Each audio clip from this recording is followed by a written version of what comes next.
Lone Star! Hey everyone, hope you're doing well tonight. Why is my internet looking like it's doing a poopy poop poop? I seemingly remember, I think my mom is watching the newest episodes of Dexter downstairs. Might have something to do with it. Well, I'll see how it goes. It looks like it's relatively consistent compared to what it normally does. Some weird blips and bloops and blappity blaps. So hey everyone, hope we're doing well tonight. Ash, Kaito, good to see you guys. How you doing tonight?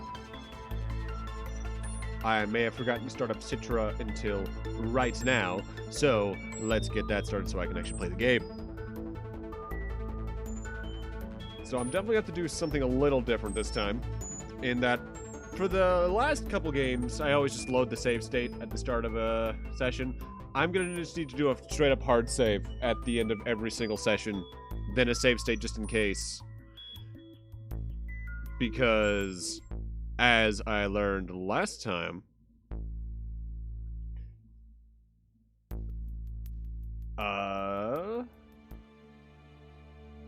it causes some weird RAM issues where the backgrounds don't load correctly. Oh yeah, X4's voice acting is complete jank trash. I think it's a little better than Mega Man 8 in some regards, but then X himself speaks. I'm like, maybe not, maybe not.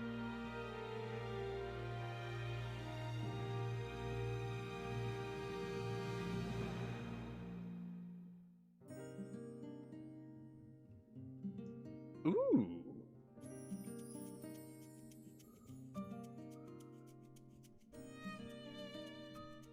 Title screen music already slaps. How's the audio sounding for you guys? Balancing wise, about the same as it was last time.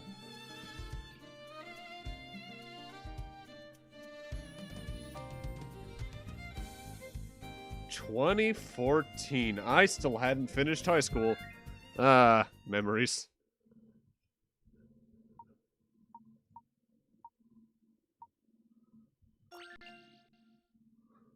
Sounds great. Hell yeah. This is a work of fiction. The characters, groups, and events portrayed within are in no way intended to resemble those of the real world. That's if they are, get some help, because you are probably in hell.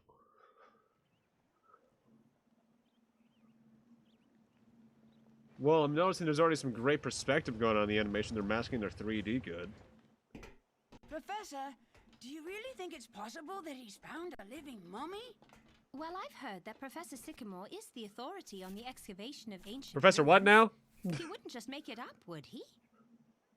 Certainly not. That's not the guy from X and Y. But we'll just have to see. What do you think he means, though? Oh, I hope it's not cursed. Don't worry, Luke. I'll protect you. Wow, this is amazing. I feel like I'm on some kind of cruise ship. No horsing around. It's easy to get carried away in such luxurious surroundings. Welcome aboard the airship Bostonius. Hello, my name is Raymond. Please allow me to extend my greetings on behalf of Professor Sycamore. You're... Thank you for your warm welcome, Ray. That's Descole's I'm butler. Layton. Thank you for having Well, us. I guess they're not being Now, subtle, at since least. everyone is here, we can begin making preparations for takeoff. However, I'm afraid that I must first perform a simple check to confirm your identity. Hmm? Professor Sycamore was very keen that I make sure you were the real Professor Layton. I do apologize for springing this on you now. What? You're joking. The identity check will take the form of a puzzle. Somewhere on this map is our destination, and your task is to simply determine what that destination is. Not much of a challenge for Professor Layton, I'm sure. Let the hydration flow. Thank you, Kaito. And yes, adorable precious child. Whoa, fancy animation. Wow, yeah, they're not being subtle at all, though. That's just Descole's butler. So Sycamore's Descole, huh?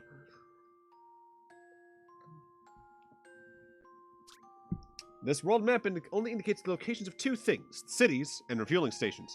The Bostonians will stop off at each one of these en route to its destination, but where could that destination be? Move the airship to indicate the route that it should take. You can only move the airship to adjacent squares. If it runs out of fuel, you won't be able to move at all. Alright. How many times can I move?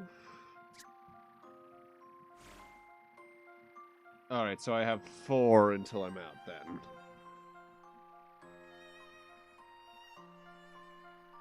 Well, in that case, this... I think I already... Yes. Alright, if I want to make this count...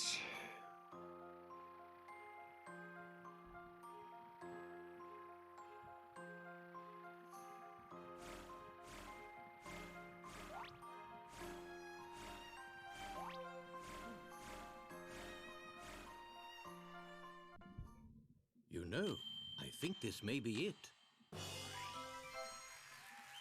Puzzle solving is a most gentlemanly pursuit.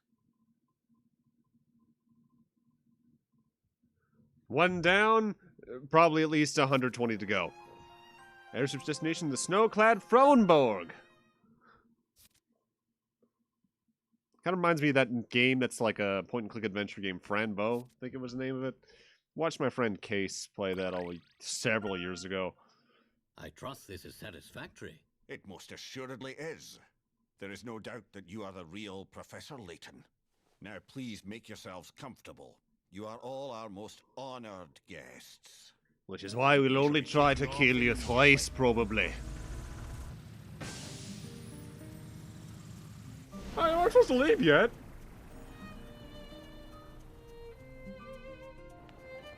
Hey, we're flying. Look, Professor, we're flying.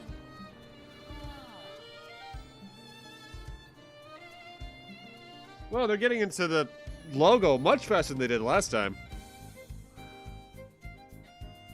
Goodbye, London. It's probably the only time we're seeing you this game.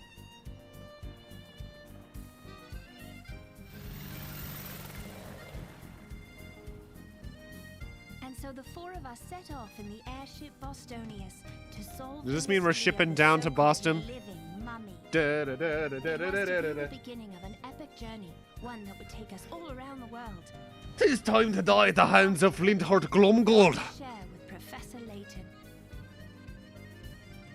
I was trying to make a joke. What? Did she outright just say this is the last time she's gonna be in a game? That's They sad. should be arriving shortly.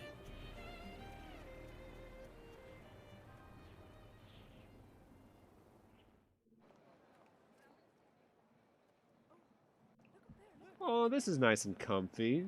It's also a big mood because this is what it looks like around my area right now. Only I've with never better seen so plowed much snow. streets. So this is Frohenberg?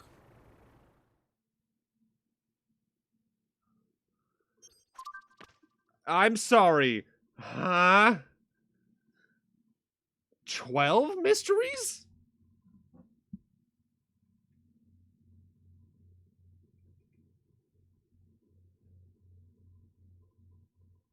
They chose until now to add more? Alright.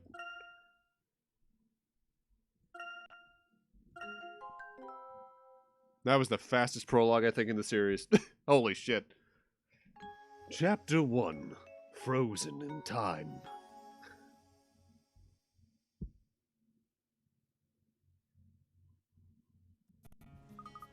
Well, here we are. Frohenberg. Pristine white slopes, gentle snowfall. This place is gorgeous, as are the character models. Holy shit.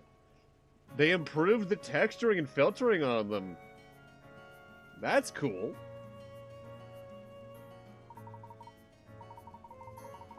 Yes, it is rather. And if Professor Sycamore is to be believed, it is here we'll see this living mummy. It's rather hard to swallow, isn't it? I feel I'd dismiss this whole thing if it was a ruse if it weren't for Sycamore's involvement. If he's right, it'll be the find of the century. No, the millennium. That would be really something. Oh, come on, let's get going. We have a town to investigate. Let's not be too hasty, Luke. It might be wise to review our methods before rushing in headlong to somewhere new. Oh, yeah, of course. Right you are, Professor.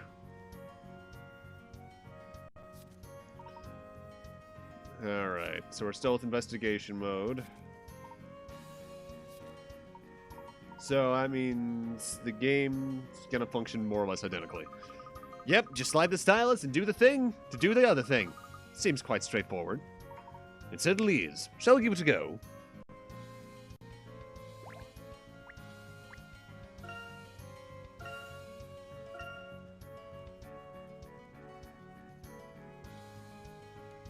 Where hint coins? Ooh. This must be the dashboard. There are buttons and switches everywhere. The pilot's got an amazing view of the outside from here. Nice comfy seat, too. Yes, indeed. Piloting this airship around the world must be quite exhilarating.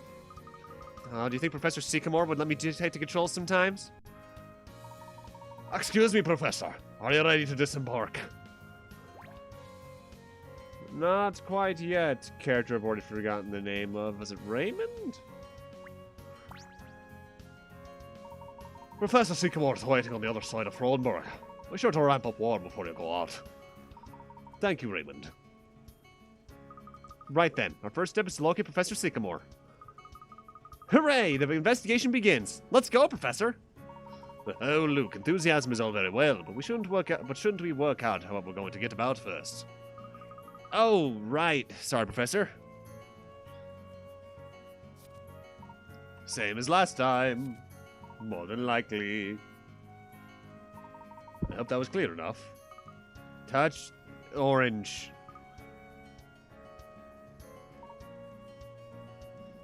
I just hope they added the thing I truly hope this game needed. The ability to move between anywhere as long as it's in place you've been to.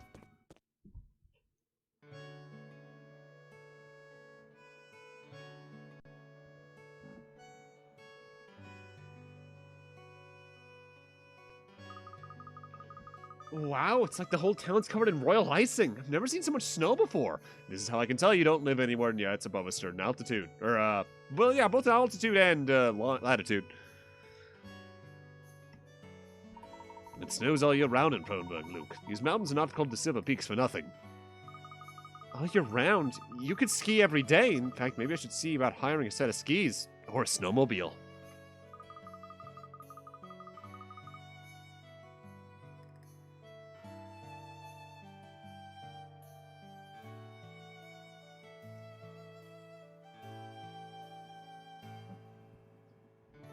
What about the investigation? I mean, I thought you said no horsing around. I wouldn't mind whizzing down one or two of these slopes myself, but yes, Sycamore is our priority for now.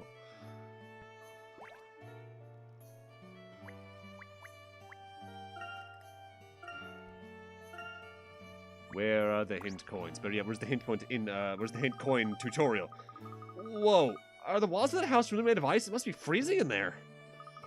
Actually, I've read that igloos are quite warm on the inside because of the insulation. Still, wonder who lives here. Perhaps it's a lodge for travelers. With such magnificent scenery, this town is bound to attract a few lot of visitors. If this was a holiday, I'd definitely want to spend a night in here. Do you think we can sneak a peek inside? Professor, there's a man coming this way.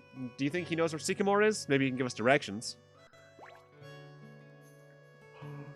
Aldous, my old friend.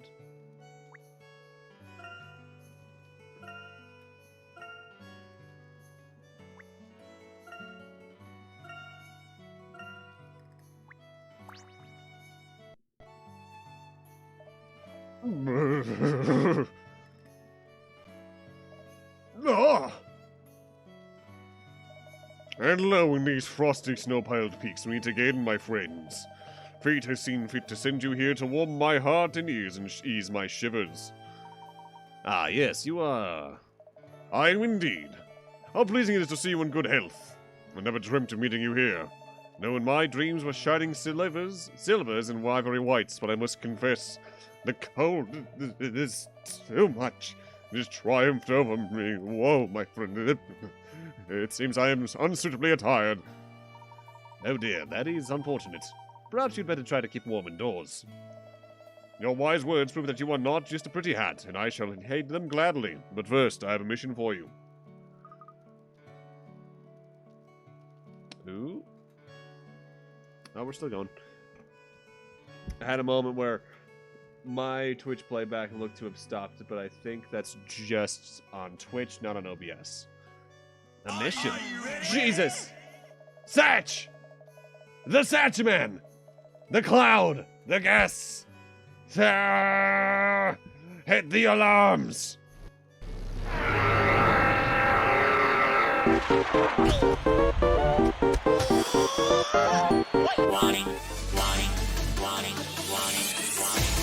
Oh, hey guys, what's going on down here?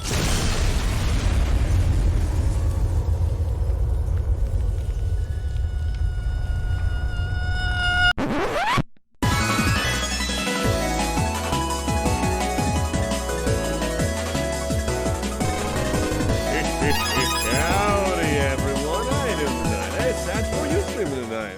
Wait, no, it was Valerian, wasn't it? How was that going for you?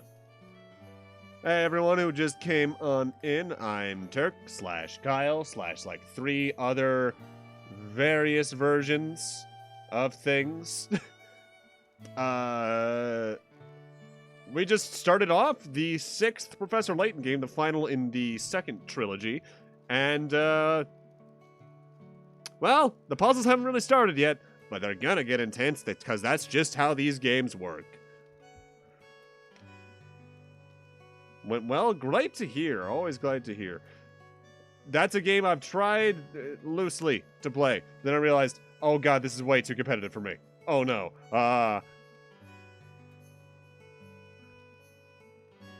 Because I am bad at competitive shooters. Just straight up. And now we're talking to this guy. This is Aldous.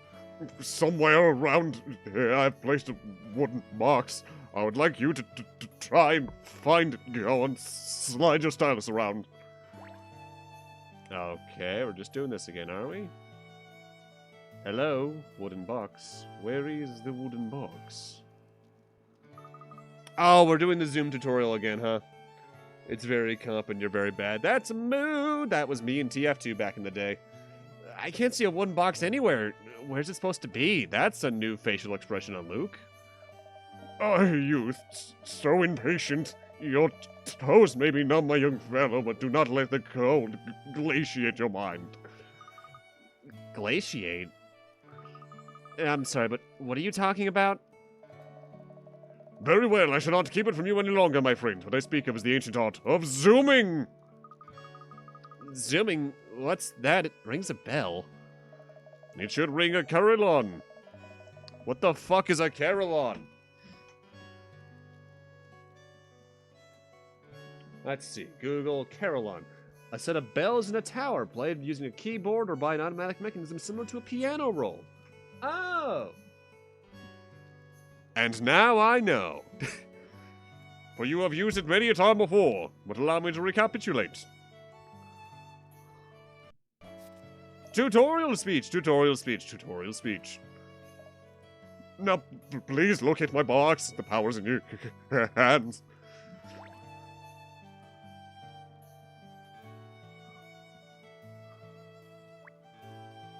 He died a lot. It was funny. Yeah, it's a mood. Sometimes the humor's only in that kind of situation. How did you hide? Whoa! Thanks for the 50 bits, Satch. Holy shit. That's something we don't hear around often here. Oh, I see you, Internet, trying to die a little bit. Get back up there. There you go.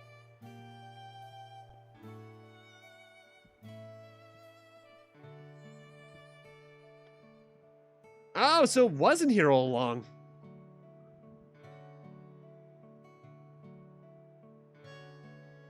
Remarkable. You have not lost your touch, little gentleman. Long may you practice and perfect the art of zooming. Especially in 2020 onwards, you're gonna need it a lot. That does seem pretty useful. I'm taking it all down. You want me, my lady? Will you not inspect the box? I'm sure you want to. Go on, touch it. Ding. Behold a hint coin. When your puzzling logic runs into a dead end, this glimmering beauty will be your guide. However, hint coins are not infinite, so be sure not to fritter them away. You must save them for when you're well and truly lost. These coins are hidden all around the world. Peel your eyes and seek, scour and scrutinize. When you have a chance, zoom! And with that, my friends, I haven't played my part in this tale. There's nothing left for me to teach you. But one thing, when you no longer want to see the world in glorious detail, touch the zoom out to return to normal.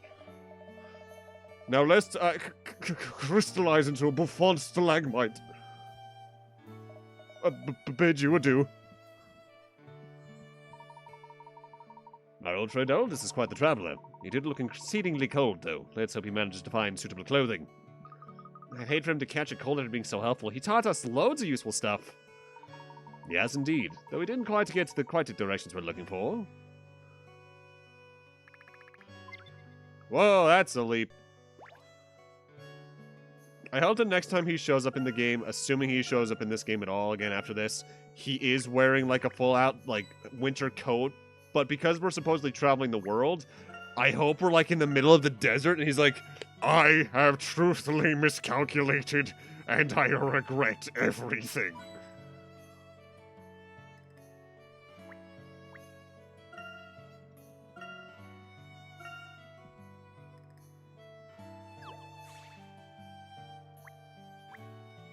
Oh, that just goes right back in. Where be the hint coins?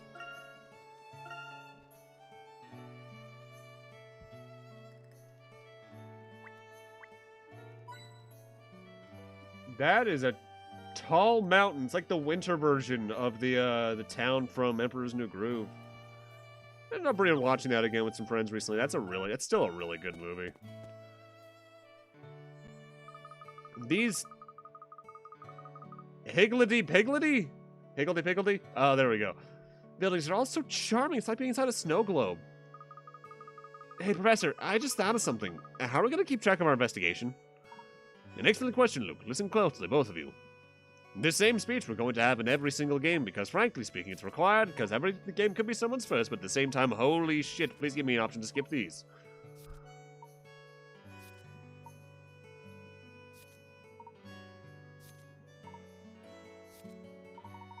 Treasure hunt. Oh, it's the street pass mode for the game. Okay. Great. I think I'm up to speed on how the trunk works now. Another day, another step towards becoming a true gentleman. Saying you know how something works and putting it into practice are two different things, Luke. Just like how you say you know how to tie your laces, and yet I've never seen you wear any shoes without buckles. But I definitely can tie my laces, Emmy. Honest. And I'll put my trunk to practical use as soon as I get a chance. Don't worry, Luke. You'll have plenty of opportunities to use the trunk during our investigation. Shall we move on? Alright, let's take a look at that first episode.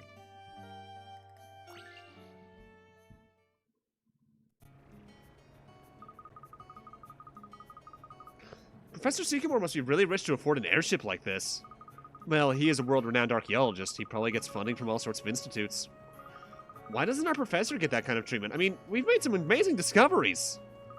Oh, there's no shortage of interest in Professor Layton's work, don't worry.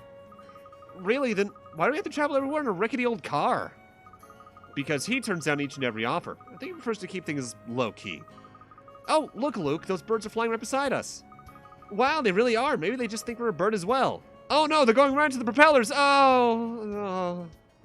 I'm scarred for life. I'm glad to see you're enjoying the scenery, but perhaps it would be best to keep your hands off the windows. We don't want to leave smudges, do we? Oh, I shouldn't worry about that. I plan to clean the Bostonians from top to bottom when we land regardless. Smudge away. Anyway, your tea, sir. Oh, thank you, Raymond. Ah, an excellent choice. Earl Grey, piping hot. What a fragrant blend. The master heard you were something of a connoisseur and selected it for you himself. I doubt even Luke could choose a better blend. We also have a selection of confectionery for those who like with a sweeter palate. Please, do help yourself. So this is what it feels like to live in the lap of luxury.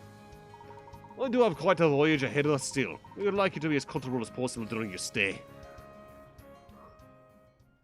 Well, that was wholesome.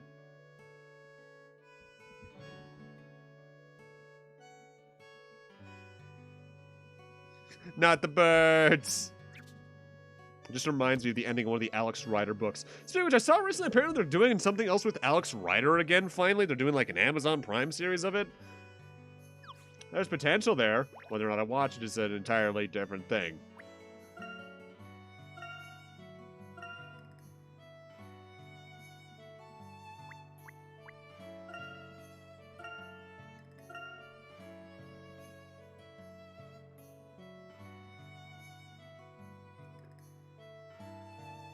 Oh, it's a full seat? Oh, damn, it's already out. I didn't even know that. I doubt it's that good. Oh, hi there.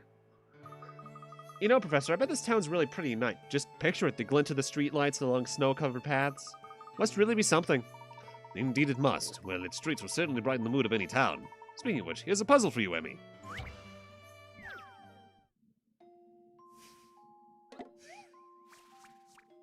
How was it, if I might ask? I doubt it was spectacular.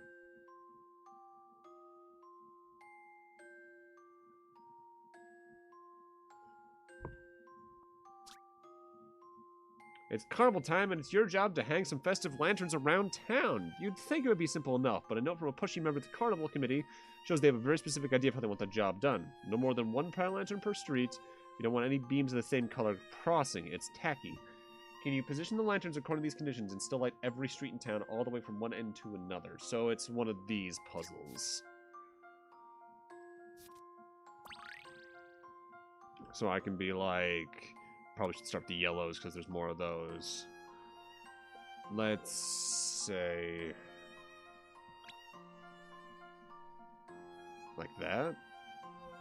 Or wait, we can't have them crossing, so if we wanted to do something like that, be closer to do something like that. Then I could put like you up here.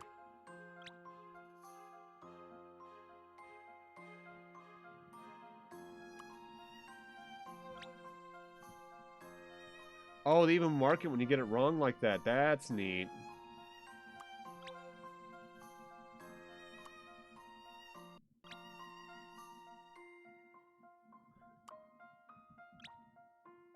Does that work? I think it do. I've got a good feeling about this one. All in a Mostly day's book work. 2's plot, but the introduction was from the first book, kinda. Which book was book 2? Was that Point Blank? Like the one with the school?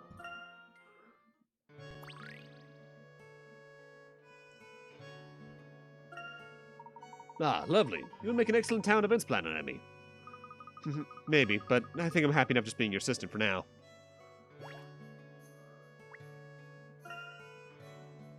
Alright, so I did remember that correctly. That was the book I really got invested in. That and the one with the video game company that was the villain. I think that's the one that ended with them on a plane. Like the gentleman killer and all that, tying back into the intro of the first book. In some ways making it feel like it was meant to be the climax, but then apparently those books are still going.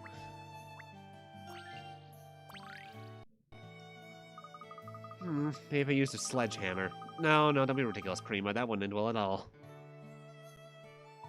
Is something the matter, miss? Oh, you startled me. I'm sorry, but who are you? My apologies. My name is Professor Layton. I'm an archaeology professor from London. And I'm Luke Triton, the professor's apprentice. Oh, I see. I'm really sorry. It's just that I've not seen you before, so I thought... Well, anyway, I'm Prima. And you're a professor, right? That means you're supposed to be pretty brainy, right? I'm supposed to be meeting a friend of mine in a few minutes, but I want to work out how to open the present she got me first.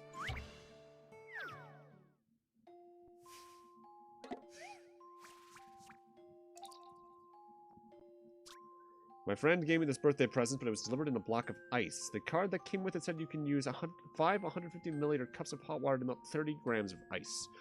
And then I had to work out how many cups of hot water are necessary to melt the 2-kilogram ice block that's around it. Can you help Prima work out how many cups of hot water are necessary? Oh god, they're already starting with this much math?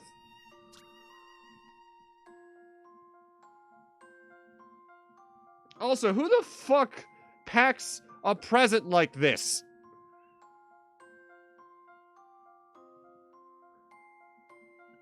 I think the last one I read was like Scorpio or something. It's the one that ends with him splashing down after working on a space station, and that was it.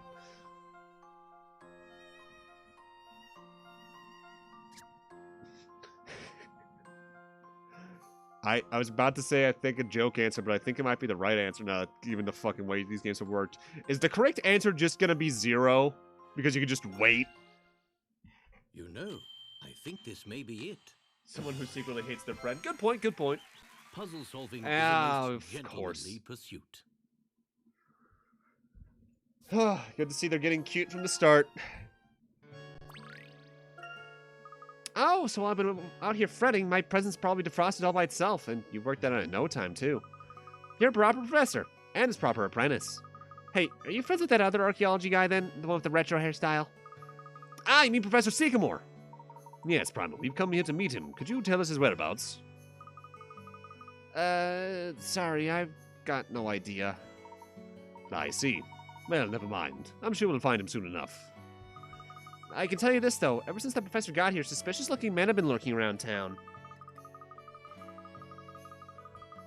They sort of looked like soldiers, but if you ask me, the military wouldn't wear uniforms so horribly passé. I don't know. I've seen some cheesy-ass military uniforms throughout history. Oh, I'm gonna be late. I better not keep Donna waiting. Excuse me, Professor. I have to run. Bye now. We didn't get much to go on there, did we, Professor? Not as such. We'll just have to ask around some more.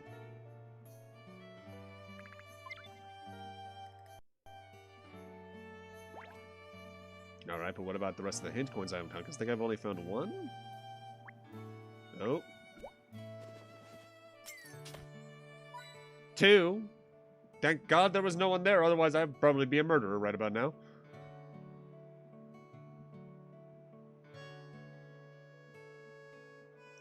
They definitely used a couple of years between games to fucking ace out these backgrounds, though. Holy shit, this is pretty.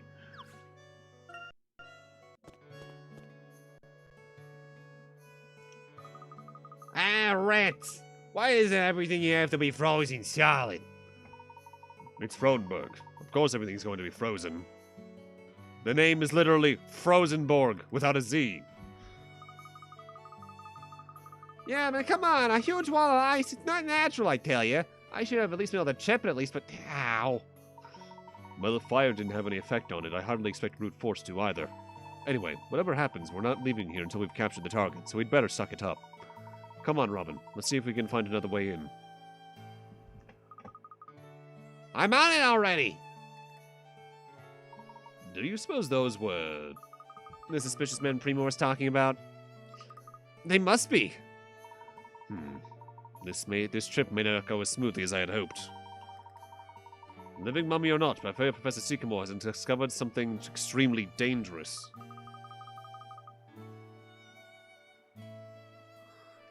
Is that your intuition talking again, Professor? Perhaps. In any case, we should try to locate Professor Sycamore as soon as possible.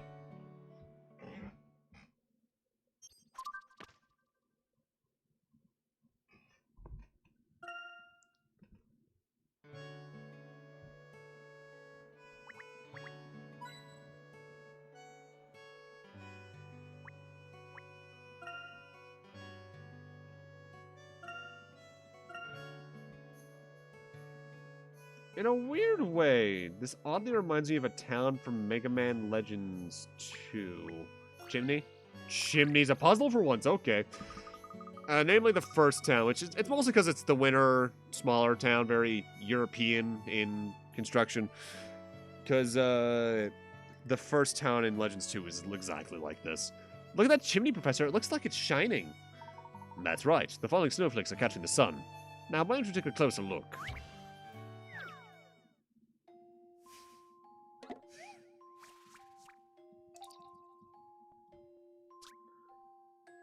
As usual, it's snowing in Frohenberg.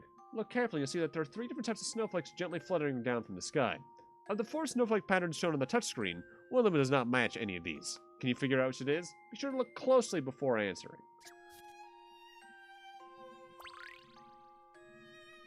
Alright, so that one going down the middle of the screen, that's B. That next one is D. So it's either A or C.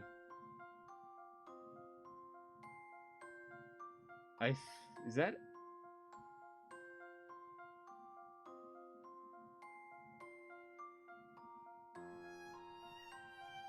I think that one right there is A? I think I'm seeing A, B, and D. The differences between A and C are very minor, though. Holy shit.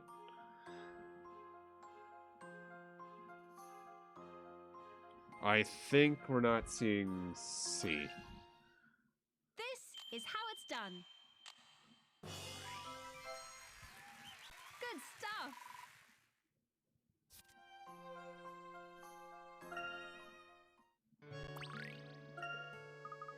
We sometimes get snow in London too, but I've never seen snowflakes like these before. They certainly are rather special. Let's hope we have an opportunity to study them more closely sometime.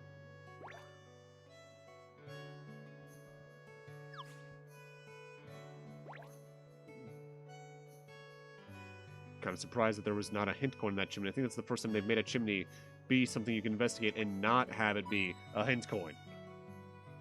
Because I don't think there's been many... Well, no, there was that one in Last Spectrum, now that I think about it. That was both a hint coin and a puzzle, but only specifically when you were looking for the way into the market to meet with the Raven.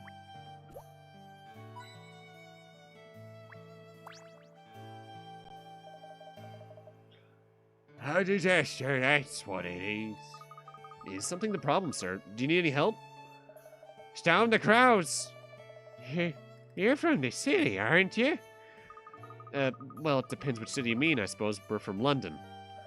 Haha, I know you were city folks. What are you up to here, then? Not looking to modernize us, I hopes? Still, I suppose I can't turn you away. What kind of host would that make me? So I be Harold, and, welcome. Thank you, Harold. I'm Professor Layton, Professor of Archaeology at Crescent Hill University in London. Layton, you say? So you're him? Your hat is taller than I expected. I'm sorry. Wow, Professor, your archaeological breakthroughs are famous all over the world. What? No. What do I care for archaeology? I've never been on a boat in my life. Matter of fact, it was another city professor mentioned you. Singapore, his name was. Oh, you mean Professor Sycamore, right? Harold, do you happen to know where Professor Sycamore is at this very moment? Well, truth be told, ever since he sets off and explored that cave north of here, I've seen neither hair nor hide of him. That doesn't sound too good. It's a long way from good. I barely touched my food. I've been so hurried.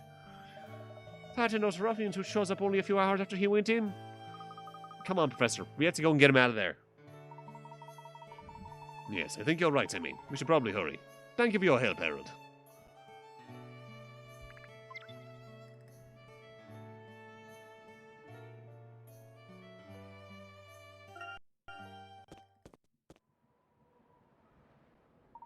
I believe the cave should be around here somewhere, but...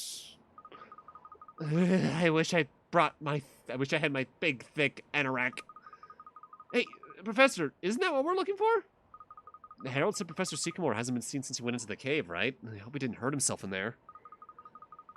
I can't see any dodgy-looking characters, so I'd say let's go right in and on when we have the chance.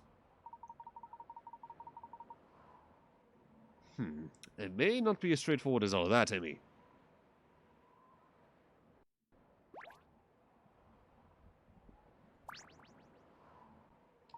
This must be the entrance to the cave, but it's completely blocked by a wall of ice. I can't see any cracks or weak spots. But all we need to do is break through the ice, right? Sounds like a job for you, Emmy. Absolutely. Professor, Luke, if you'll just stand back a minute. What? I put all my weight into that, and there's not even the hint of a crack. Hang on a minute. If Emmy can't smash her way through it, what kind of ice is this? Well, it seems we'll simply have to find another way in. I bet you this is what those thugs were talking about.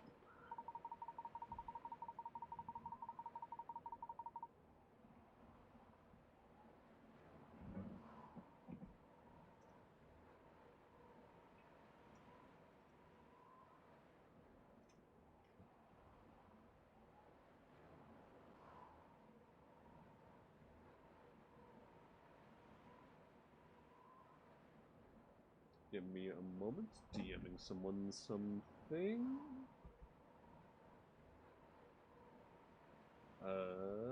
There we go.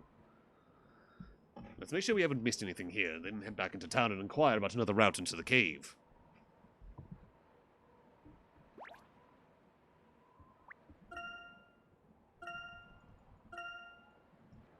And by that, we mostly mean let's find some head coins.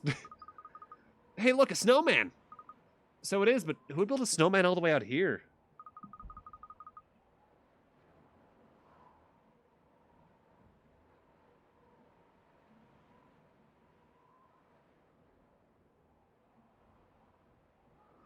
Look at its hat, it's a snow gentleman.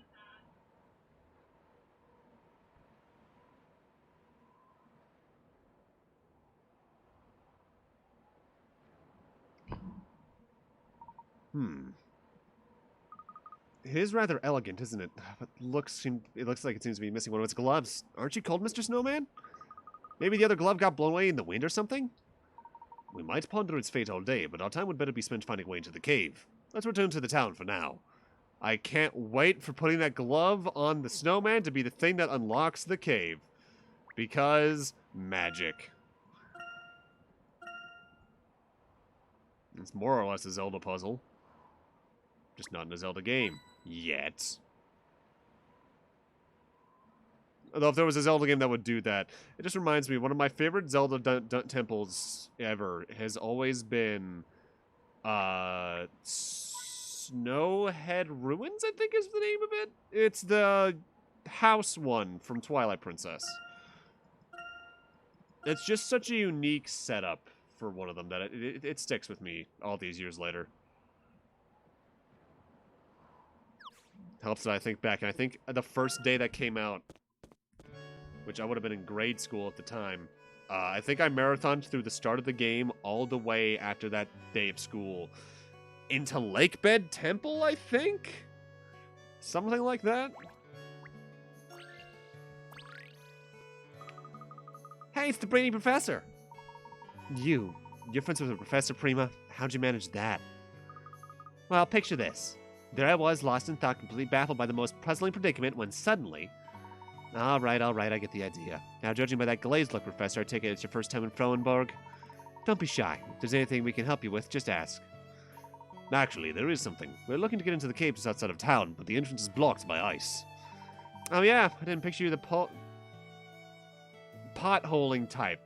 I was like, the fuck is patholing mean? Huh? Shows what I know. Well, I can't help you, but Masha knows everything there is to know up around here. She's just up to the...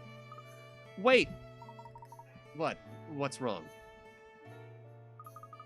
If we're going to tell him where Masha is, we should get him to give us some fashion advice first. Huh? 4 different patch designs have been sewn onto this plain handkerchief in a particular sequence. The pattern starts in the top left corner and follows the orange line towards the center. Set the sequence carefully and work out which patches belong in the 4 empty spaces on the handkerchief. Place the patches in the appropriate spots. Alright, so it goes towards the center from there.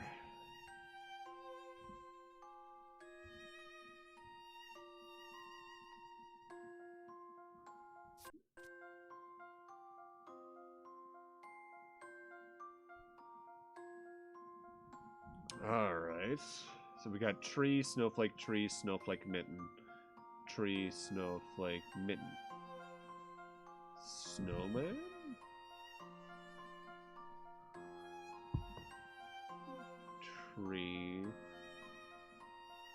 Tree, snowflake, mitten, blank, mitten. Snowman, tree, snowflake, snowflake, mitten, tree, snowflake, blank, tree, snow. What the fuck? I'm noticing a lot of tree, snowflake.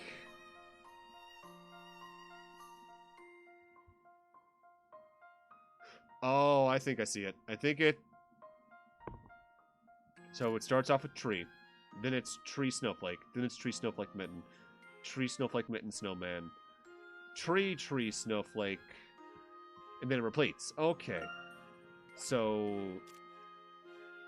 I think because of that, if we assume this is the start of a new version of the pattern, it's tree, snowflake, mitten. So this is tree, snowflake, mitten, snowman.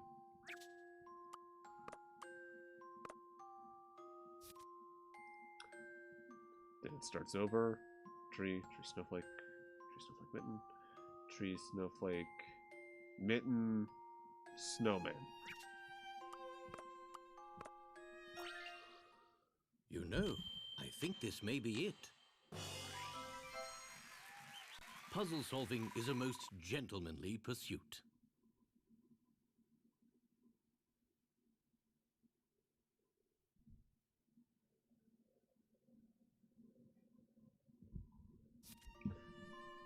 Before I go any further, I'm going to look up right now exactly how many puzzles are in the game, barring, including post-game stuff, just so we have a rough estimate. The thing I fear is the game that has over 200, because then there could be like 150 main story, and that's terrifying. Alright, so looks like we have about 160 puzzles this time around. So we're probably looking at about 140-ish main story. That's not too bad. Hooray! Thanks, Professor. Show off. Alright, time for us to keep our end of the bargain.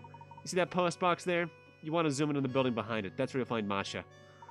Thank you. That's perfect. Hey, I know. Since you're so good with fashion advice, I think you should start coordinating outfits. Preferably mine first.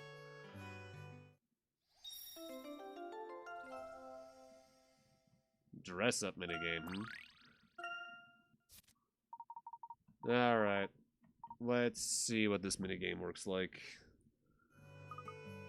I'm not usually impressed by English fashion sense, but you've got talent, Professor. At least the potential's there, I'm sure. I want to try out a bright, cheerful look for spring, if you don't mind. Which I'm sure you don't.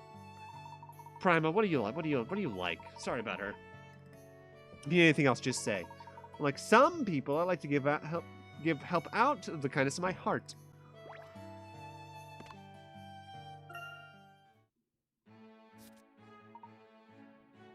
Goal is to satisfy your customers by creating an outfit that fulfills the stuff. Slide an item you own into a category box at the top of the touchscreen to include it in an outfit. Each item's characteristics are indicated by the star ratings. Take these into consideration when putting together an outfit.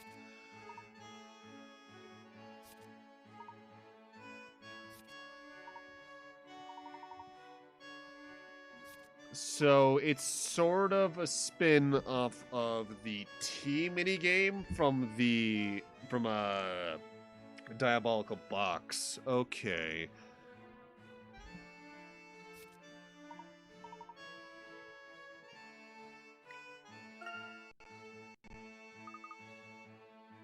Cute and girly, but stylish too.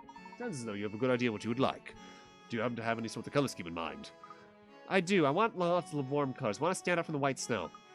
So something cute and girly with warm colors. Okay, we'll see what we can do. Feel free to let us know if you have any other specific requests. We're making this outfit especially for you, after all. No, that's nothing I can think of. Can I see what you come up with first? Of course. We'll just let you know when we're putting it together. Excellent. I'm looking forward to it. It's not. No, that's cute or girly. Okay.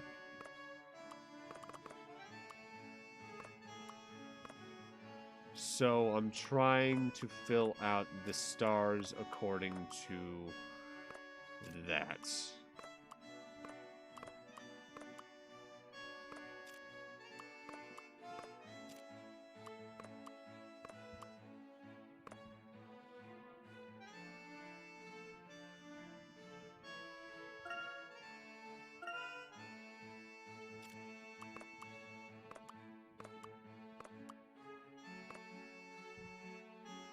Oddly looking like Kryl from Final Fantasy XIV. You finished? I wonder what you put together for me. Well, here it is. Well, it's definitely cute. You don't appear to be entirely satisfied, though, Prima. I just think it would be nicer with the skirt. A lovely pink one, you know? Very well, we'll take that into consideration. Just that one little thing would make the whole outfit so much cuter. I think I'm really liking it a lot, though.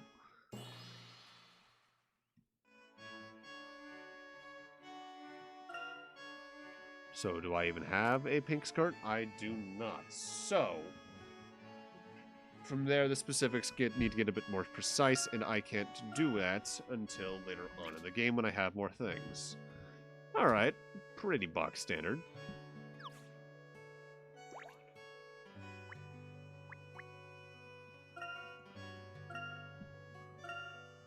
So, gotta zoom near the post box. In here?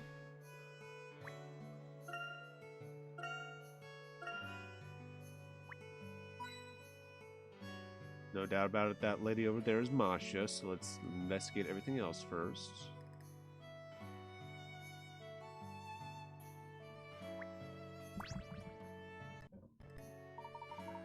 Well, I don't think I've ever seen you around here before. Tourists, is it? Not exactly, but... Excuse me, are you Masha by any chance? Well, how does you know my name, then? Donna told us about you. She says you know all about the gossip. To be precise, we're looking for a way to enter the ice-blocked cave beyond the town. Ah, so that's what you're after, is it? Alright then, I'll tell you what I know.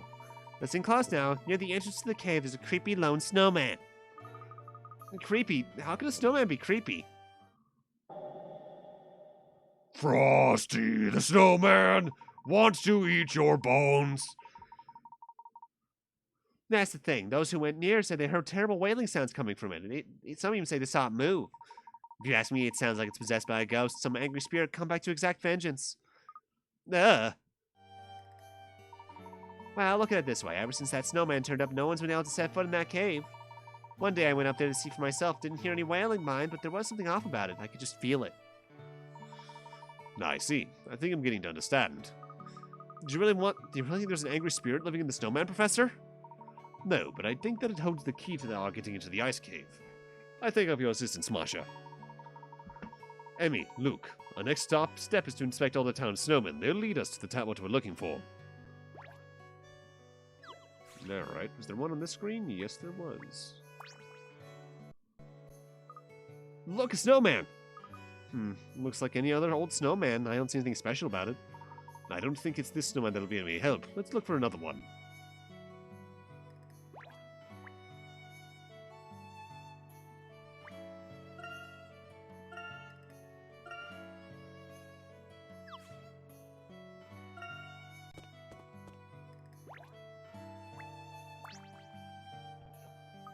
Here's a snowman, and hey, he's only wearing one glove. One glove. Where did we just... Ah! The snowman in front of the cave. It only had one glove, too. Oh, I think we found our key into the cave, wouldn't you?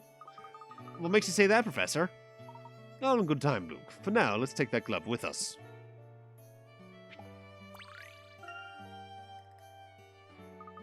What for? It looks like a pretty ordinary glove to me. I'll show you when we get back to the cave, if you don't mind.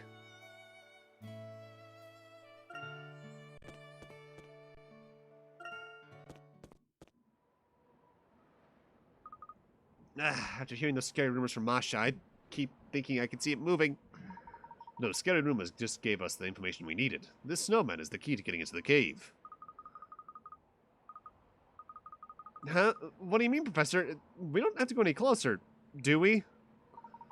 We most certainly do. In fact, that's precisely why we are here now. But Professor, what if it's cursed? The boy tiptoed near when suddenly the snowman gave an awful howl and lurched towards him, its cold, empty eyes rolling. Ah, Emmy, stop it, please! Oh, don't worry, Luke. You can go up and examine it without fear.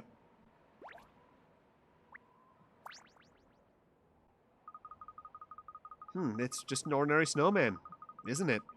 My eyes were just playing tricks on me before, and I'm sure it can't really move. Emmy, do you have the glove we picked up earlier? A glove? Oh, yeah, you mean the... Quite. Would you do the honors?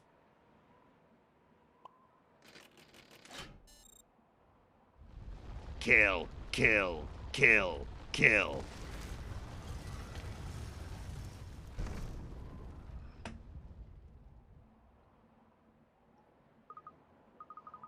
What happened? Did that huge wall of ice just... There is no such thing as ice that cannot be melted by fire. Therefore, the wall blocking the cave entrance was not made of ice. What? But it looked like ice. What else could it have been? Well, I can't say precisely, but if I were to hazard a guess, I'd say it was a panel made of incredibly durable tempered glass. Or, have you ever heard of this thing called Ice 9? And our frosty top-hatted friend here hides the control switch. But, Professor, isn't it a bit weird? I mean, how come nobody noticed that the wall was made of glass and not ice? It was clear and cold to the touch. People don't usually doubt their first impression. Nor did we, if you remember. Amazing, Professor. You've done it again! Now then, somebody is waiting for us inside that cave, the very person who put up this protective wall. Shall we? Oi, you see that, Macaw? I still can't believe that wasn't ice. How did Top Hat Man figure it out? Who cares? This saves us a ton of trouble and we can claim all the credit. Come on, we're going after him. Hold on. We've got to report it to the boss first. But by all means, run on in if you like. It's your neck on the line. Swarsburg! Alright, I'm fine, I'm coming. Hey, Sanacento! How you doing tonight? Welcome on in. Spoil sport! Alright, fine, I'm coming.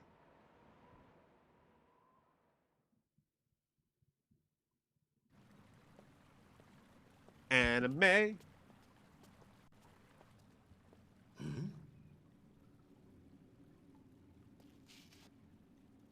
Professor Layton, it's quite an honor. Gee, I wonder why he sounds familiar. Professor Sycamore. I have been looking forward to this. A chance to meet the famous Professor Layton. I told you you were a celebrity, Professor. I wouldn't go that far, Luke.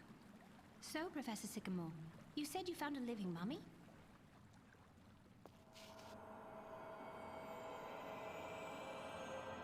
Whoa. I love this scene from Mega Man Zero. That's the mummy? I would estimate that this ice is 1,000,000 years old, possibly more. This girl must have been trapped here all that time. Were tests to confirm this, we would have concrete proof of the most ancient civilization ever known. I'm assuming civilization being spelled with an S rather than a Z is a British English versus American English thing. The Ice 9 joke, yeah. Look, 999 sticks with me. I only played it last year, same with the other two games, but oh boy, that game.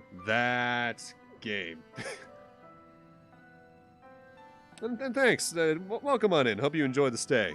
We try to be chill around here. Preferably not as chill as this lady's being, but, you know, we'll see what happens. Precisely. It would be an archaeological revolution. So, when you talked about a living mummy in your letter, this is what you meant? Yes. It seems incredible, but that girl is alive. The heat from her body creates a temperature gradient within the ice. It's not much, but it's a clear sign of life. Surely that's impossible. Layton, you've seen some... I know this is like the ending of the prequel trilogy, but in the last 2 games alone, you've still seen some pretty out there stuff, man. I cannot say what kind of scientific or biological phenomena are at work here. But she appears to be in suspended animation, some sort of cryogenic sleep. This is crazy. Is it? Let's find out. I propose we melt the ice. How? The old-fashioned way, as he picks up several ice picks. Minecraft time. No!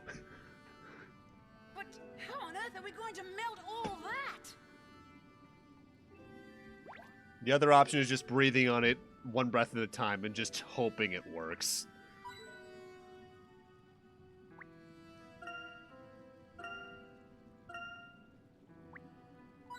This eerily reminds me of a particular background from Spirit of Justice.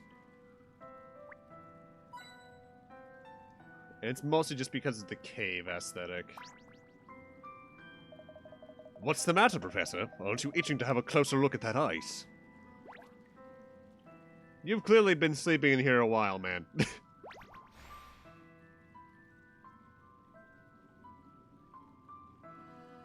There's even plant life growing down here. I guess the consistent melting would do that, though. Yes, it's a British thing. They use the EU localization for the US as well. That's not too surprising, because I think back through all the games, and there's definitely been some of that going on.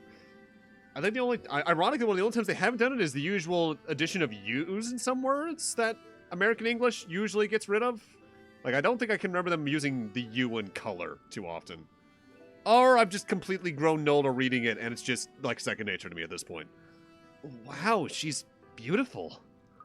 She looks as though she's sleeping peacefully, but can someone really survive like that? I do not think it possible either, but all the signs are there. She's been like this for 1,000,000 years. It is quite astounding. Professor, I called you here for a reason. I'd like you to help me unravel this mystery of the girl in the ice. Certainly. I shall do my very best.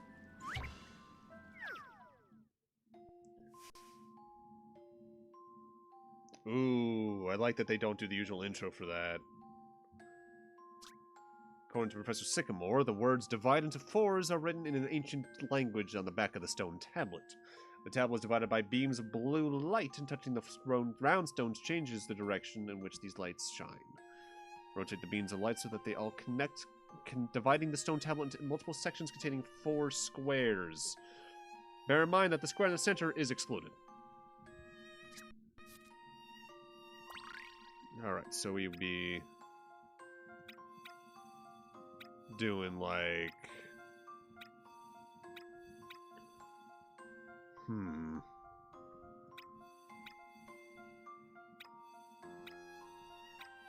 I guess they're looking for more than just... Okay. So it has to all just be... It doesn't matter the shape of the 4 squares then, it just has to be 4 squares.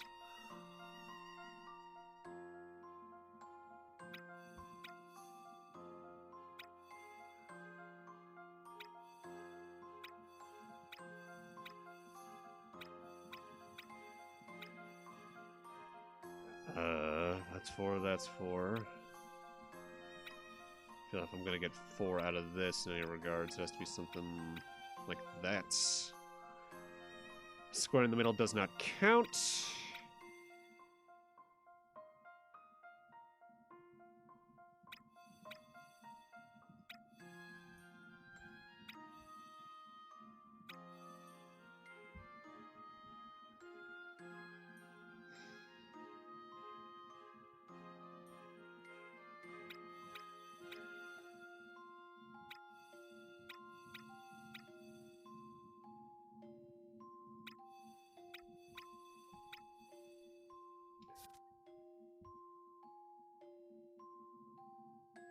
So it's looking like I think I have most of this down.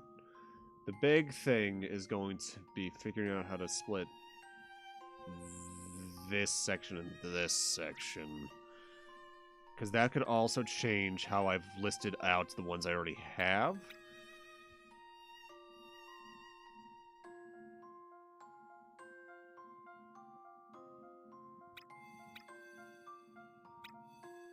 And even that's assuming any of the... Oh, I already have one of these super wrong. Is that all four? 154, 154, 154, 154, 154, 154, 154. Yeah, that looks good. Let's shed some light on this one. Excellent, if I do say so myself. All right, here's hoping she doesn't immediately flop dead because her body's just completely frozen.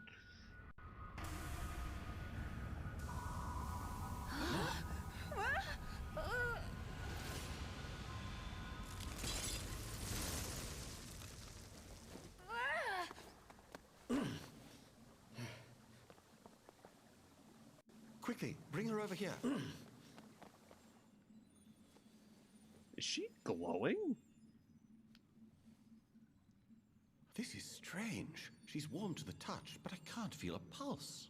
So is she alive? Maybe. Look, she's moving. Surely not.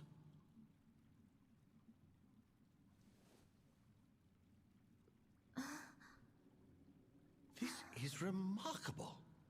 Trapped in ice all this time, and yet here she is before us. We'd better take her someplace warm. Yeah, backwards Tetris. Oh, shit. Thank you. We'll take it from here. Oh, wow, they're just going right in with this dude from the start, huh? I mean, I guess I kind of got that implication from the last game's ending, but...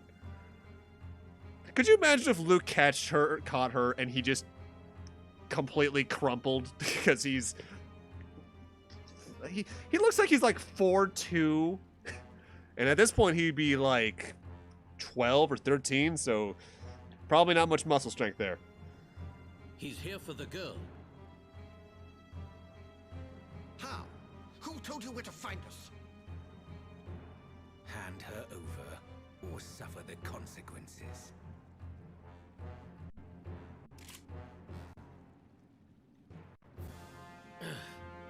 So, Herschel, this is where you reveal that your hat is secretly very sharp and that you moonlight as a man by the name of Oddjob.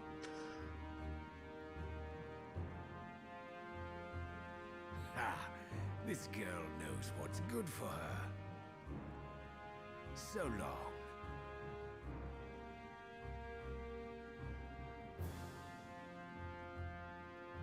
We must go after them. There's no telling what they might do. I'm now just realizing I think that's the first Oddjob joke I've made all 6 games. I'm impressed I held off that long. Although I may have made one in the first one for all I know. It's been a month or so. 2 months-ish. And then she pokes his eyes out, and then he dies.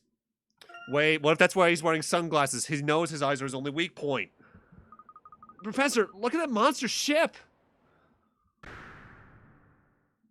The Gesellschaft from Mega Man Legends? Do you think they're taking away in that? Curses! We must get back to the Bostonius now. Alright.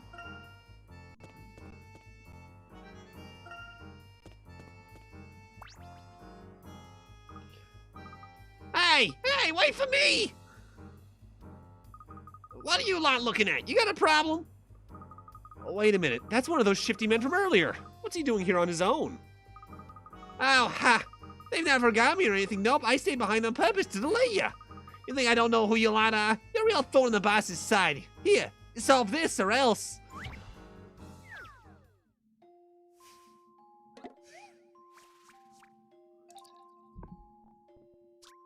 Oh no, the pirates are attacking! Move the pieces around the board according to the rules below and turn all the pirates into sailors. Sailors and pirates can only move by leaping over pieces adjacent to them. Multiple sailors and pirates can be leapt over in one movement. Pirates that are leapt over will turn to sailors and vice versa. Alright, another one of these. In that case...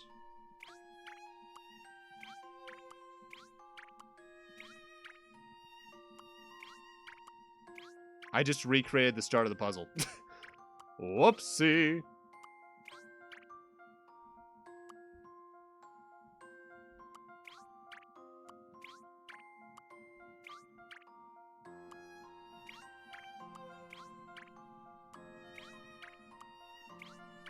Well, I inverse solved it, so I'm clearly halfway there. Let's start again and see if we can figure it out.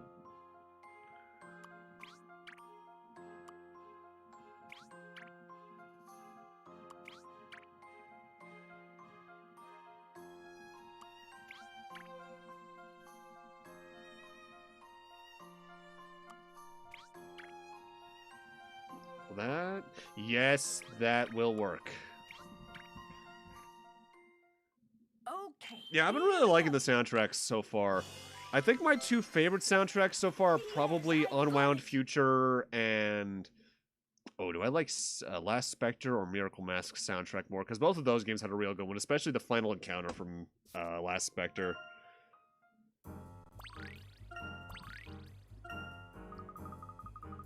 Haha! Look at that! A mighty airship seems to be disappearing over the horizon.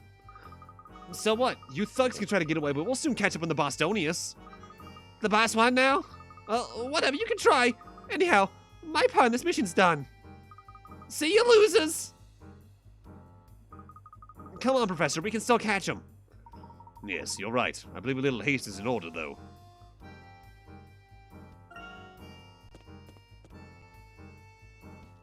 Oh, hi again, Harold. Hey, hello? Sorry to bother you. It's easy to hit a forward to me and all, but you see, the thing is that... I'm sorry, now's not really the best time to stop and chat. Oh, it's Professor Saddlesore. You're all right. Sycamore, yes, and I'm perfectly well, thank you. I sent you off that day and you never comes back, and I told your friend here. I says you disappeared and you need help. Oh, dear. My good man, I'm sorry to have caused you distress.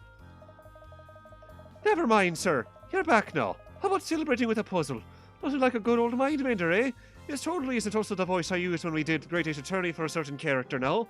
Oh no, the Irish has infected me. I don't really think we can... No, none of that, miss. It's me pleasure.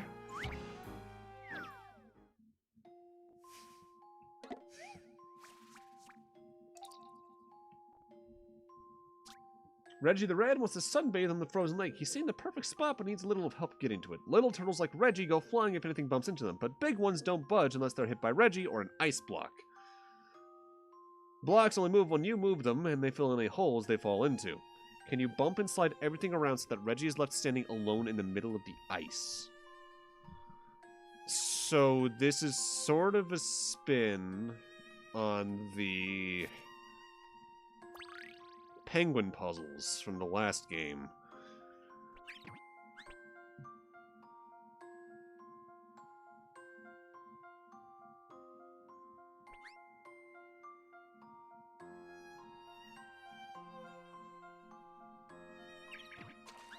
Also, wait, which one's Reggie?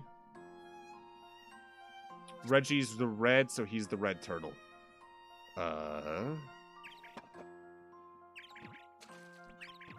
There we go. Upon careful consideration, logical thinking is essential in my line of work.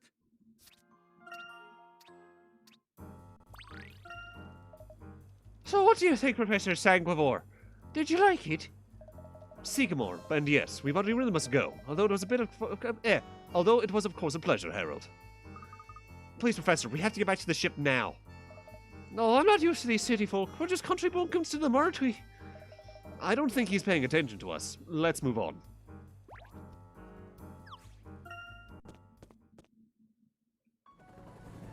Oh, wow, we're front-loading with anime this time. They won't get away.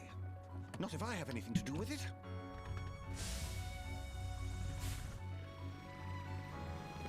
Do, do, do, do, do. It's no good. We're never going to catch them at this rate. We have to. Don't worry. Reveal the secret rocket boosters. Okay, no, they're wings. Okay. Okay, I was really concerned that they were just gonna pull a fucking...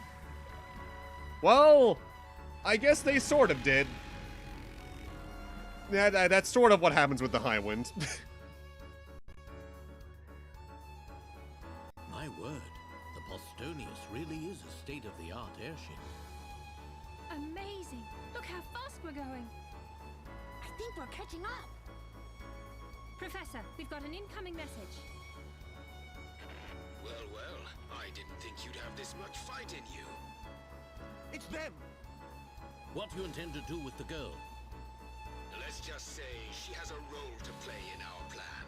We will not let her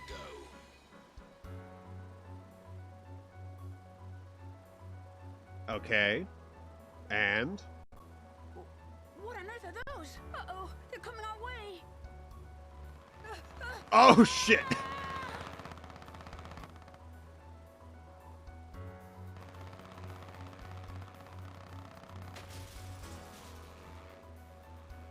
Unmanned drones?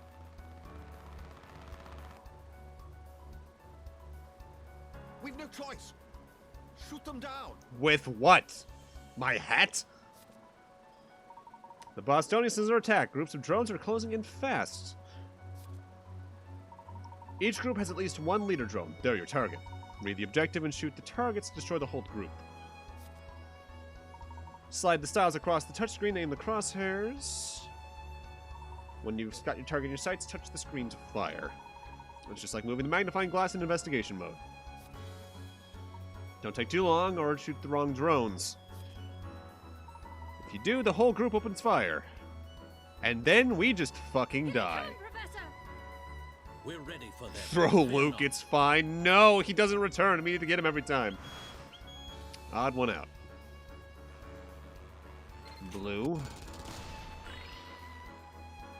Good. Just how I would have handled it. You did it, Professor. Odd one out.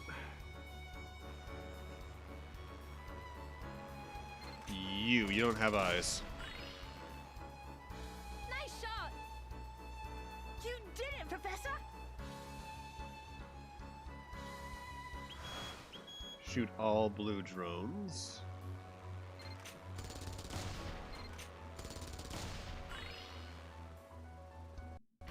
There's more where that came from. Ha! He's just like, bring it. Look, Professor. It's their ship.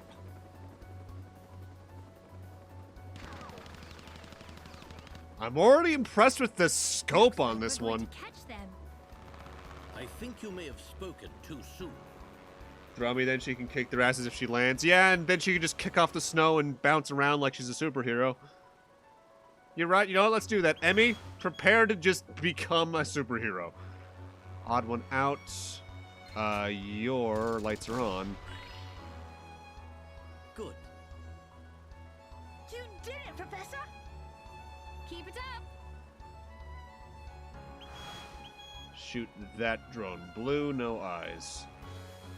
Blue, no eyes. Brilliant. Good job. Just how I would have handled it. We're almost there. We're taking a shortcut. Huh, don't tell me we're going through there. Never tell me the odds. I'm eerily whoa, this is We're going to oddly pretty for 3DS. Hold on tight. I'm eerily reminded of the race scene. I guess more of a chase scene from Star Fox Adventures. We made it. We're not out of the woods yet. Ow. Ow, ow, ow, ow, ow, ow, ow, ow, ow. Luke has broken 3 bones.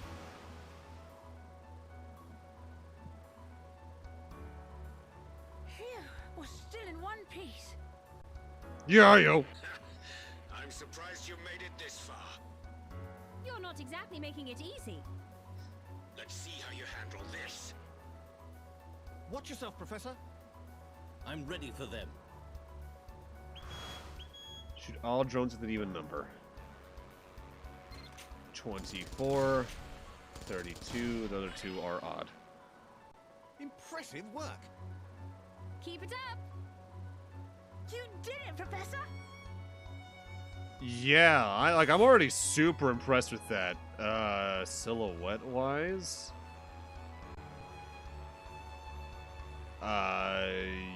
You? Uh-oh. Ow! All right. Just a little further. Look! Missiles! Look out! Quickly, Professor, shoot them down! Shoot all blue missiles.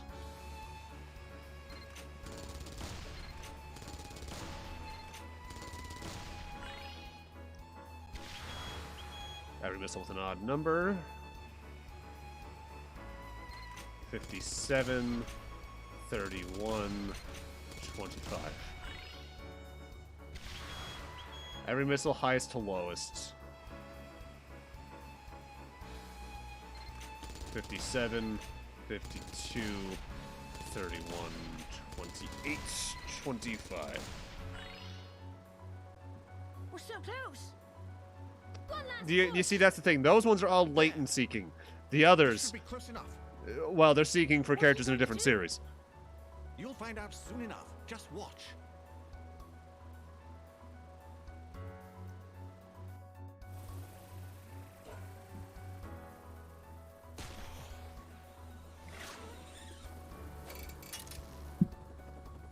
Ha! We have you now! It's time to board their ship. What? I'll do it. Luke, you stay here. Huh? What are you talking about? Professor, you can't go without your trusty apprentice. Wait! Yes, you did, Sidetrix. We wrapped that up Here we go. about an hour early, even, back on Tuesday night.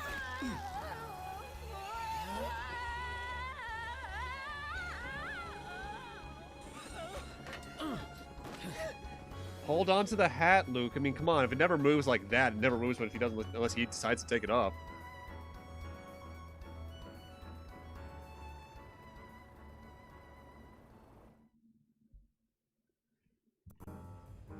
How you doing tonight, Citrix? You're right, Luke. Whoa, I thought I was a goner for a moment there. But I'm okay. At least we made it on board. Yes, thanks to Professor Sycamore.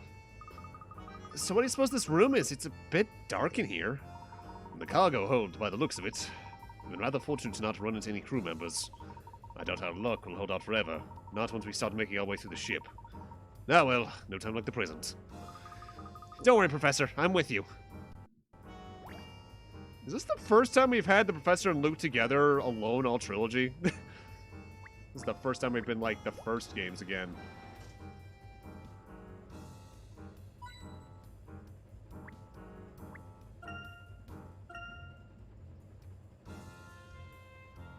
Take the 10-year-old, not the martial artist, right?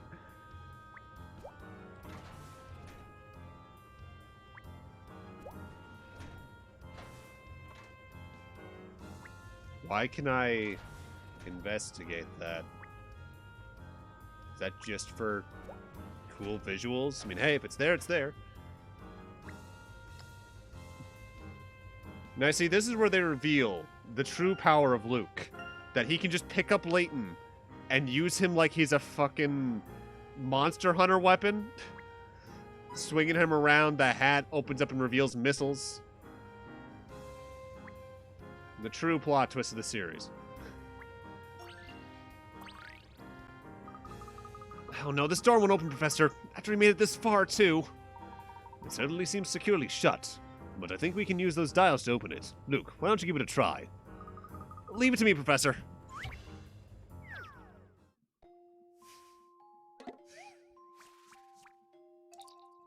Cyborg 009. The door of the cargo hold is fitted with a special lock, and Layton and Luke will have to unlock it before they can proceed. The control device consists of dials that are each separated into 4 quadrants. These quadrants are marked with symbols circle and diamond, which have the values of 1 and 5, respectively. To open the door, we need to align the dials so the total value of the symbols in all 4 quadrants is the same. Start spinning the dials and open the door. Okay. So, how many points do we have here, period? Because then I can figure out what the even thing is. So, circles are 1, diamonds are 5. So, 5, 10, 15, 20, 25, 26, 27, 28, 29, 30, 31, 32, 33, 34, 35, 36, 37, 38, 39, 40, 41, 42, 43, 44, 45, 46, 47, 48, 49, 50, 51, 52, 53, 54, 55, 56, 57, 58, 59, 60. So we're looking for 15 each.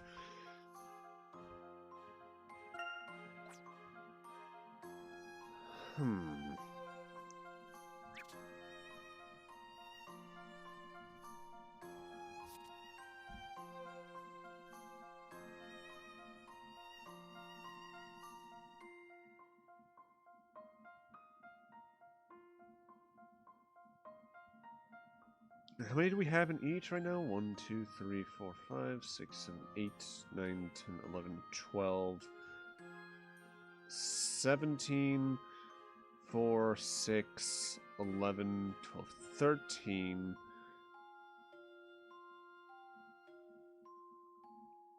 10,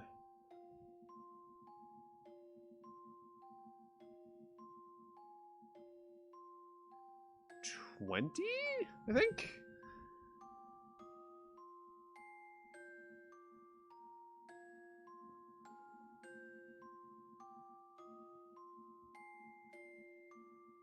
Yeah, 20. Alright, so I need to give 5 to the top one, 2 to the one on the right. Take 2 there. A good way to take 2 from that one to the other would be to do, I think, this? How many are we at now? 1, 2, 3, 4, 5, 6, 7, 8, 9, 10, 11, 12, 13. 1, 2, 3, 4, 5, 6, 7, 8, 9. Wait a second. Alright, no, so it does. I don't know why I thought that moved more things. 1, 2, 3, 4, 5, 6, 7, 8, 9, 19. 1, 2, 3, 4, 5, 6, 7, 8, 9. So we've taken 1 away from that even. 5, 10, 11, 12, 13, 14, 15, 16, 17, 18, 19. 1, 2, 6, 9, 13. Alright, so I need to take 2 away from that.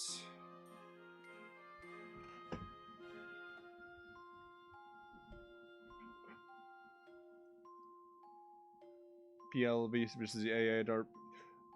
I'm not sure much about the Phoenix Wright Ace Attorney crossover because we're going to be doing that for this game. The only thing I know about from that art book is the concept art of Phoenix and Maya in the Layton art style and Layton in the Phoenix Wright art style, which both pieces are fantastic. I cannot wait for that crossover. I can't wait to see my boy Nick and my girl Maya again.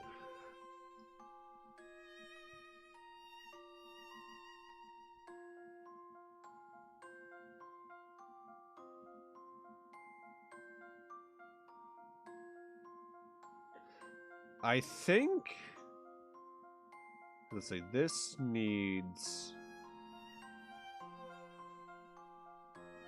I think I can accomplish this by rotating this, the yellow, clockwise?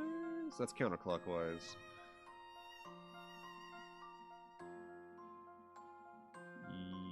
Yes. Yes, because that will give the 13 the 2 it needs from this.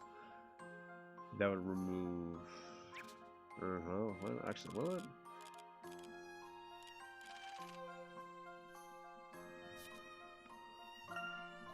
One, 2, 3, 4, 6, 11, 15, 4, 9, 10, 11, 12, 13, 14, 15. 15. 6. Wait, 9, 14, 15. Yeah, we got it. Let's see. That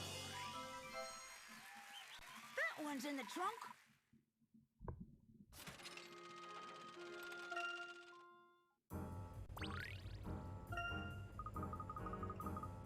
I did, Professor. The door's open. Excellent work, Luke. Now let's push on. Carefully, though. We don't want to be spotted. Time to immediately be spotted when we go through the door because these games.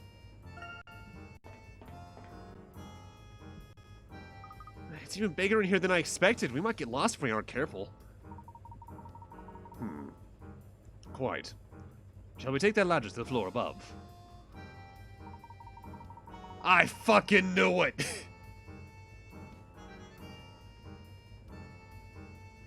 Yeah, it probably was just a joke, that art style, like, shifts, like, to experiment how they would look at each other. It also could be a thing, because I'm not sure, obviously we haven't gotten to the game yet, so I'm not sure how it handles the two sets of characters crossing over. But it could have been a thing where they planned to do it like the, Jimmy Timmy Power Hour, to pull that reference out of all things on Nickelodeon, where when they were working with each other, they would have to cross over between universes and then shift art styles accordingly. Oh, you two. Hold it right there. Where do you think you're going? Oh, no, they found us already. You've got the guts waltzing in here like tourists. Don't move an inch, I warn you. I'm not going to go easy on you just because of the kid. But I will stand here and just watch you do anything that you can. Because I'm at least that much of a gentleman, because you gotta get the hint coins. Oh god, if they're putting hint coins in a screen like this, how many missable hint coins are in this game? Because there were barely any in the last one. I think there was maybe a set of them at most in Last Spectre with retrospect.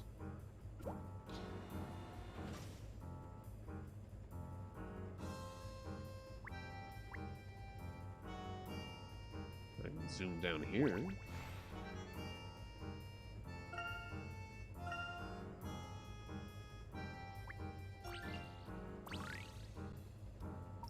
Take a good look at those fuel drums, Luke. They appear to form a puzzle. Is it really safe for us to be solving puzzles in here, Professor? It could be a trap? Trap or not, a gentleman should never leave a puzzle unsolved, Luke. Let's give it a try. And that's how they get bowled over by a boulder.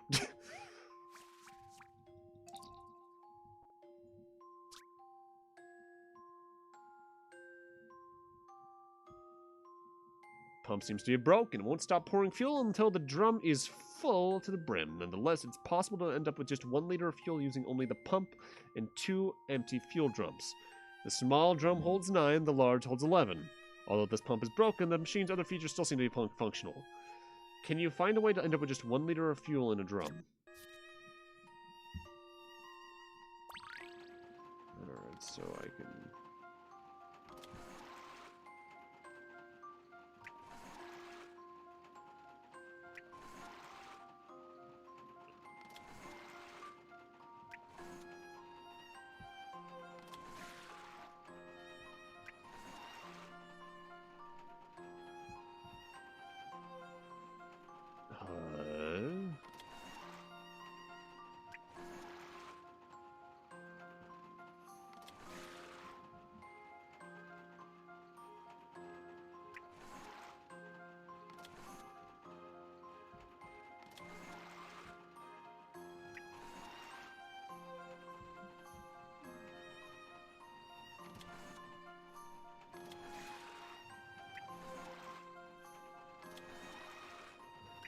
Should just be a bunch of these kind of moves, shouldn't it? I think I just messed that up entirely.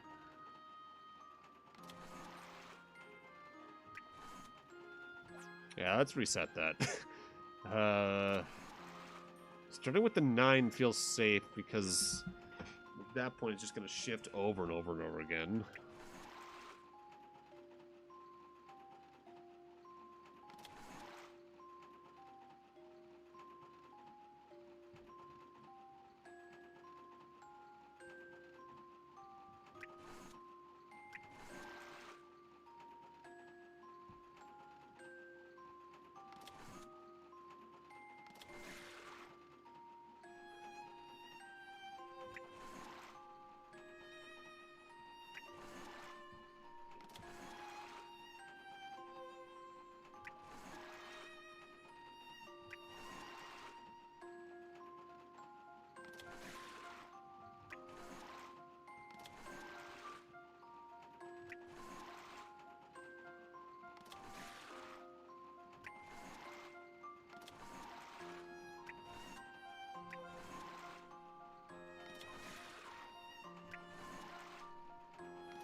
Wait, no.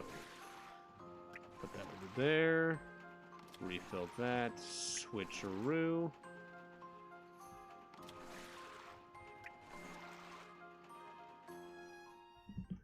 If I just do this.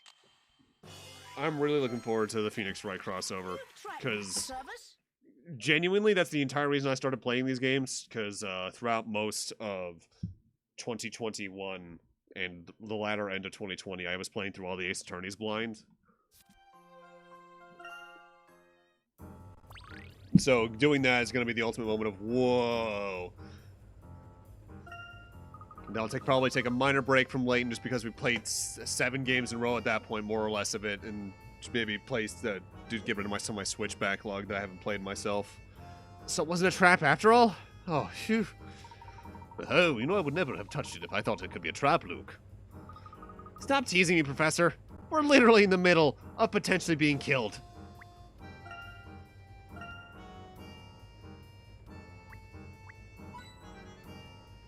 So could you not? But you didn't.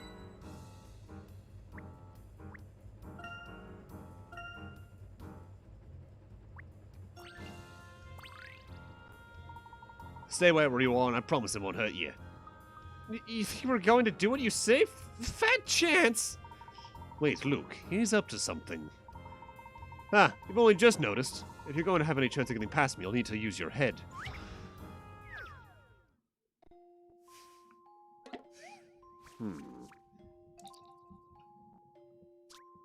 Watch out, Layton needs to get across this walkway, but some swinging hooks have made a dangerous task. It made it a dangerous task indeed. The hooks always swing back and forth across the same routes. Examine how they move and plan Layton's steps carefully to get him safely across to the other side.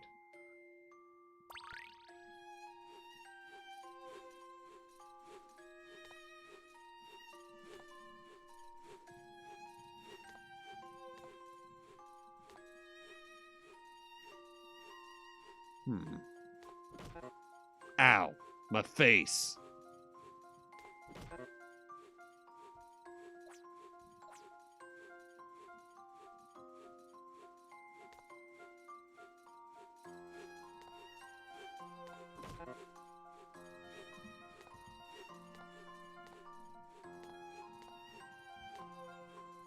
Make a mad dash. My intuition should serve me well. A satisfying puzzle indeed.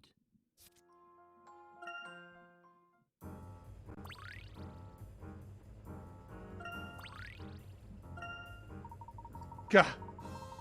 Where's backup when you need it? I can't handle this on my own. I should just face it, I'm always going to be at the bottom of the heap. The boss isn't going to just let you go, you know. He ran off! What was all that about? Don't let your guard down, Luke. We aren't safe yet.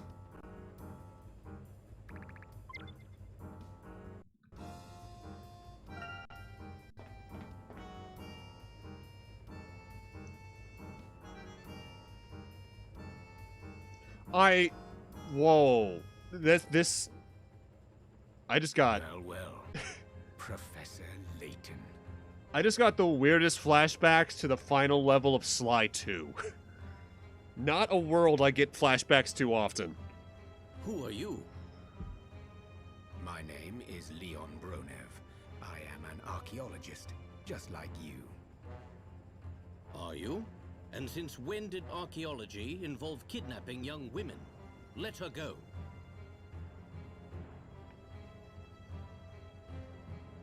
Would that I could, but it isn't that easy.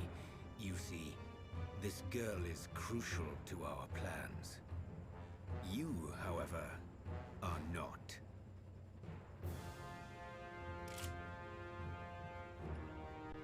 Professor! I will laugh if this entire game's existence is just to justify how Layton was able to handle the guys with the guns at the end in that one scene of Unwound Future. Stay calm, Luke. Don't be a fool, Layton. I can't allow anyone to stand in my way. Stop it. Stop it. Stop it, all of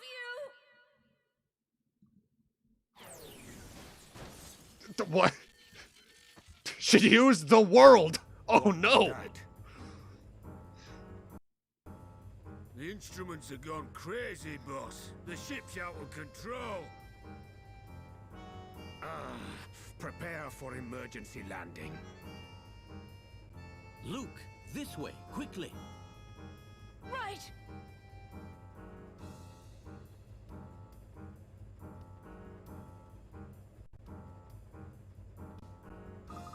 What was that strange shockwave thing that just happened? Now's not the time to worry about that. We need to get off this ship. Let's go.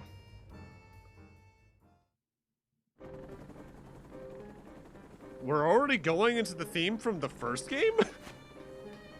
We're only 2 hours in. What do you mean, Professor? Are we going down that road? That's right. Can't easily get back to the other ship, can we? A minor setback.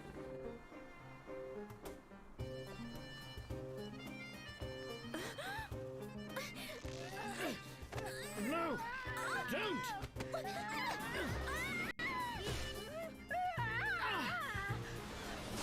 George of the jungle.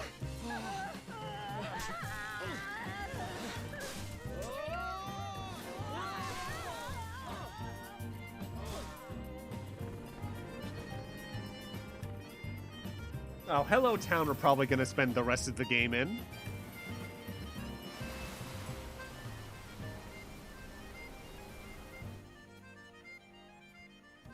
At least a decent chunk of it. That is true, it is the professor's theme. Are you all right, Luke? Where are we? Camelot.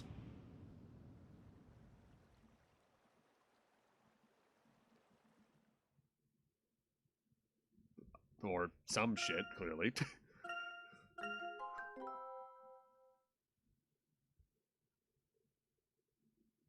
Whoa. Is the screen meant to look like that? That don't look right. Ow, ow, ow, ow.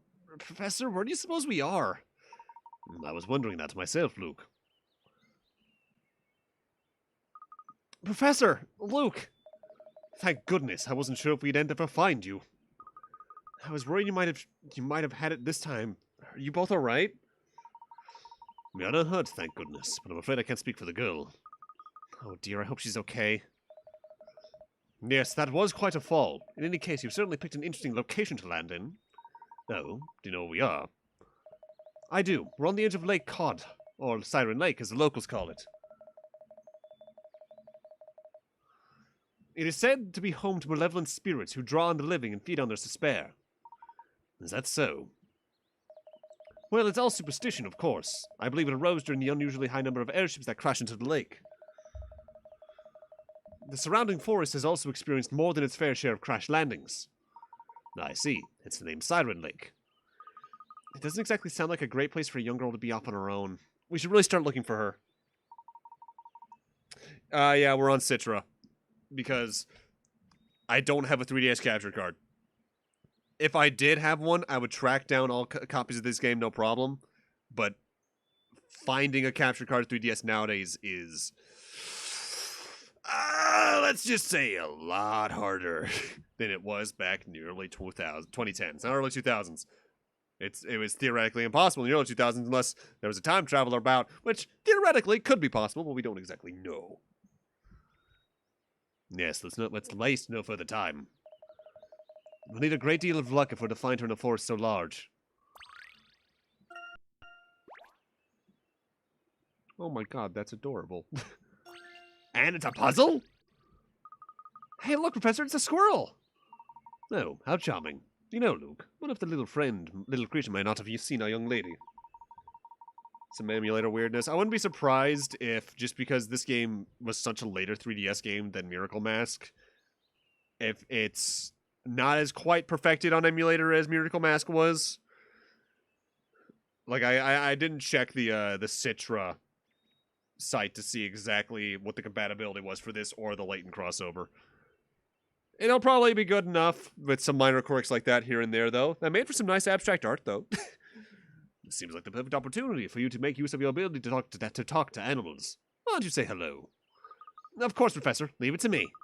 Hello, squirrel friend. We're looking for a girl. She's a bit taller than me, I think, and wears a pink dress. Have you seen her? Squirrel sounds. Really? You won't tell us unless we solve this puzzle? I'm sorry, Professor. This might take a little while. Okay, Hazel. I accept your challenge.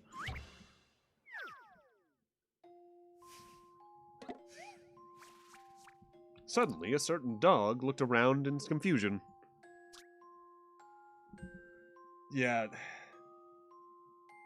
3DS video is rough. And the thing is, we're at the point in time where I'm fine.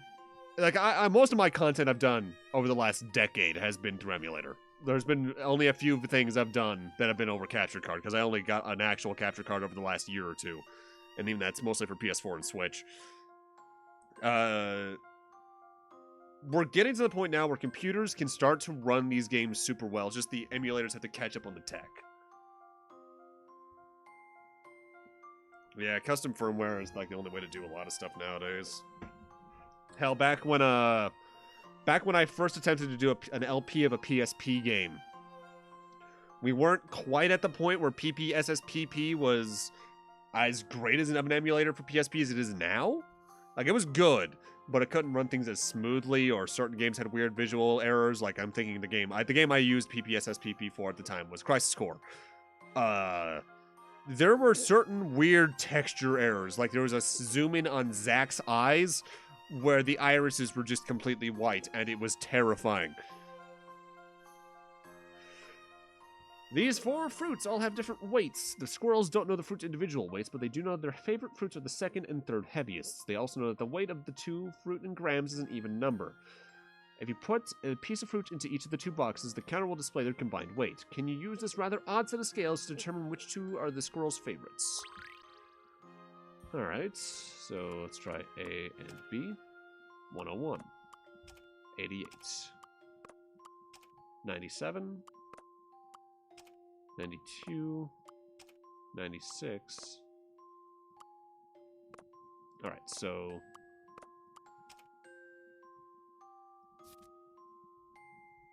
A plus C equals 88.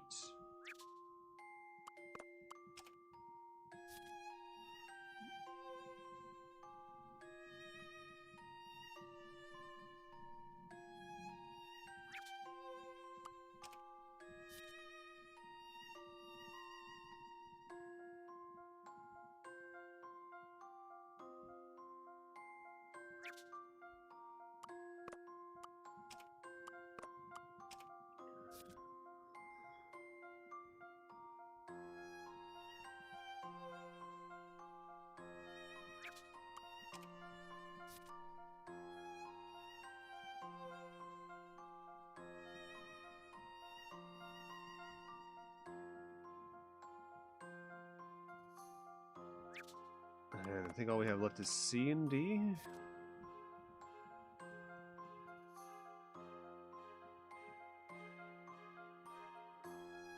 We have all 3 A combos. We have all 3 B combos. We have all 3 C combos. And that handles all the D combos as well. Alright, so it's an even number. So we can cross that out, and that out. So it's either A plus C, A plus D, or C plus D.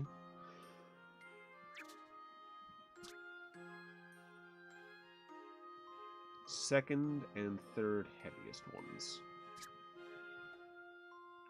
So if it's the second and third heaviest ones,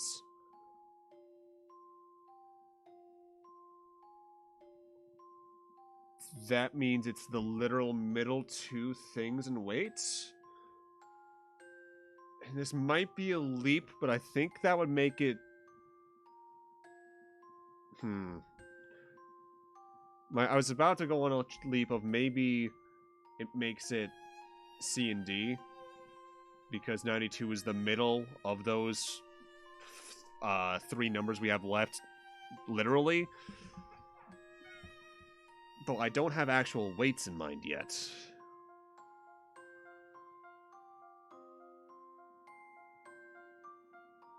Alright, so...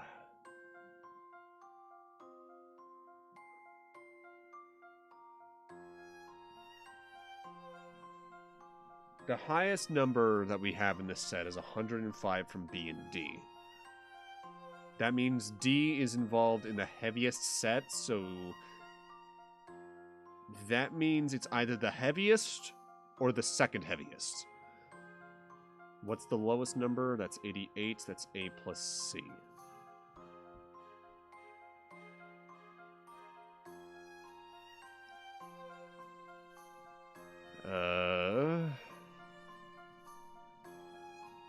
I mean, I could theoretically just guess all these and take the Picarot loss, but I want to try and get things done within 2 guesses usually. But I will take the L when I have to.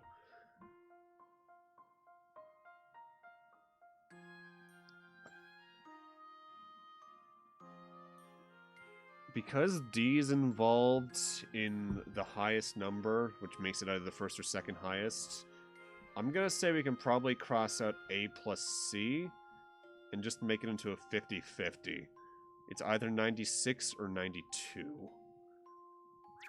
And best thing to do in a case like this, flip a coin!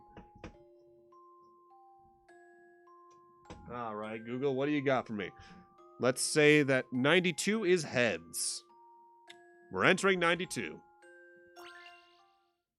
If I just do this. It's 96.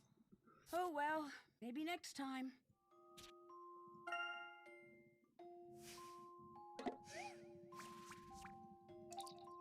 Sometimes brute force is the best method. And that would be A plus D. I've got it, I think. Easy peasy, Professor.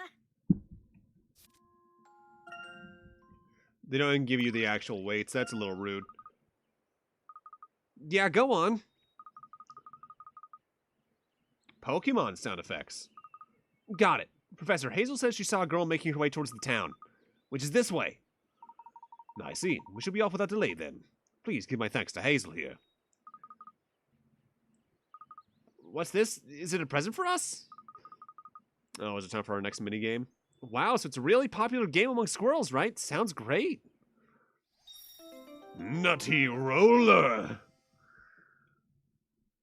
It sounds like it would also be the name of a Mario Party minigame.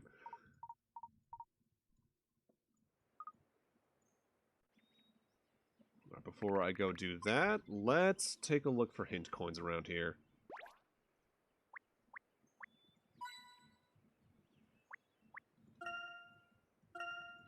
I'm reminded of a scene from Wind Waker.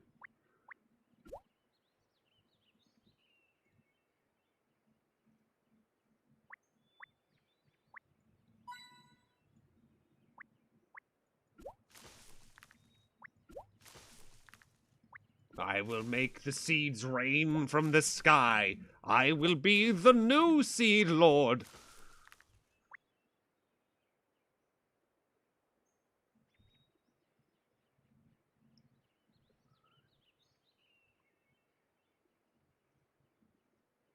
Alright, when in doubt, when I can't actively find something, just move around until Seed Lord.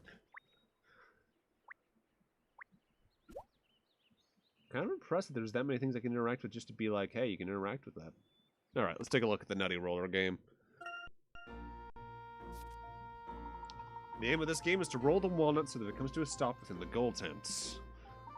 There's all sorts of perils awaiting the walnut along the way to its goal, however, including holes, water, acorns, and rocks. Position the scroll next to the nut and facing towards it, touch the pickup option on the touchscreen to pick it up. Walnut can be rolled onto the course from the edge of the ledge, provided there's no railing in the way. Acorns and rocks must be picked up and rolled onto the course in this way. These are indispensable for clearing a path to the goal tents.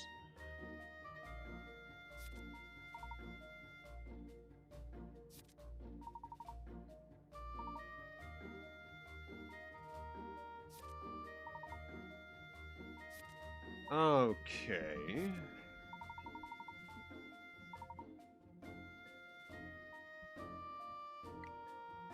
In a way, this oddly reminds me of some puzzles from the DS Zelda games.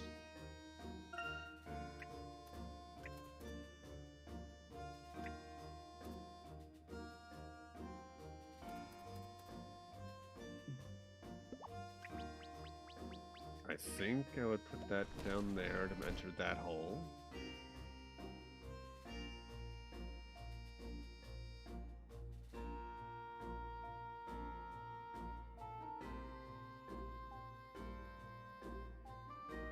Ooh, no, I want to do that on the other one. Because that's the only way I can use all these bridges up.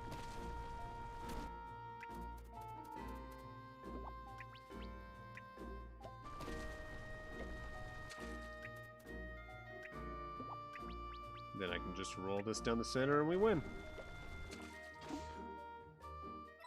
Alright. Starting off with an easy one, of course, but that feels like it'll become pretty interesting by the end.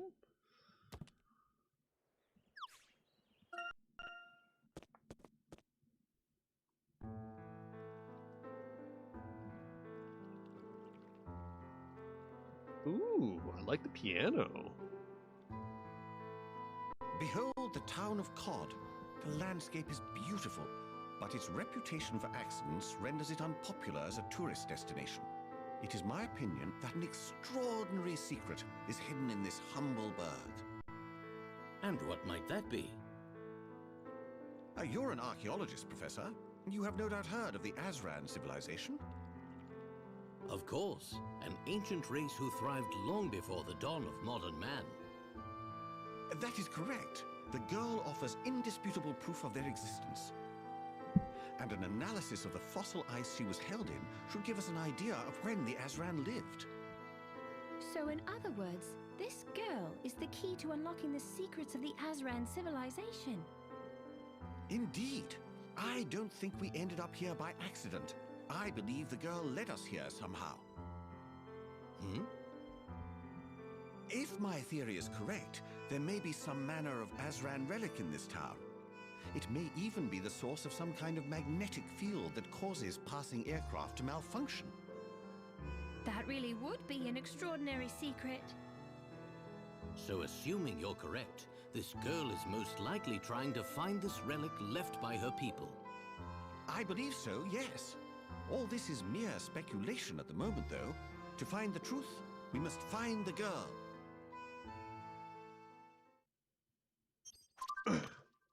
Already a more interesting way to enter the second town of the game, so to speak, than what Diabolical Box did.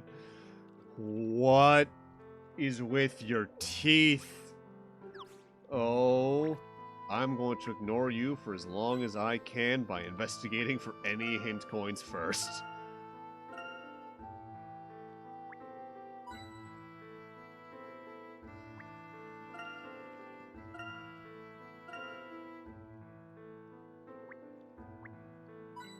This eerily reminds me of that town setup I had going in Valheim with my friend James for a while. Valheim was fun. Wish they updated it more regularly, and I'm glad it's still getting some amount of updates, but oh boy. You caught up? Alrighty. Hey, mister! Are you addressing me? Of course I am. Was that your Creus-class gunnery airship that just crashed landed on the lake and made a monster wave? Good night. Our ship did land in the lake, but it is a small red aircraft. What? So the big steel zeppelin isn't yours then? Oh, that's rubbish. I was hoping you'd give me a tour. Well, now, I admit that the other airship is quite imposing, but the Bostonius is lighter and a great deal more maneuverable. Really? Wow, to be honest, I'd be shocked to go on any airship. Hey, you seem to be you seem like the perceptive type. Could you give us a hand? We're looking for a girl. Long hair, unusual manner. Huh? Sure, I saw her earlier. She was heading towards the station. Excellent. Thanks. Professor, let's go.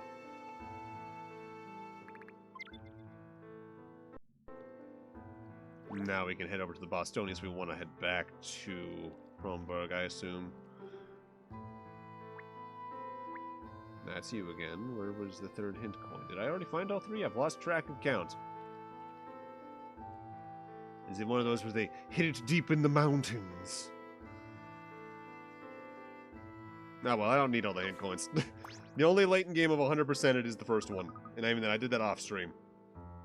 Professor, look! Right, lost them. I'm sure they landed around here, though. Wonder what happened to Discole? I have a pretty good feeling.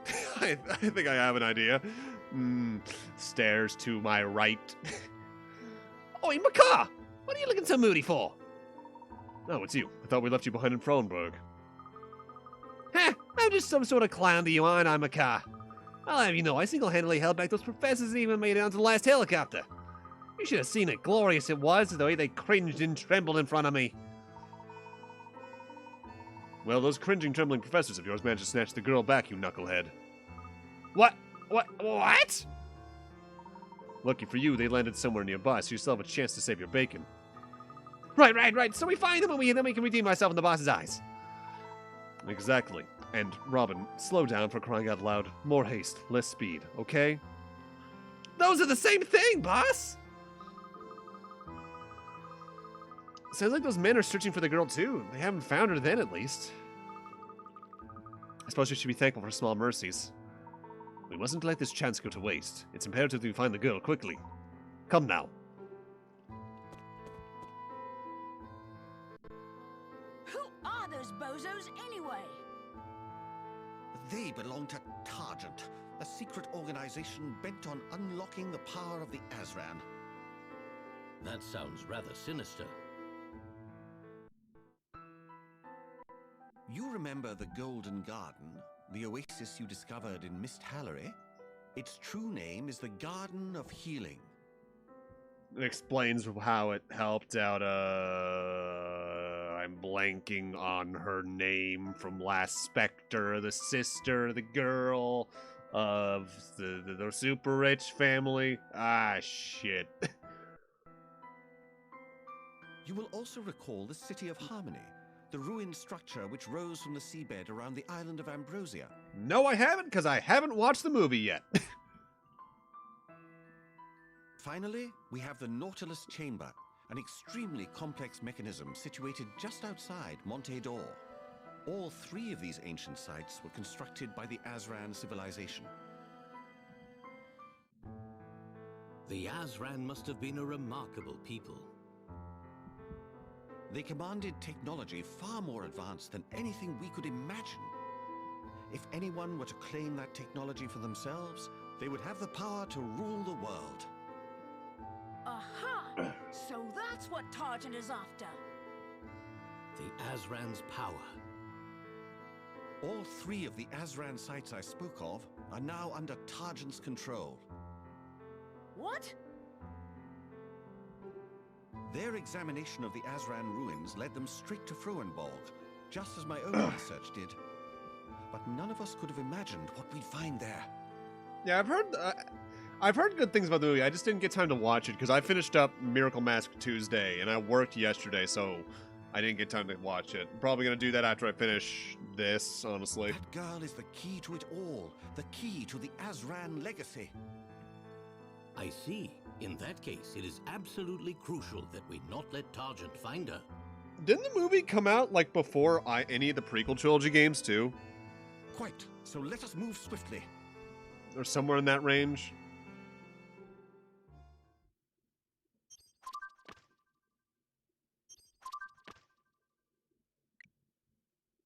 One down.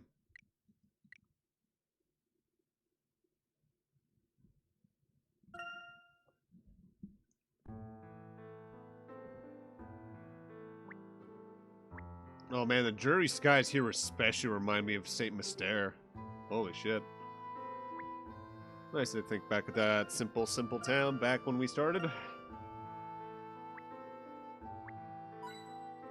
Avoid the NPCs to talk to until I absolutely need to. Kitty! I think. That might be a dog, I can't quite tell. It's very blurry. It's also very small. I have to face it. My truest enemy. I am small. Why did I almost say my smallest enigma? What? My smallest mystery? I am small? I feel like that's pretty easy to figure out. Why? Brain. The way you take words and turn them into a salad that is somehow wrong, I don't know. You confuse me. The inner machinations of my mind are that of an enigma.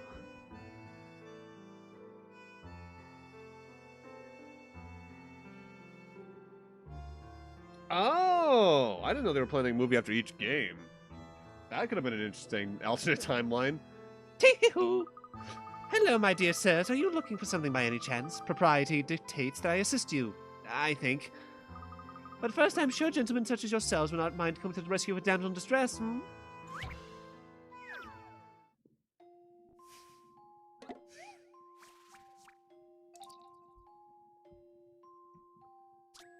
You've decided to sow your friend a garish flower from a number of red, blue, yellow, and purple petals. You want it to be a little different, so you decided that no two petals of the same color should touch at any point. That's your only rule. Touch a petal to choose its color and create a lovely floral gift for your friend. Alright. So...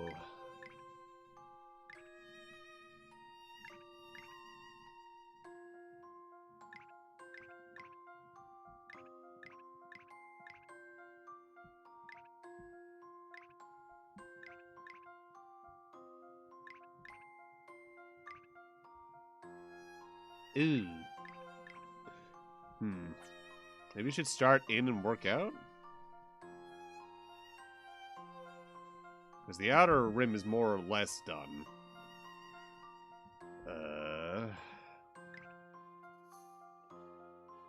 The problem is there's only 3 colors in the center, so maybe I do have to do this the hard way.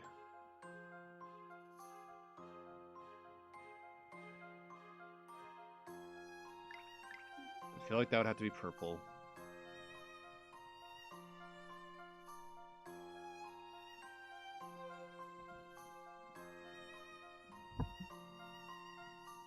Yeah, brains do confuse everyone. They I don't get how they work. How have we survived this long?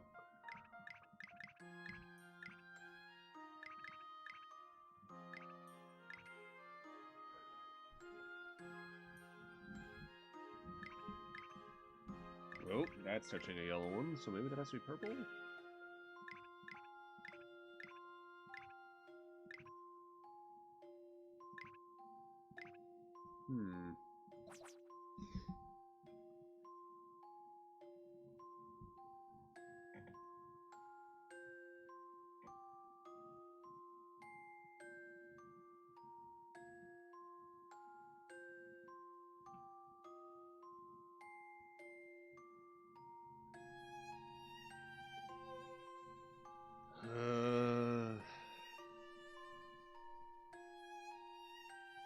This might be one of those that's easier.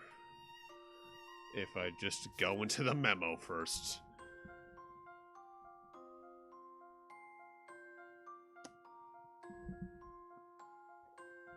So... No, there's nothing stopping this from being red. This has to be purple or blue.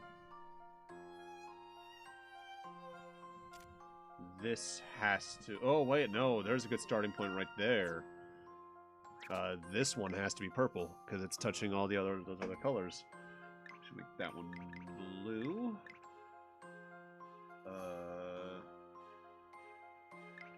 I guess that's not touching that one, so that'll be purple. This one has to be red. I guess that one has to be blue, and this one has to be yellow. Purple, blue.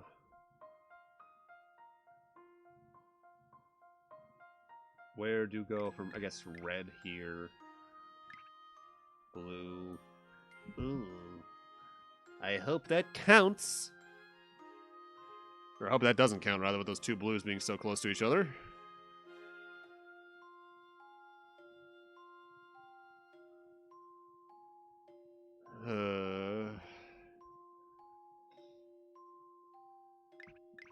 Purple.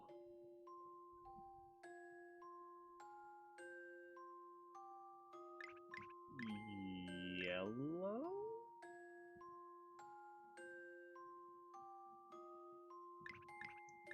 Red. Blue. Blue. Red.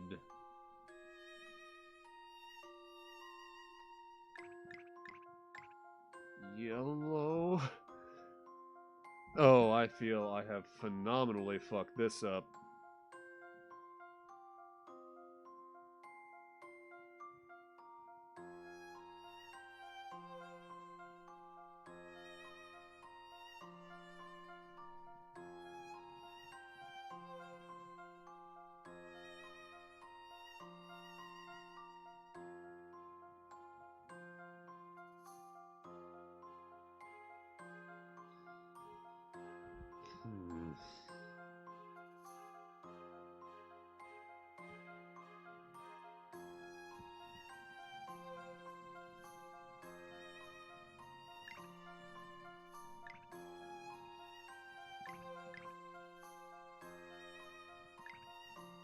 Blue works for that, but it could also be yellow.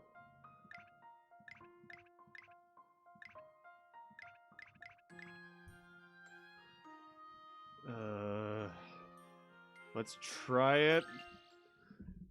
This was quite the conundrum. And if not, I'll start going into the hint coins. Really? And there we have it. Maybe there's multiple answers? Sorry if that was loud. I'm genuinely surprised by that one. I didn't like that puzzle. Oh, look at that. You did quite the turn on that puzzle, did you not? So, how may I assist you? We're looking for one of our party, a young lady with a rather otherworldly appearance. Have you seen anyone go by?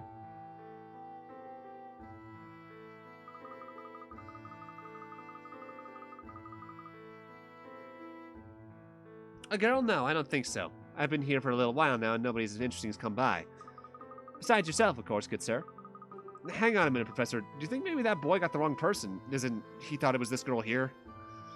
No one has passed by this way. That must indeed be the case. How? But then that means our girl was never heading toward the station. Perhaps, but we may as well see what information we can gather while we're here. You just loaded in.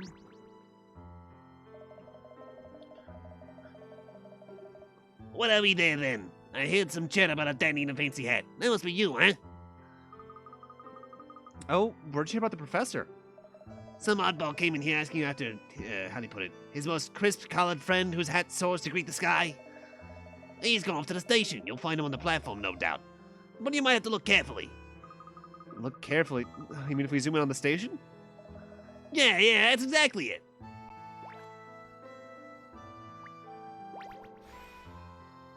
Aldous! I'm genuinely surprised they didn't do the joke I was hoping they would do, but at the same time, that would mean making an entirely different model. And that's not always the most viable. Alright, where else could there be hint coins? Wait, train. No, it's just a train.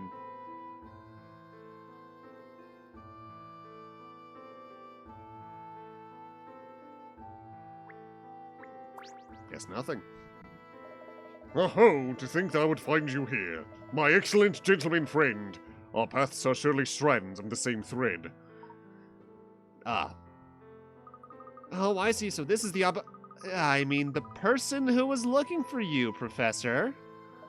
Absolutely, incontestably. Just as the squirrel must seek the acorn, it behooves me to find you. But first I must tell you how honored I am to witness you making such an eager use of the zooming skills I taught you. Thank you, Aldous. What was it you wanted to talk to me about? Ah, yes, of course. Well, my friend, I find myself most fortuitously in possession of information that might interest you. You may have noticed that when you move the magnifying glass around, the objects occasionally sort of give a little poof. Whenever you notice such a poof, even if the magnifying glass is not orange, take heart and investigate with vigor. For it means that a weird and wonderful curio may be within your grasp. Now then, if you please, I ask you to slide your magnifying glass over the locomotive's chimney and examine it closely.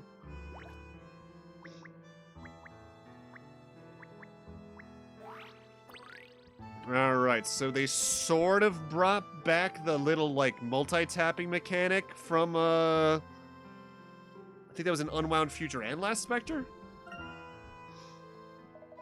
Splendiferous work! That, my friends, is a choice item of your newborn collection.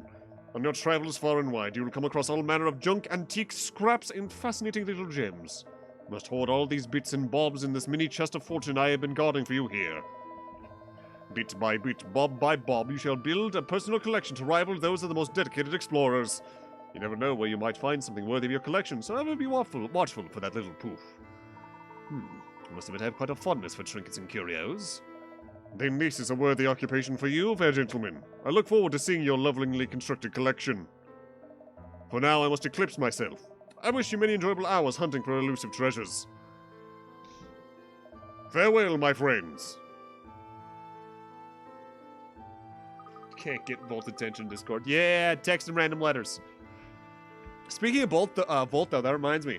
Did you guys see, like, the Nintendo sales figures that came out last night? Over the last year?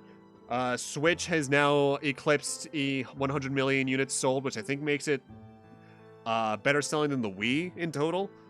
And Metroid Dread within, and this is like from figures as of the 31st of December, so this could have changed already, is closing in on Metroid Prime to be the top-selling Metroid game ever. I think it was 100,000 units away, which it could have passed by now, honestly. If not, it'll definitely probably pass that by the midpoint of the year. I'm excited. I'm glad to see Metroid getting that kind of love. Off he goes. He seems to have warmed up a bit, at least. Beat the Wii and PS1. I think it's closing in on the DS as well. Let me look up the ranking of console sales. I know it still has to be... Nothing is ever going to beat the PS2. I don't think anything can ever beat the PS2 in terms of sales. All right, so let's see. The Switch is currently at 103 million. The PS4 is at 116 million. I can see it maybe eclipsing that by the end of the year, assuming, because we already know there's a new Switch shortage, because coincidentally, about half a year ago, some important Switch stuff stopped being manufactured, not just due to like pandemic stuff, but also because the Switch was unfortunately in some hardware limits outdated by the time it released. So assuming that the next console that they do comes out within the next year or two, it'll probably surpass the PS4. Surpassing the Game Boy in color is a rough thing from there, because that's 118 million, maybe. The DS and PS2 are the untouchable two, because that's 154 and 155 million respectively. That's not an easy thing to beat. The fact that the DS got that close is impressive, though, between the DS, the DS Lite, and the DSi. And I guess the DSi XL, now that I think about it, because I forgot that was a thing until just now. But still, that means it took, what is that? 4 revisions of a DS to almost beat the PS2? Almost. The power of a cheap DVD player in the early 2000s.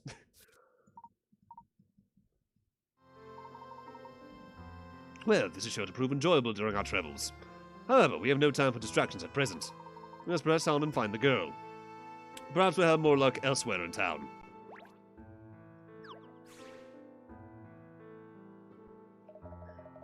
So, did you find that oddball I was telling you about? Yes, we found Aldous. Unfortunately, he was unable to help us with our predicament. We urgently need to find someone, you see. Well, that's too bad now, isn't it? What was it you after then? Not that funny-looking girl who went by earlier, is it? That may well be her. Which direction did she go? Oh, she headed straight for the fish market, I reckon. Figured she was after a trout fillet fish from the lake. True. Because that was especially a problem with, like, Revision 1 PS2s, right? Either the disk drive died out due to...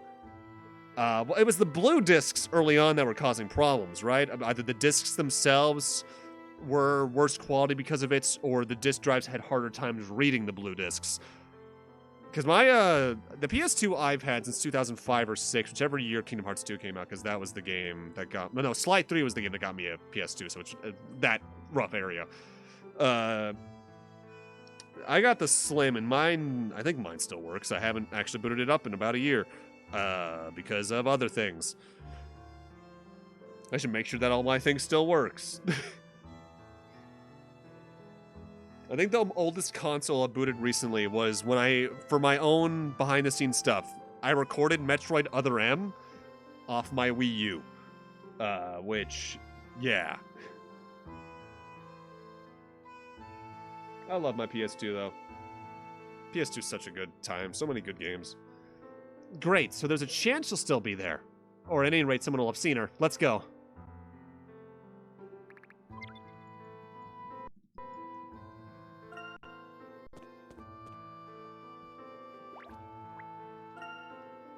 That is an evil-looking fish.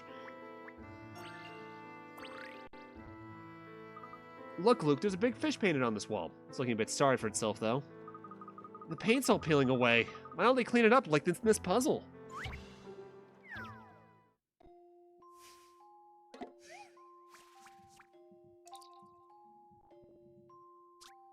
The poster was ripped to pieces before being stuck on this sign. You need to put all the pieces in the right place, but you don't want to take them off the sign one at a time in case they blow away in the wind. Not to worry, though, you can recreate the poster by moving 3 pieces at a time, either up, down, or sideways. Feel free to move the pieces as many times as you like and restore this fish to its former glory. Alright, so it's one of these puzzles again, just like the 2 they have in Miracle Mask. Okay, then, so... I think I want to do you.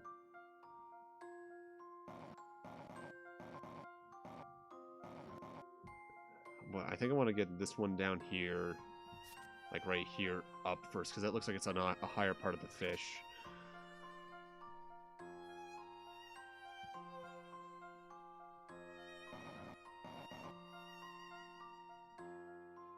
Yes, yes.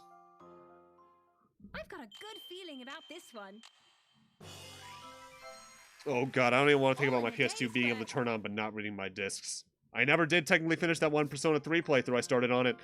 Admittedly, not that I would, because... God, that's a fucking flashback. This is years ago, even. I was playing Persona 3 FES in high school on my PS2. I think this was over the summer one year in high school. I got... I want to say to maybe October or November in the game, somewhere in that range. And I realized there's a quest for Alice in that game where you need to give her a mop you can get at a bathroom. I already got the mop, but I sold it accidentally without thinking about it at the store in-game and had to... Because you needed to give it to her, and the mop was a lot of money, and I needed that money to get something else. The problem with that is that means I couldn't get a 200% playthrough because I had already saved over the latest save I could go back to, and it was after that, and I was sad. That I've thought about that playthrough for at least 8 years now, maybe. Yeah, deep cleans might help with that. I've had to do that with my Game Boy Advance even. My original GBA, because I used to be with that kid who would like have McDonald's and while also playing on their Game Boy Advance, but it got to the point where I think it was left on the D-pad just wouldn't work right, even if I was pressing really hard on it.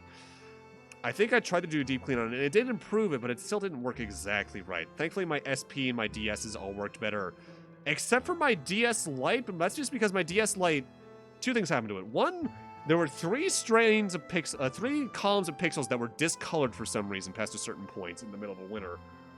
And also, it had the DS Lite problem that apparently was very common, where the shoulder button crapped up after a while. I think it was the R button in particular. You know, maybe all that cracked paint isn't so bad after all. It gives things a nice retro feel. You might even say, vintage. Emmy, this isn't the time or place for puns.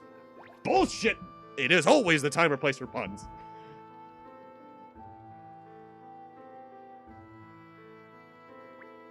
How dare you, Luke? I thought we were friends, man. I thought we were friends.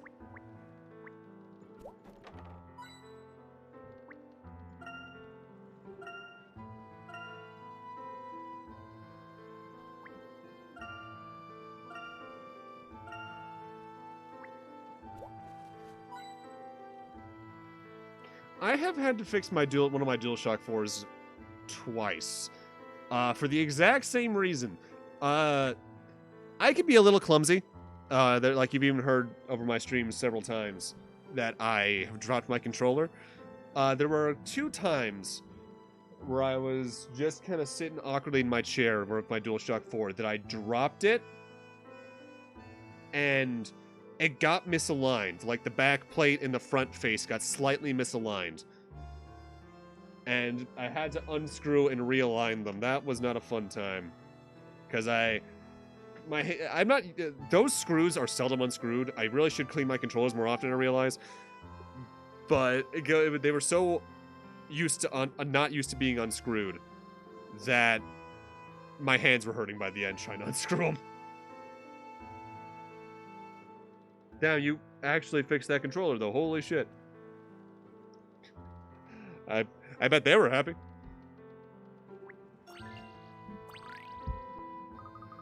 Oh, new faces. Let me look at you. Huh, I take it you're the ones who've been traveling that funny little airship, huh? Yes. Well, we've mostly been traveling in that one. How'd you know? You see the Bostonians come down? No, just heard about it. Market gossip, you know. The airships are always crashing down around here, so it's easy to spot survivors. Oh, sorry, how insensitive of me. I make it sound like a joke when it's a horrible thing that happened to you. Actually, the market gossip may be of use to us. There was a young girl with us. We've lost sight of her due to our impromptu landing. A girl? Really? Probably didn't look like one of you lot. Wait, but did you see a girl? Cheaper to mail it to you. Yep, yeah. Oh, God. It's why I'm very glad I have yet to have a case of Joy-Con drift. Because I still have my original Revision 1 Joy-Cons to the point where it has that problem with the left Joy-Con where its connectivity is a little off. So if, say, I'm facing... if my mic sounds weird, it's because I'm facing my TV to give myself a better example. If I put my hands below my second desk that's to my right, which is what I'm reading chat on right now. If I put it below the desk, the left Joy-Con will disconnect from the Switch because the signal is not strong enough.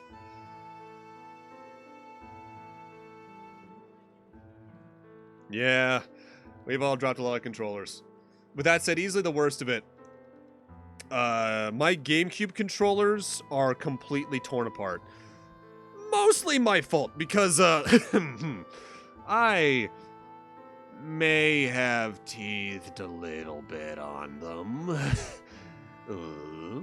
I need to get new ones, like the new Smash ones or something, just to get a better replacement. Plus, then if I get, like, a PC converter, I can use game controllers on my PC, which I really like to do. Because whenever I try to play a game on stream, I like to use a controller that is similar to the native one when I can. Like when I streamed, when I streamed Majora's Mask a little back a little bit, I had to get an N64 controller for that. Who just did that? Iggy! Iggy! Ah! Guys, it's time. Hit the alarms again!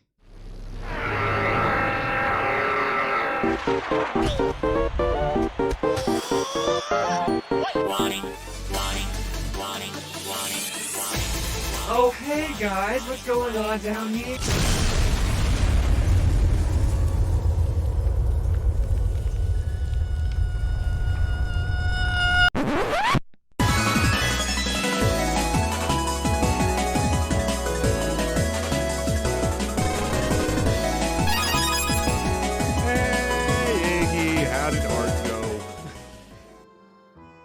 Welcome everyone into Professor Layton, the Azran Legacy, the final game in the Prequel Trilogy. We're about 2.5 hours into it, as you can tell by the uptime thing. And I have ideas on what's going on in some angles, but we basically know nothing. How'd everyone doing tonight? Welcome on in. How about this? I'll tell you what I saw if you solve this puzzle for me. Deal? Whoa! Xander writes music. Thanks for the follow. Why is my follow alert looping its sound effect? The last time that happened, I was also active on a different scene, but I don't want to look through my scenes to figure out. The animation's cute, but you feel like you understand it. You want... Hell yeah, brother.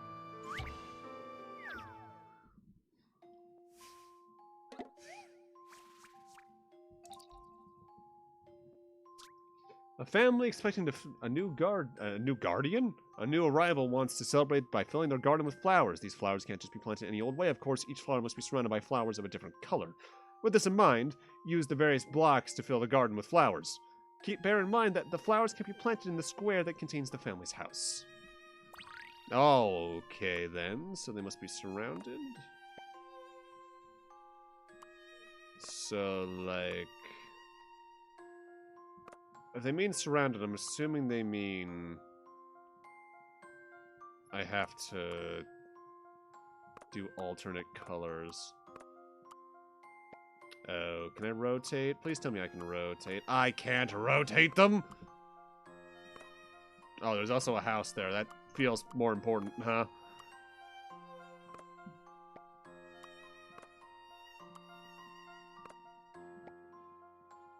Do more of Katie and Belle? Hell yeah! Oh, don't worry. That animation is meant to be, like, wild and to throw people off. Like, that's part of why I made it the way I did.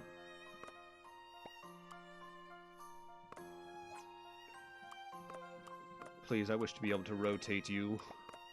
Nah. Like, it's just meant to be very random, but very humorous. That feels like a good bet there, because then I can curve things around the house.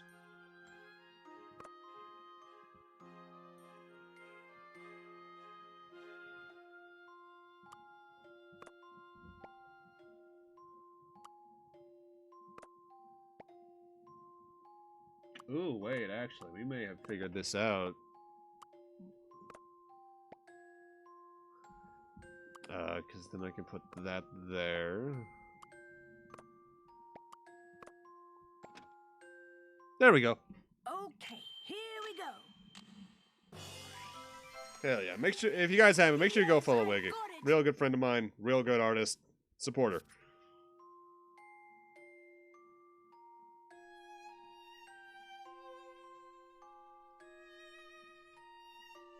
What is this ping I have on Discord?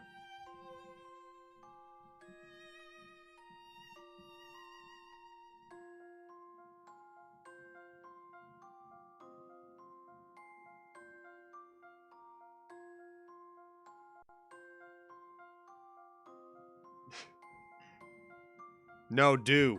Support her. Support my friends. All of them. Great stuff. You're not bad at landscaping, are you? Alright then, I'll spill the beans. There was a girl not long ago heading towards Boris's hut. You know, Mr. Strong and Silent, the fisherman? I see. So if we go in that direction. You might run into her, yeah. It's not a very busy part of town, so if she's there, you'll probably spot her quickly enough. I see. Thank you very much for your help. By the way, you seem pretty deft with that flower bed puzzle. Do you reckon you'd enjoy taking on a bit more of a challenge? You mean more flower bed puzzles? Sure, I thought I was pretty good at that last one. I really can't either, Citrix. Because we know it's happening in some form, because the same leak that had Greatest Attorney Chronicles had that, but it's probably still so early in development, we're probably not going to see anything of it until at least next year, I'd assume. I'm really into gardens and stuff, but delicate exotic plants are just hopeless in COD. I don't know if it's the soil or the climate, but everything just shrivels up. So here, you'll get your use out of this than me. Bloom Burst! That also sounds like it would be a Mario Party minigame. Alright, let's take a look at what this minigame's like. Look after the darlings, won't you?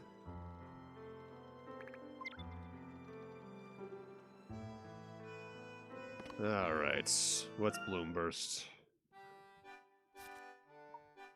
Aim is to plant 4 different types of flowers and bring each garden back to life. Inflatus potentiae, often known as burst flowers, produce a unique blast of energy when they bloom. Direct the direction of this blast varies according to the color of the flower. On the right side, on the touchscreen, you'll see the flowers can be planted in a particular garden. Garden fixed numbers of 4 squares in both vertical directions.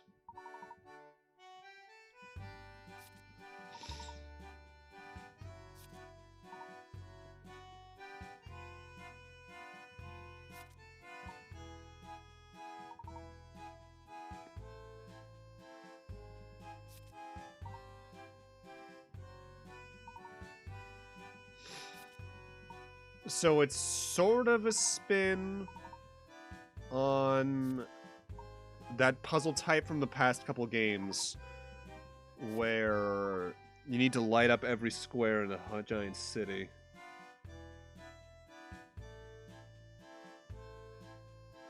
Yeah, that's what I'm saying. We don't even know anything, like, we just know it's happening. I've seen one cool fan theory of what they want a new Attorney game to be, where it takes advantage of both the sequel trilogy of Ace Attorney and Great Ace Attorney, where you alternate in each case between being with Nick and Maya and Ryunosuke and why am I blanking on Susato, and you try to figure out a giant, large conspiracy that spans time. And there's cool things you could do with that. I doubt that'd be what they do, though.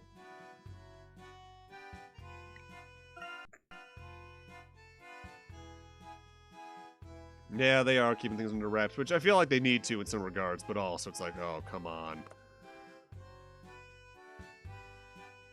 I wasn't paying attention. What?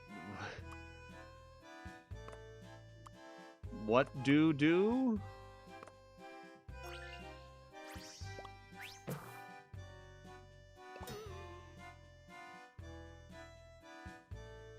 No, but no, okay.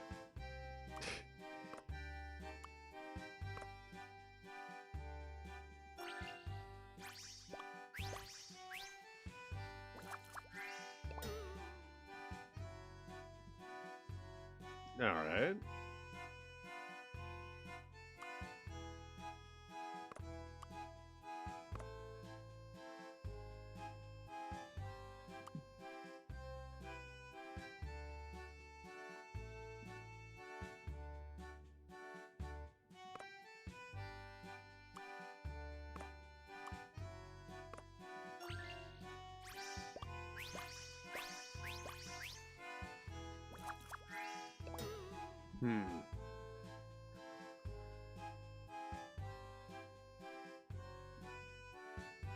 Maybe I should have skipped through that latter part of that dialogue as fast as I did, huh?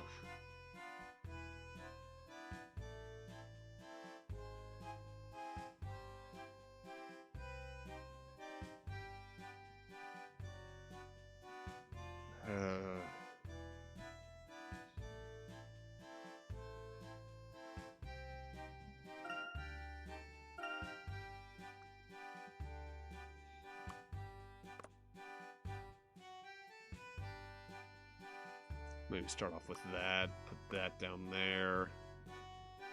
Yes, because that would allow me to put that there.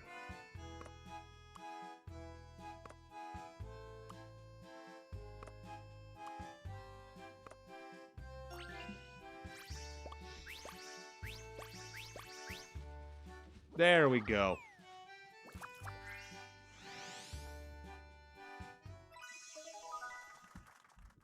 I managed to pay attention. Also, while I'm at it.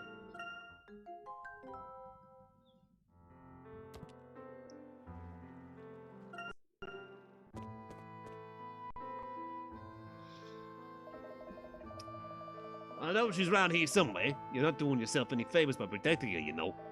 Now let's try this again. Tell me where the little missy is, or I might take it upon myself to rearrange that honker of yours. I told you. I turned around, she was gone. Right off the market. No, aye. So I went looking near those boats, eh? What'd I find there?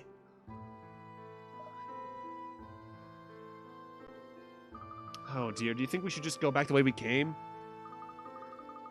Well, we didn't see any sign of her on her way back from the market, so that must mean she's still around here somewhere. Let's ask that man. He seems to know something about the situation. Before I do that, though, I'm going to quickly go to break because I need to go use the restroom. So I will be a moment and take this moment to grab a snack, get some drinks, do whatever you need to do, and I'll be back in a sec.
Alrighty.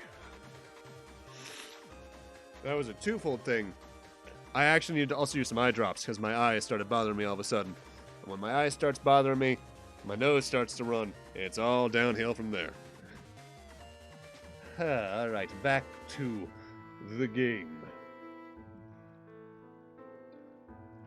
Where did Citra go? There you are.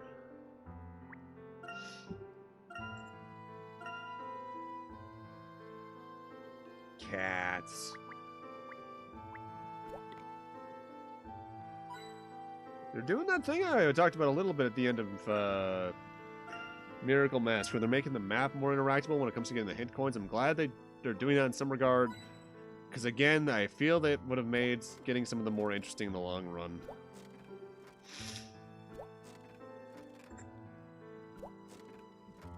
push this sign.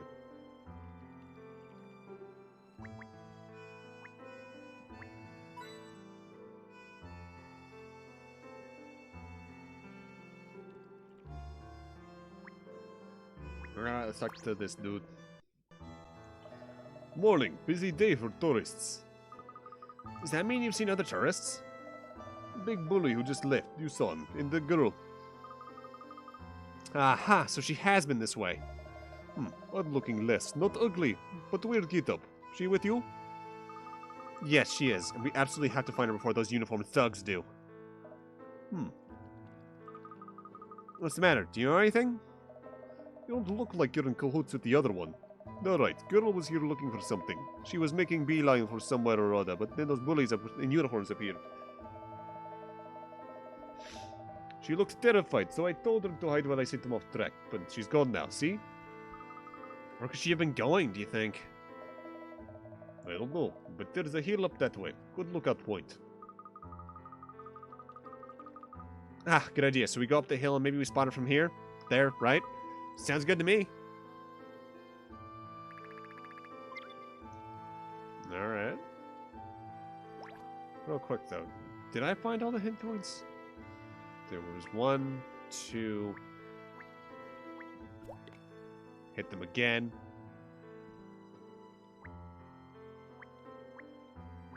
Yeah, I guess there's only maybe the 2 here.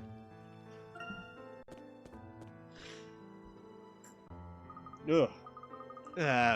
Rocks, shrubs, fishing boats, mountains, more rocks. Nothing even remotely girl-shaped.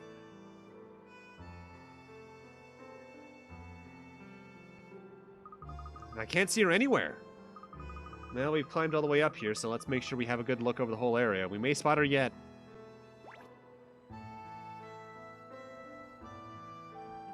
I'm again reminded of a part of Spirit of Justice, but a radically different case in that game.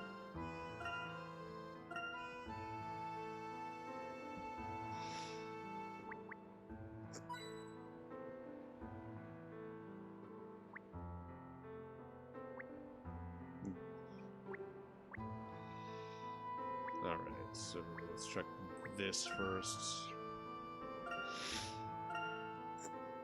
I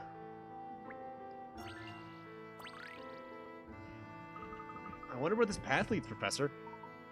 Keep your eyes peeled for any signposts in the way, Luke. In fact, let me show you an example.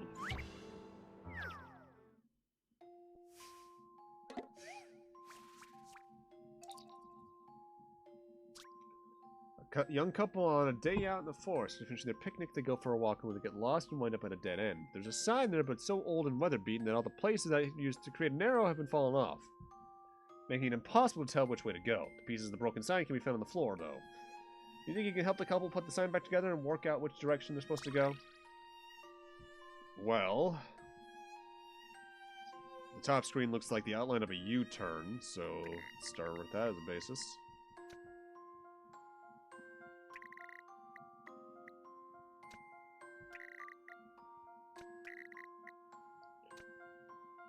Ooh.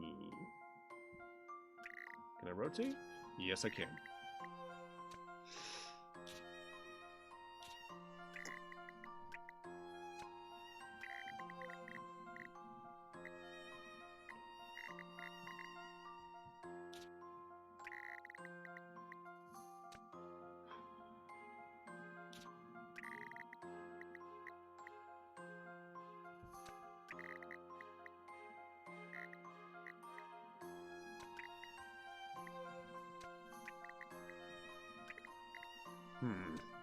I fear I may have been off on this a little bit.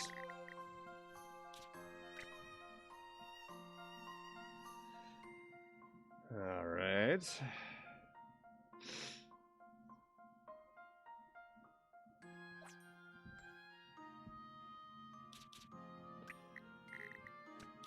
So some of these are pretty straightforward. Like that has to go there.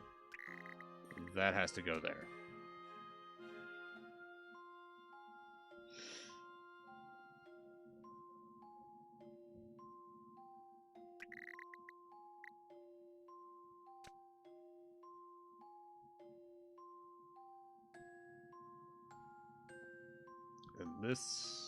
These two have to go like that. There's no real other way those can go.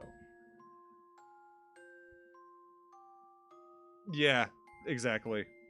Plus, it just makes the world feel more alive. I like that they did that a lot. This can only really go here. From here, though, like, that there. The rest is where it starts to fall apart on me.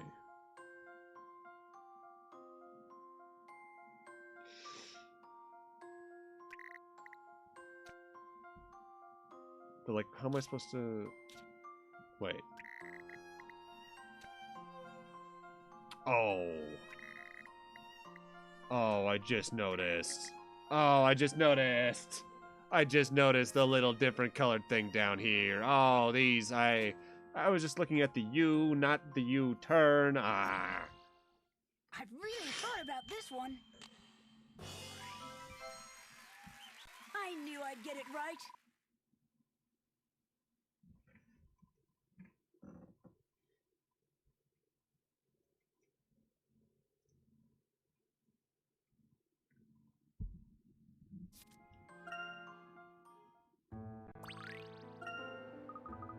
Well, I'm still not sure what that path leads, but it definitely looks a bit dodgy, Professor. Indeed so, and jumping over fences is most ungentlemanly behavior. Well, shit. I was expecting that to lead me to a new area.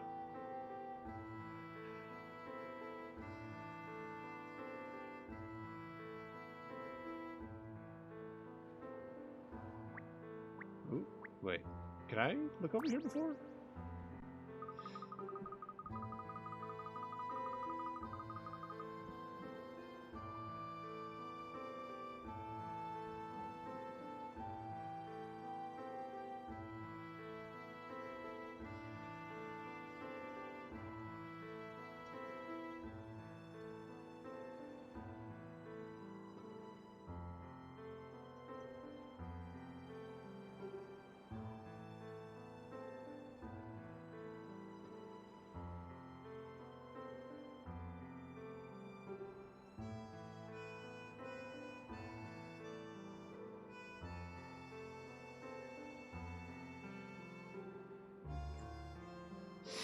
Getting important DMs about an art commission that I'm getting already.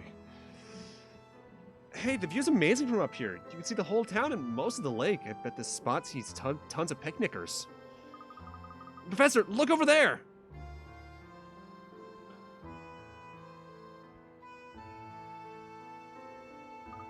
It's Sergeant Zeppelin. So that's where they came down. It is rather unfortunate to see they landed so closely. But they're not moving, which means they haven't found the girl yet, right? Or their ship sustained damage in the crash and they're still doing repairs. Either way, we have a chance. Duh! Did you hear that? It sounded rather like the fisherman we met just now. Oh no, you think the Targent thug came back? Let's hurry down, come on.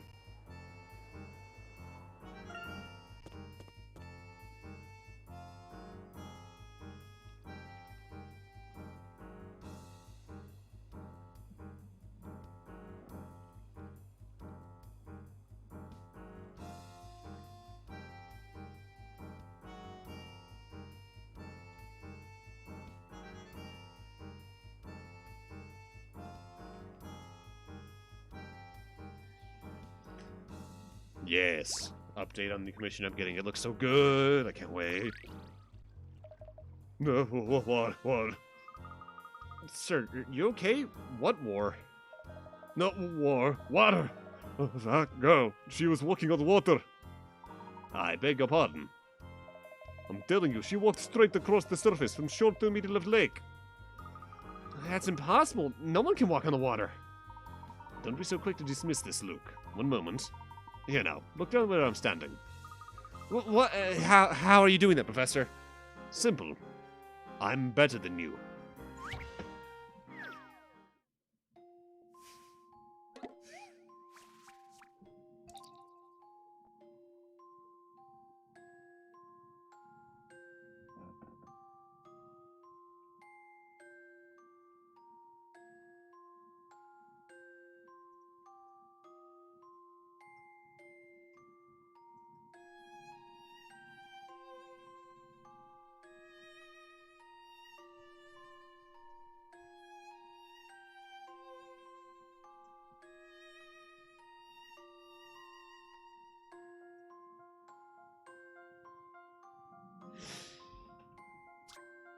Upon closely examining the surface of the lake more closely, Layton discovered some floating ice shelves thick enough to stand on. While the girl appeared to be walking on water, she was merely stepping across the ice.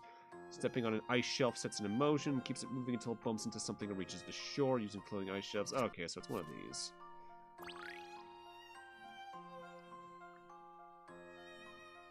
So I probably... There's sort of a puzzle in FF7 like this. Alright, do I want to go right? Or down? Down would take me down to there. I can go up, and then I'd be trapped, so I want to go right. Now I can go left.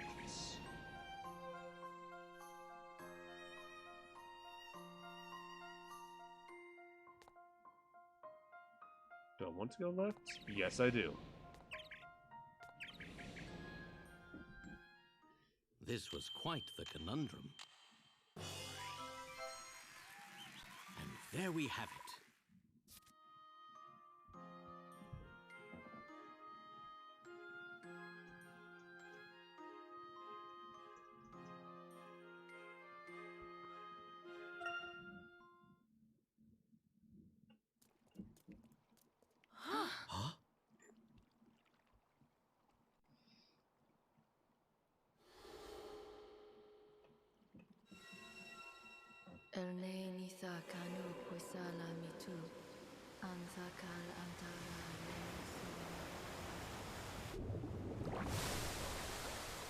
Huh? Is that?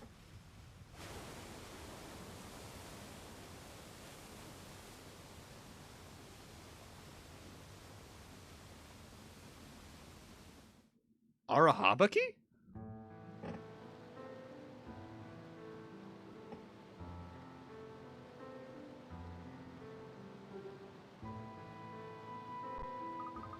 What? Who would have thought there'd be something like this hidden under the lake? I can't see the girl. Where's she gone? Do you think she slipped off this walkway? Hold on. Over there, is that a passage leading into the ruin? The girl must have gone inside. Come along. We don't want to lose her again.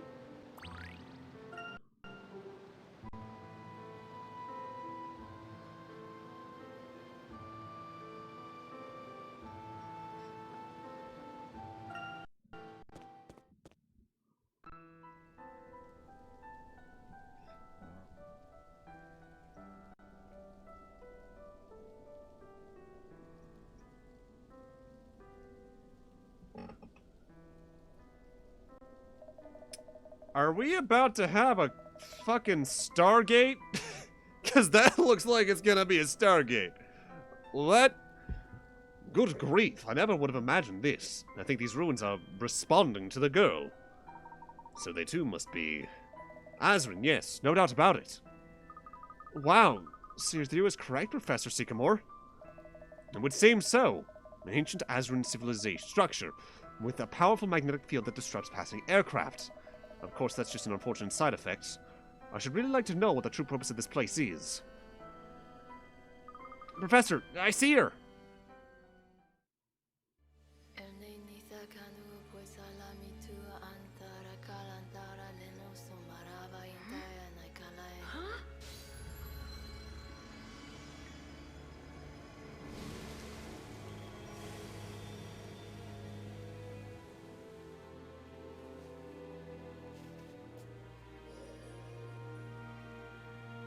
How on earth did you do that?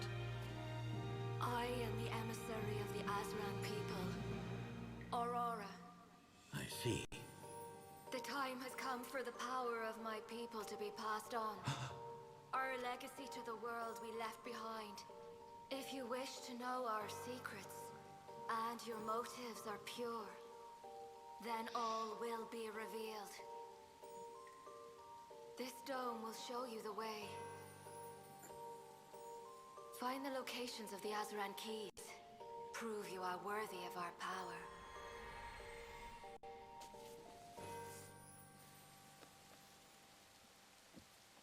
I'm also, just because of all the blue glowing especially, reminded of Atlantis Lost Empire.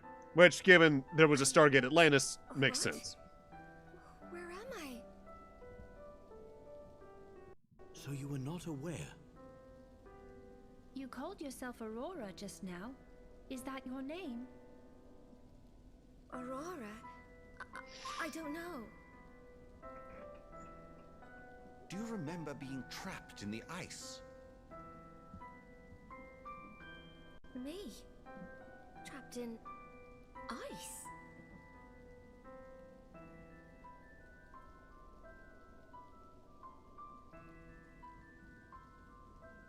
You claim to be the emissary of the Azran.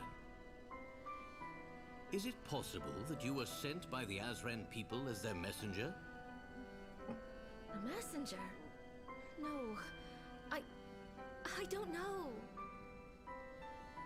Perhaps your role as a messenger operates only on a subconscious level. The Azran have sent us their greatest puzzle yet in the shape of this girl. It is up to us to rise to the challenge. Time to solve her. Pushes the gem on her forehead. She opens up like the mask that Arnold Schwarzenegger wears in Total Recall. Opens up. There's just a robot face in there. Oh God, why?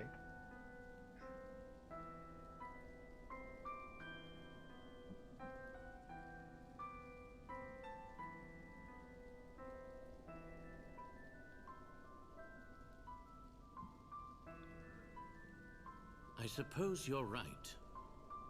But what could it all mean?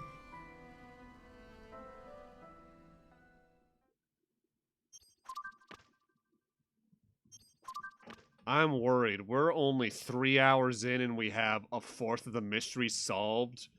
This game's pace is gonna get unreal, huh?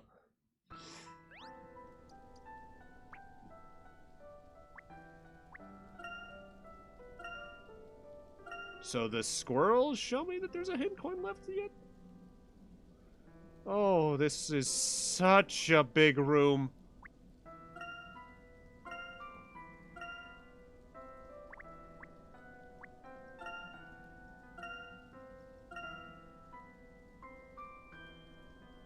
Holy shit.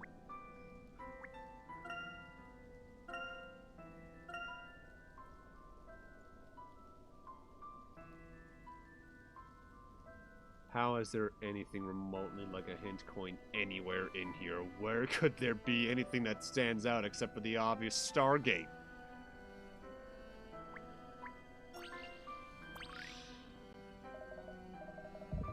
As Aurora said, the symbols on the walls of this dome are a guide. Yes, they must represent something. Now, the Azran people yearned for the skies, to go ever higher and always further. The most promising characters in their midst were the great riders of the sky. It is a fair bet that the symbols on these walls refer to them. Garza upon her raven-feathered steed, in her hand a black-bladed sword sharpened on the edge of time, and in her heart the courage of an entire kingdom. Very good, you're familiar with Rutledge's ancient histories, then. It is the only mainstream work that discusses the Azran myth. There's a story about the riders of the sky on these walls? Do you want me to read it for you? Ah, please do. At the dawn of time, the world was one big continent, and the Celestial King sheltered all the lands beneath his ample wings. All living things served him. The king had 5 children, the great riders of the sky, but they were proud and coveted their father's throne. The constant warring of the riders exhausted the people and tainted the land. Ah, Common Rider Gaim. Gotcha. Roused at last to anger, the king drew his sword and made 4 strokes, slicing the land into 10 continents. His children, he banished them to live on the earth. The king sealed the sacred gates to the skies and scattered the 5 keys on earth that his children might find them one day. Ever since that day, the king's children have gazed up at the skies, longing to fly again one day. Aha! Now I see it! The patterns on the walls must represent the earth. And if we were to gather the 5 keys, we can unlock the gates to the skies. In other words, the power of the Azran. Incredible. I should very much like to solve this puzzle. Right now. All we need to do.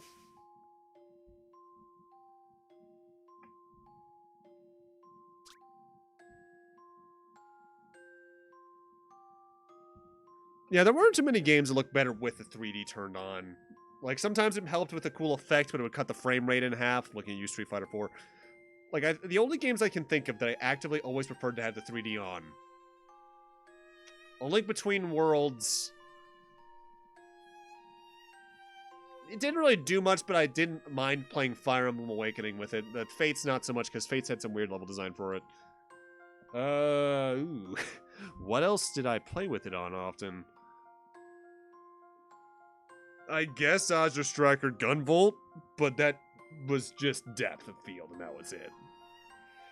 Now, I am impressed with the scope of some of these the rooms so far, though. The walls of the Azran Dome tell the story of the Celestial King and his children, the Riders of the Sky. Enraged by the constant warring, the king made 4 strokes of his sword to divide the land into 10 continents. Decrypt the story by reenacting it, using the 4 lines to divide the land into 10 sections. Draw lines between the points around the edge, but be careful, you can only use each point once, and no line may touch a rider. So it's the pig pen puzzle from the first game again, huh? Well, in that case, probably 2.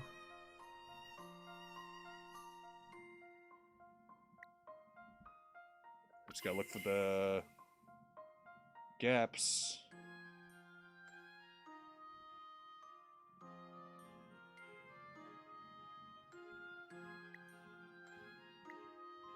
No.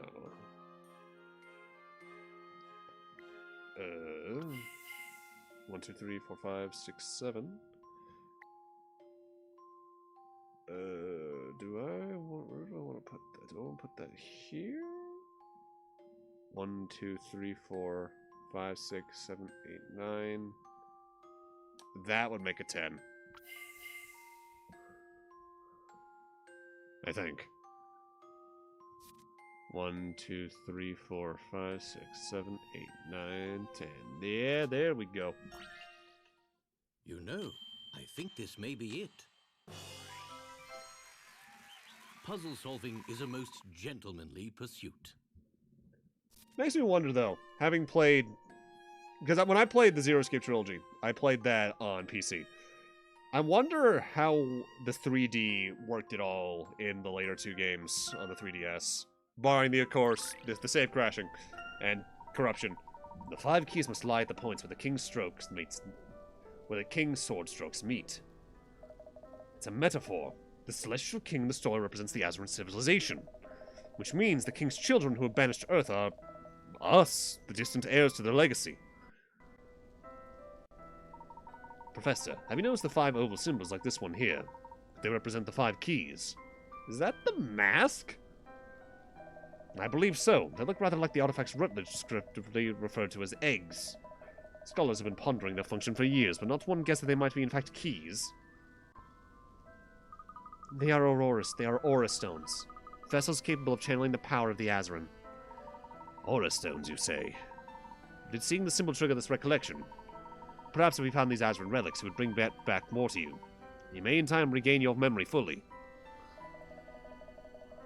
We will certainly need your help decrypting this puzzle. That is why Targent wants you too, no doubt. Most certainly. There's no sense in staying here any longer. We must leave this town before they find us. Clearly, having a giant hole of water show up won't just let them be here when we leave.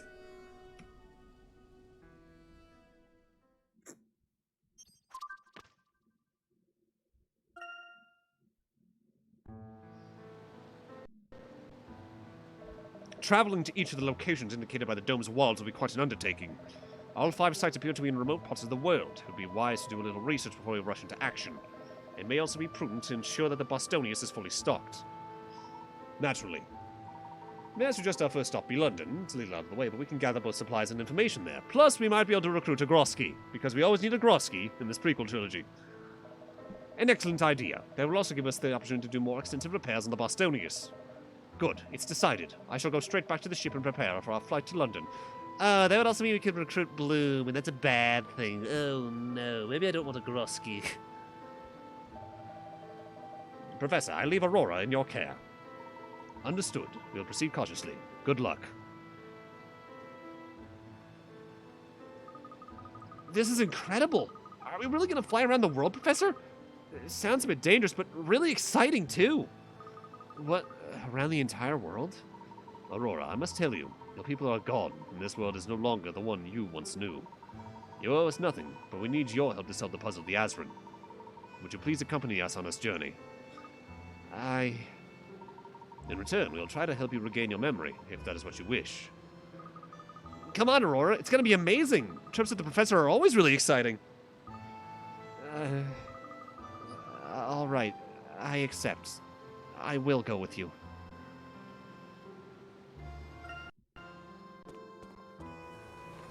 Train!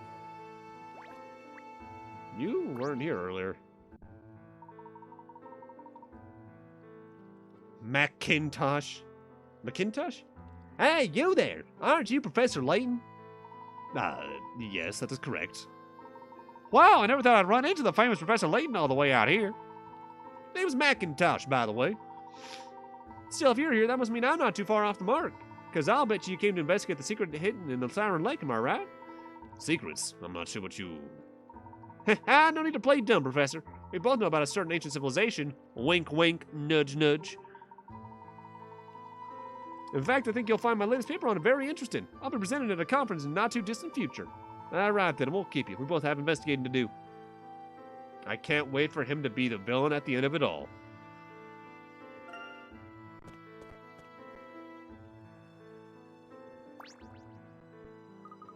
Everyone, watch out. There are Targent thugs coming this way. Oh no, what do we do? We can't let them see Aurora. It's too late to run. We will never get far enough. We have to find a place to hide Aurora. Let's see if anyone here can help us.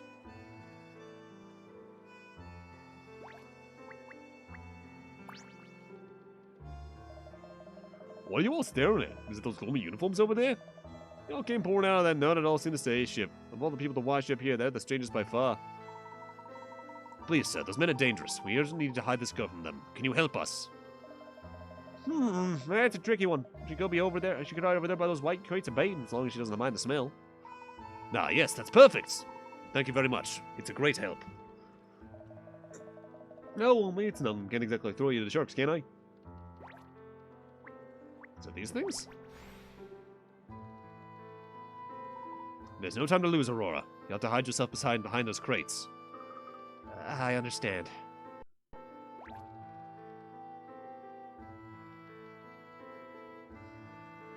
Any hint coins while I'm around here?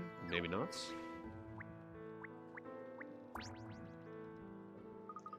I've had it! We've been around this measly town about 5 times now, we've still not seen a trace of that girl.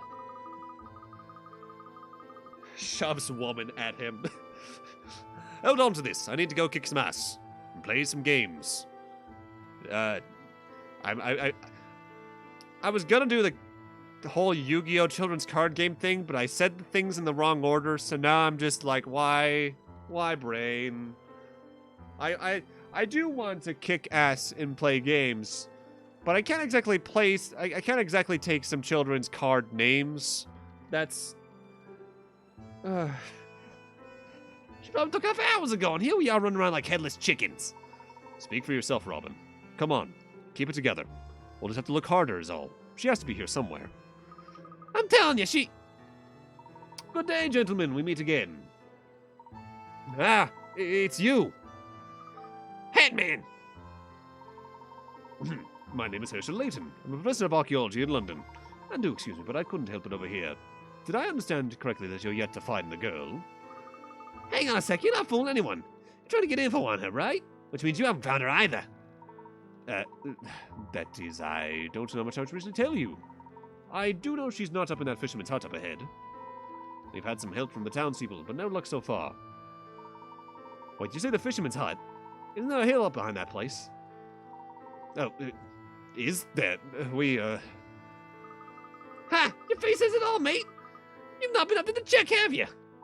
Of course we have. You... you ninnies! Good luck getting to the girl before we do. Wait, Robin, hold up. We don't even know if she's definitely... Robin! Listen up, you lot. Next time you're in our way. We won't be so nice and polite, got it? That man runs so fast, he basically leaves the fucking frame in 3 frames. Jesus. Indeed.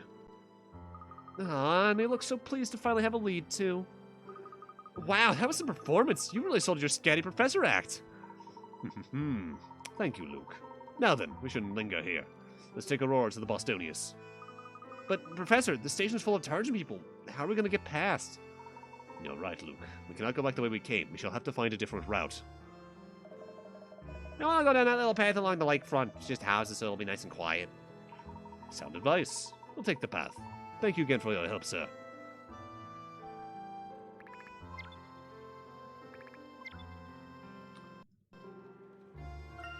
Well, new screen, so that means new puzzles. And new hint coins, especially the latter.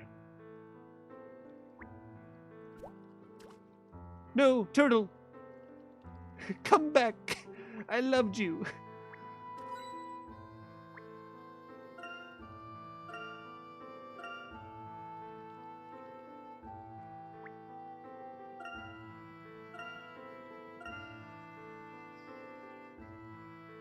Now, the only problem with sending them up the hill is now they'll be able to look down and see us leaving, potentially.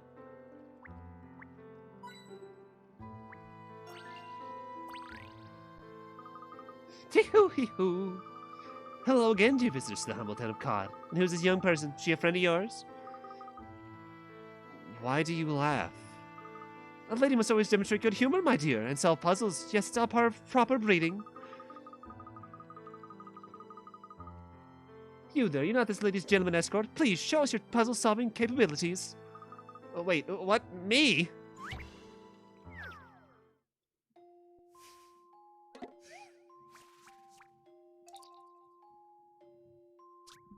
You have a selection of colored 2x2 tiles.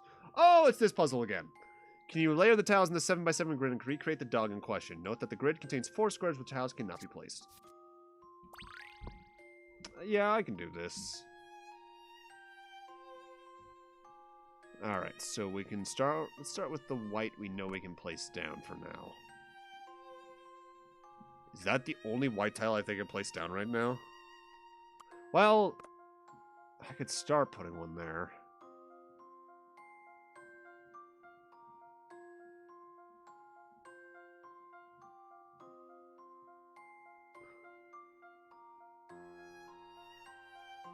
Now I can make the tail like that.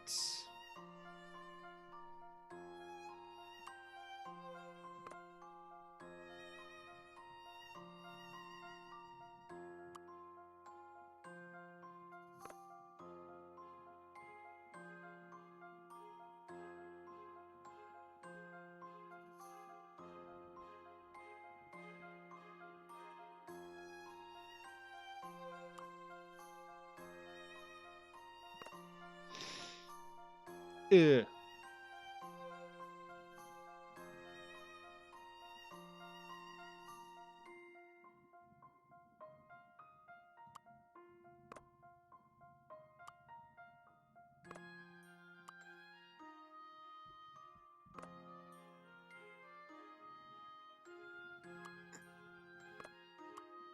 No. Want to place that down first, then put that there, and that there. There we go. Those puzzles are fun, but I have trouble processing sometimes the layering. Apprentice saves a day. That's weird, because layering is like how I do most of my life. Hell, the overlay we're looking at is about 17 different layers in a minimum.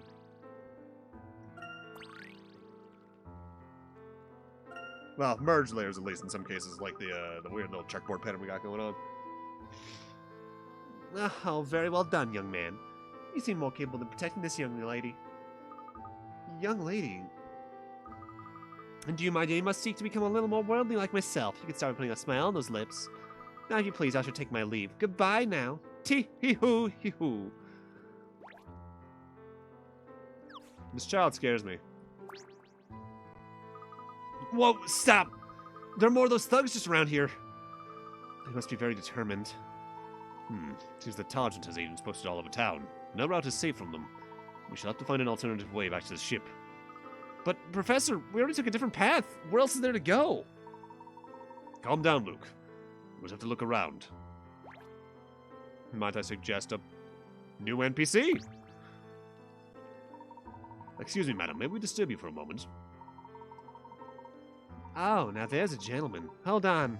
Right, I'll just need your name and number. What? Why? I beg your pardon, Professor Habit, you see. Daria Colum, correspondent of the World Times. How may I help you? It's urgent that we get to that pier over there without being seen. Might you know of a more discreet route we could take? That's rather suspicious, but I can see you're in a hurry, so I won't pry for details yet. Not to be facetious, but have you thought about taking a boat? You are at the pier after all. Oh yeah, it's a stroke of luck, isn't it? There you are, then. I'll inform the local fishermen about the boat. A case of dire need, I'll say. We are much obliged, madam. Take the boat. Now then, we have a means of getting across the pier. But won't rowing take too long? We're bound to get spotted. Actually, Luke, I've come with a much quicker way for us to elude Targent. Let's go. I keep almost reading Targent as Tangent, and it's making my brain go upsetty. Uniformed villains are on the prowl all over Cod, but if our heroes can hop from boat to boat quickly enough, perhaps they can get to the other side without being spotted. Each boat travels in a fixed direction at a fixed speed. Red boats move 1 square at a time, blue move 2, purple 3, and orange 4. Bear in mind the group can only jump to boats adjacent to them, so try to get them across without making a splash. Okay. So do they scroll back on? Yes, they do. Why does the blue boat we were just in now look like one of Land's PETs?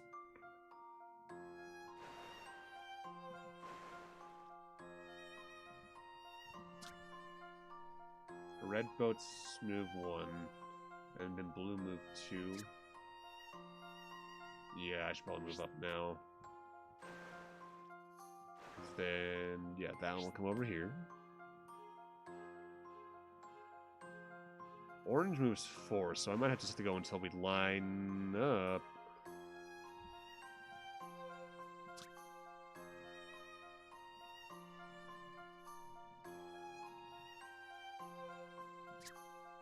Alright.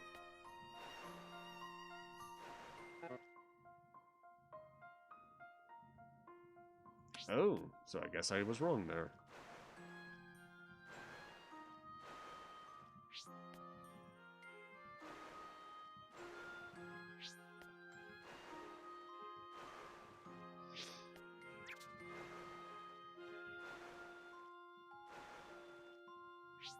Alright.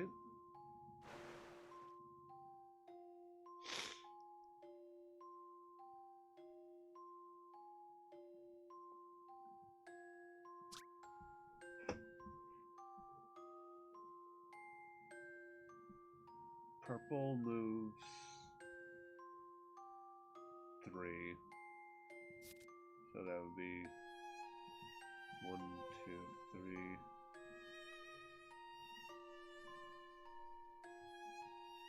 One, two. I feel I might want to go on this one more time.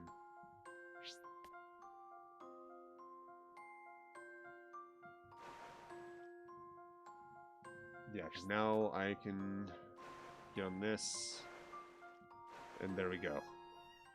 My intuition should serve me well.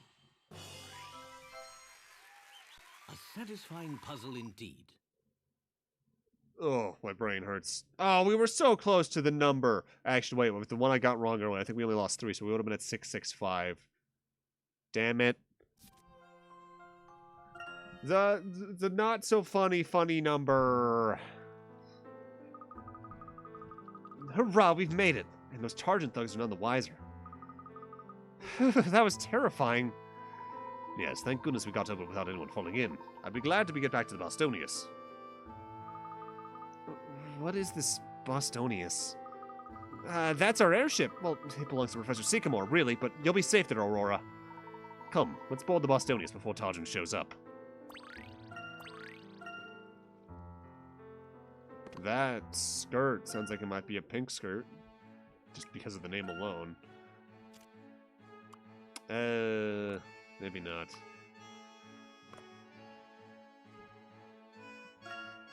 Although now I'm curious, what do you want? Nothing pink, trendy, 4 or more?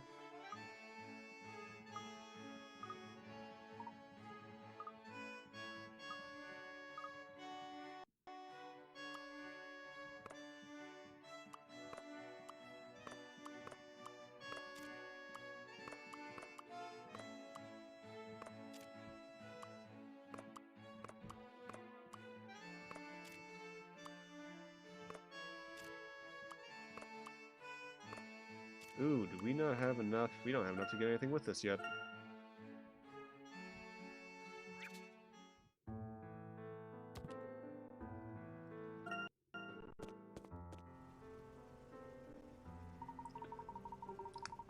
Oh, Professor Layton, it's a great relief to have you back. What about the young miss? She's not hurt, I trust. Young miss? I believe we're all fine, Raymond. Thank you for your concern. I'm very glad to hear that, Professor. In that case, I shall prepare for takeoff without delay. Ah, Raymond, Professor Sycamore headed back here ahead of us. Is he... Professor Sycamore is in the engine room, sir. Nah, no, pardon me. Here he is, no.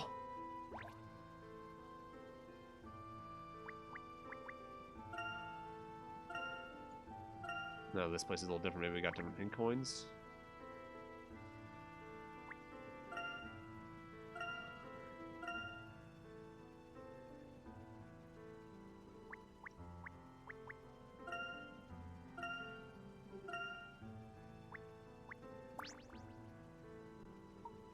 Must say, I'm most relieved to see it all safe and sound. Ah, Professor, perfect timing. Everything went smoothly, I hope. Not entirely, but with some help from the local people, we were able to bring Aurora back unnoticed. Excellent. The Navy will still be frantically searching for her. I say we take advantage of our good fortune and escape all we can. Our first destination will be London, as we discussed. London, yes. We're about to undertake a prolonged journey to unfamiliar lands. We must prepare accordingly. Considering the excitement of our last flight, it would be wise to have the ship thoroughly checked, too. Anyway, we can discuss the particulars later. For now, Raymond, take us away.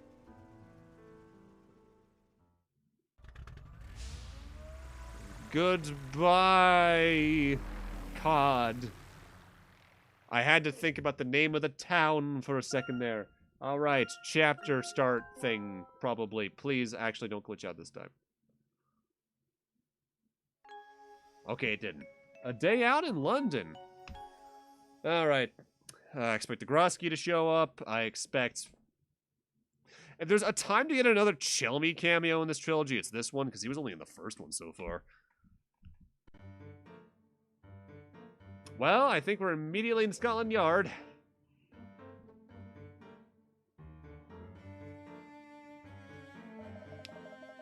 There he be. Who in the name of God is that guy?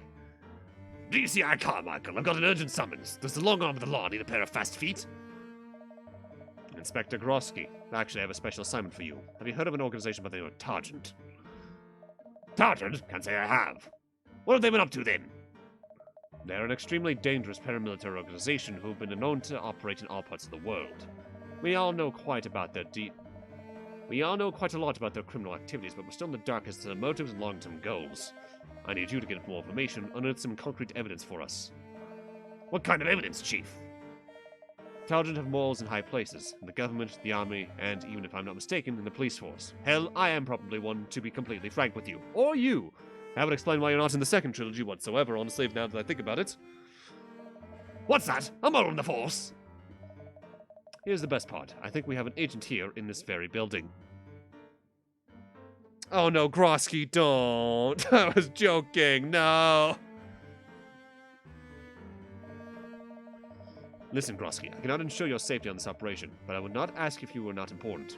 Are you in? Do you even need to ask? I won't have some criminal element undermining the yard. I'll find them whatever it takes. Be aware that the rot may even extend to our upper echelons, Grosky. Do not mention this to any of our superiors. Leave it to me, Chief. If that sneak goes to ground, I'll dig them out with my own bare hands. For the yard!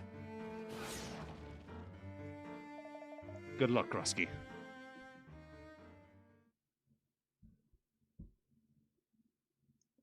Meanwhile...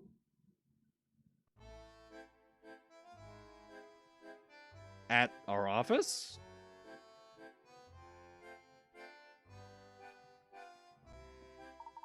There, the dean's approved my request to go on a research expedition, and Dr. Glaive will take over my classes. Great, and while you were talking to the dean, I made a list of everything we have to get. Let's go shopping. Thank you, Emmy. I believe we have some points to discuss before we go out, though. Oh, yeah, you wanted to talk about our itinerary, didn't you? So to find these Azran eggs, we'll have to visit 5 sites which are scattered around the world, right? That's right. Finding these artifacts should help us solve the grand puzzle the Azran have left for us. I can hardly believe that we're so close to uncovering the secrets of the most ancient civilization known to man. I know, I can't wait to get going on our trip around the world. Ah, yes, I meant to tell you. I've been over some Azran texts again with our recent finds in mind and realized something. Do you remember the 3 great Azran ruins that I spoke of before? You mean the Garden of Healing, the City of Harmony, and the Nautilus Chamber, was it? Indeed. I'm convinced that activating all 3 of those sites was a strict condition for awakening the Azran Messenger. That was the first challenge set by the Azran people. I see. They wanted to ensure that we could not awaken the Messenger before our civilization had properly developed. I must say it is an honor to be present at such a turning point in our history. But in fact, Professor, your thesis already touched upon... Excuse me for interrupting, but at this rate, no historical discoveries are going to be made at all. Why don't we finish our preparations first? You can always discuss the finer points of your studies once we're on our way. Of course. Very well. Can I count on you to get the necessary provisions? I intend to research our destinations a little more. No problem. Thank you, Miss Altava. Please, Professor, call me Emmy. Oh, are you sure? That doesn't feel right. You professors are all alike. But really, don't worry about being so polite. We're going to be spending a lot of time together. All right then, Emmy. Now then, if you'll excuse me, there's still much to be done. Come back to the Bostonius once you've finished shopping. What do you think we'll be on our journey around the world? It's bound to be a lot longer than a camping trip. Bread and cheese for sandwiches, biscuits when we go out exploring. Oh, and we'll want tea and cake on the Bostonius. You need many things. Of course, you might end up trudging through forests, climbing mountains, and exploring ancient ruins. We need provisions. For this kind of grand shopping trip, we'll want to go to Kensington. Kensington? Ah, of course, you aren't familiar with London. Well, this is an excellent opportunity to show you around. Very well.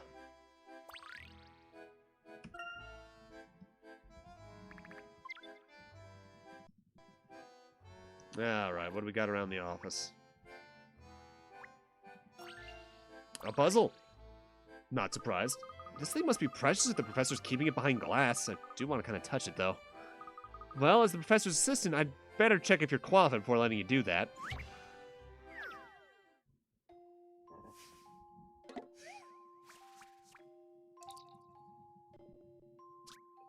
An archaeologist has dug up an ancient statue, and a collection of reporters and nosy members of the public have descended on the university campus where he works in order to have a look. Everyone is keen to clean the mud off the statue and see what lies beneath. However, even though the water has been switched on, there's no water coming out of the hose. You need someone to help you get the hose spinning again, but who's the best person for the job? Okay, so it's this type of puzzle again.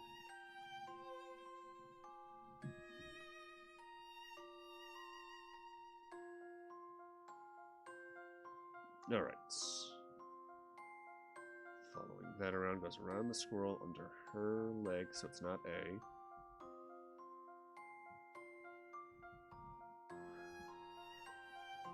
Under... It goes under the bee's foot, so it could be him messing with it.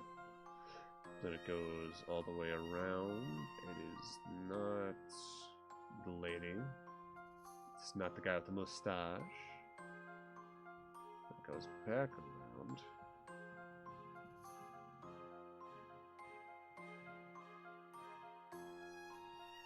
And ends up at Mr. Construction Helmet. I think it's B, because she's standing on the hose. Okay, here we go.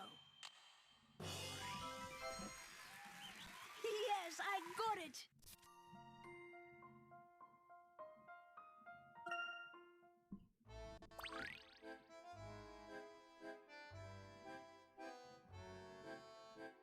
Give me a second, though, real quick. I'm going to check... Well... We'll see what happens with that. Because I was going to check one of the people I was thinking about raiding, because we end in about 20 minutes. They might be about to end too, so maybe not Prof. We'll figure out when we get there. I guess we might be raiding Muto tonight, then.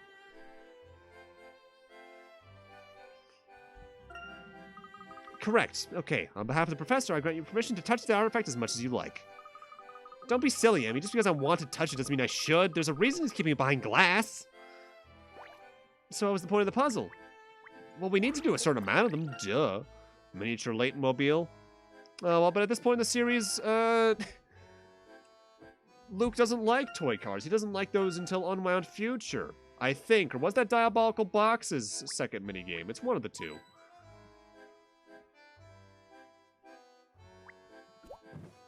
It'd be kind of a neat detail if you could see the artifacts from the prior games across the office. Obviously none from the original trilogy, but just some of them.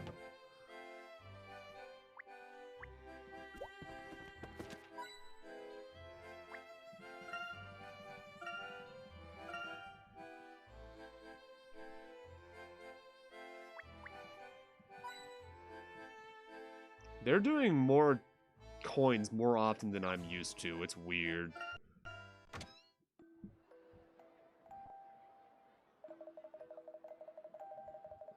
Tangent scoundrels burrowing in like woodworms, eating us from the inside out. Come on and face justice, you cowards! Hey, wasn't that Inspector Grosky? He looked as though he was in a hurry. He must be in the middle of an investigation. Yes, no doubt. Though I don't think he's been able to catch anything without your help, Professor. That's not entirely fair, Emmy. Come on, Professor, you know as well as I do that at least half of Grosky's arrests were made by your help. And anyway, oh look, it's Dean Delmona. Why don't you go and say hello before we head into the town? Good idea. I don't think I'm ready to see Dean Delmona in 3D, even though he's been in 3D. Actually, it was Dean Delmona? No, Dean Delmona wasn't in the last game at all, so this is going to be his first 3D appearance. I'm not sure if I'm ready to see that. They did Gresham Hell or fucking justice in this game, though. Damn, it's pretty.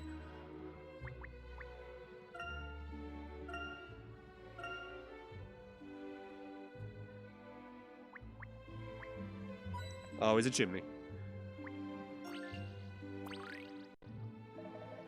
Oh, Professor Layton. How are your preparations going? Hello, Dean Delmona. Very well, thank you. As a matter of fact, we're just going to town to buy supplies. Oh, just how long do you expect to be away digging up pottery? Now, I know it's more exciting than that. Enjoy yourself. We will, thank you.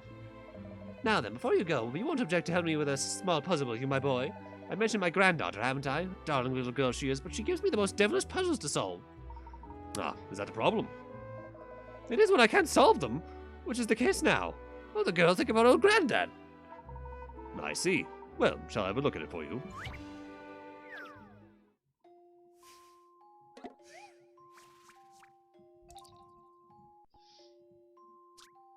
It's treat time! These 5 people all want a specific combination of chocolates in a specific order.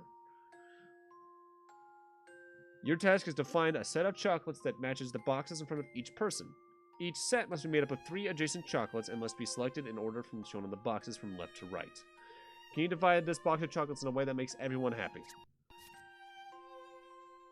Okay. So someone wants 3 squares. Which I should probably do that last. Heart, square, heart. Could be something like that. And I guess it is that now. Circle, square, circle.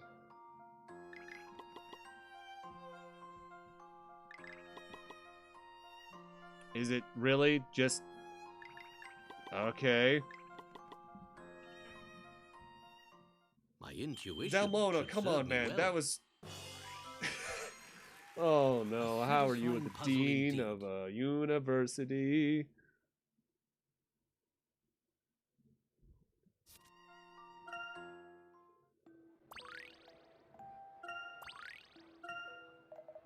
Ah, so that's what it was. Splendid work, Herschel. Thank you. I'm glad I could be of assistance, Dean. My granddad will be delighted, I assure you. Well, best of luck in your travels, Herschel. Right, let's take the bus to the high street, shall we? What's a bus? Oh, yeah, of course you've never taken the bus, have you? Buses are big and red and they make getting around really easy. Indeed they do. Allow me to explain. We had to explain this again. It's just the tram system from the last game. So I just choose where I want to go? That's right. Now let's take the bus.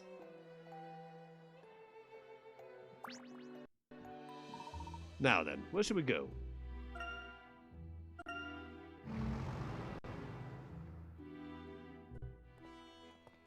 Anime.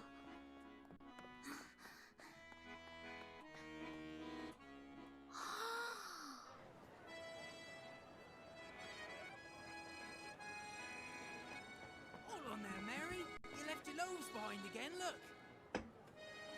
I wonder if any of these Welcome extras to or London, NPCs Aurora. that showed up in like one puzzle in an earlier game. This is your world?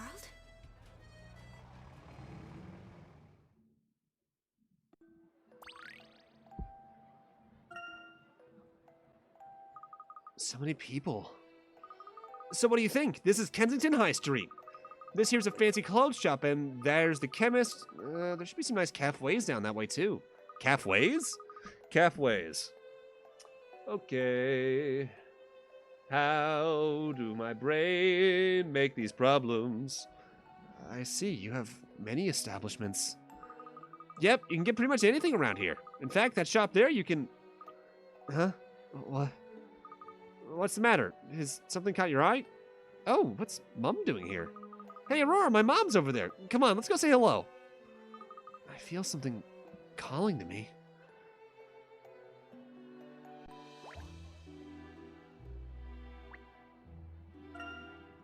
God, is that really Luke's mom? I mean, I guess she was in Last Spectre, but for all of like a minute. She was definitely not the parent that game focused on.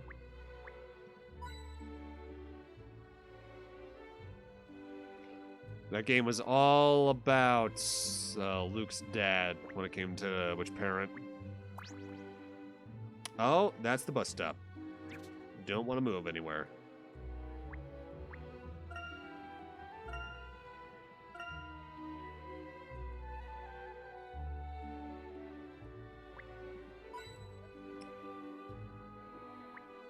I will say, I love the Ace Attorney soundtracks. I think the best influence that Layton had on it, because I know Layton Ace Attorney soundtrack is like this.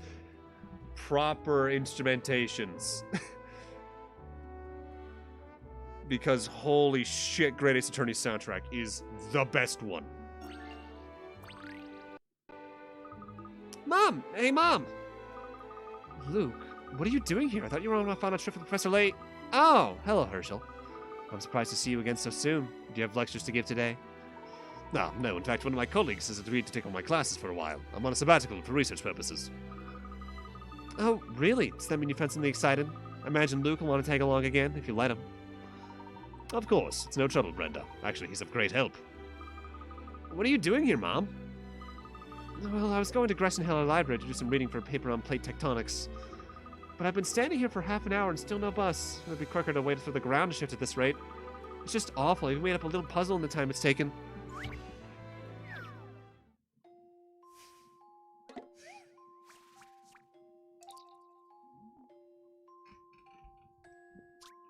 Four friends are going to a theater and plan to meet at the bus stop outside. A, for the shortest journey, there's just one option. It has two changes. B can get a direct bus. C can change at the second stop they come to and begin stops after that.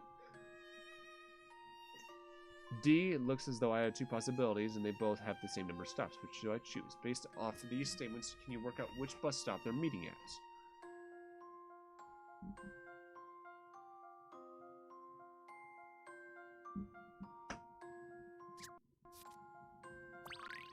Okay.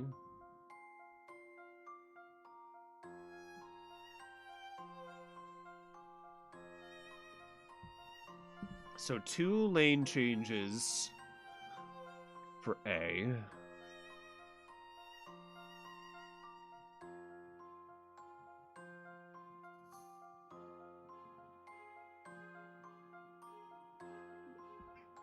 B has a direct bus, which means it's somewhere on blue, I think. They change the second stop they come to, and then get off 2 stops after that.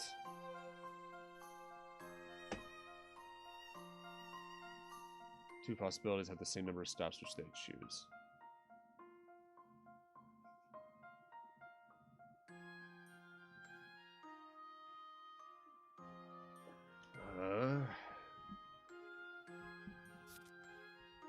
So it's along this.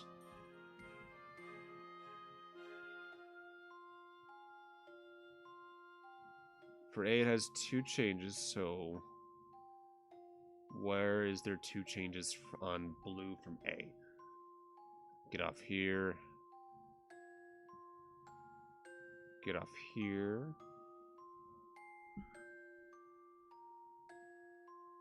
If they take red, that would be either here or here or here. But if they get off here, it would be there. 2 possibilities, same amount of stops. So it'd be 2 stations-ish, maybe? 2 or 3?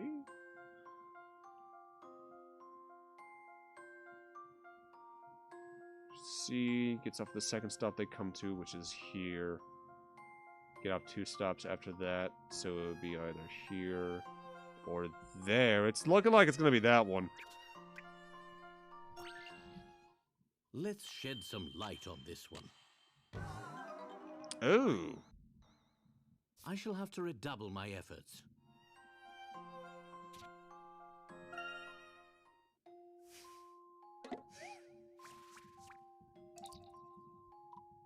So maybe it's not that one. Huh. It's still gonna be on blue.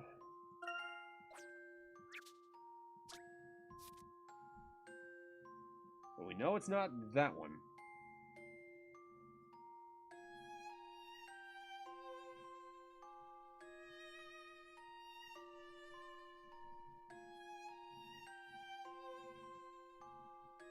C has to get off on the second stop. And it's 2 stops after that. So if it's not this one, I guess it's this one?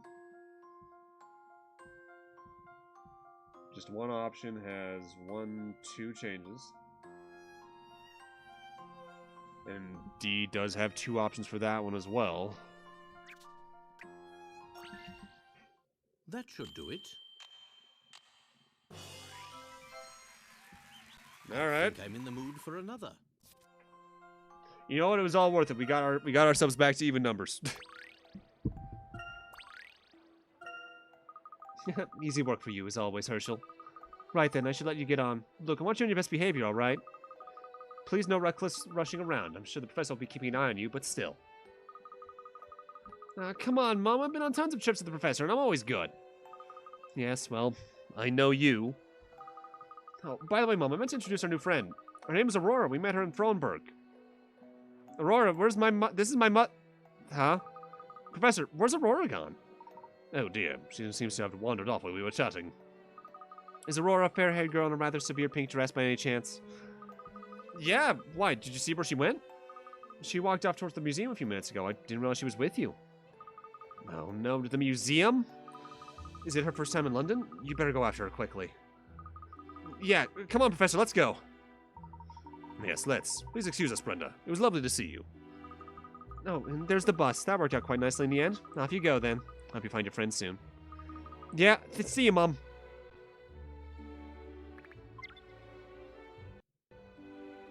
Alright, I want to take a look at what Brenda wants for the... Oh, there's a new nutty roller. I didn't even notice.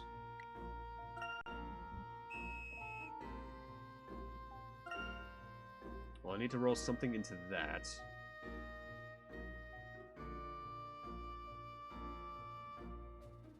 Ooh.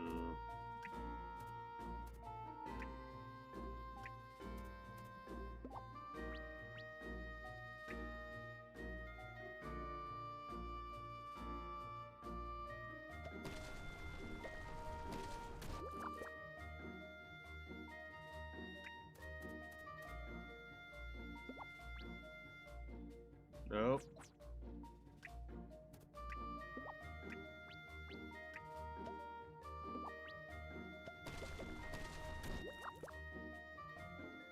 Ooh.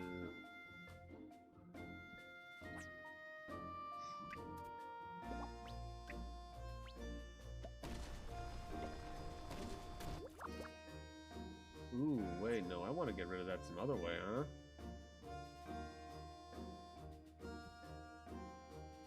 It's looking like I want to do the bottom first, then.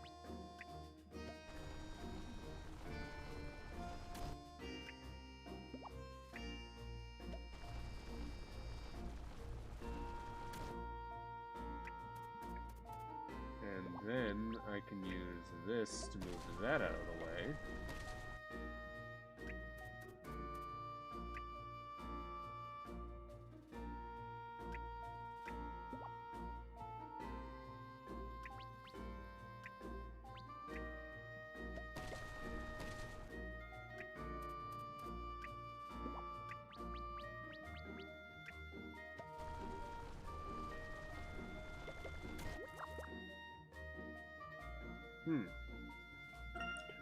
Fuck this shit for now.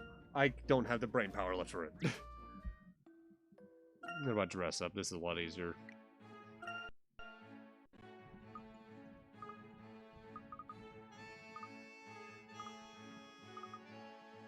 Something yellow, huh?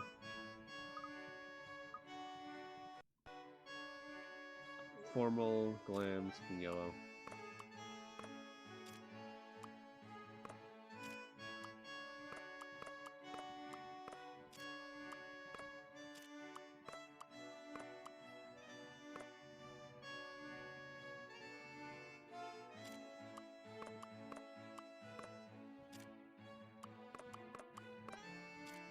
Don't have the pieces for this either.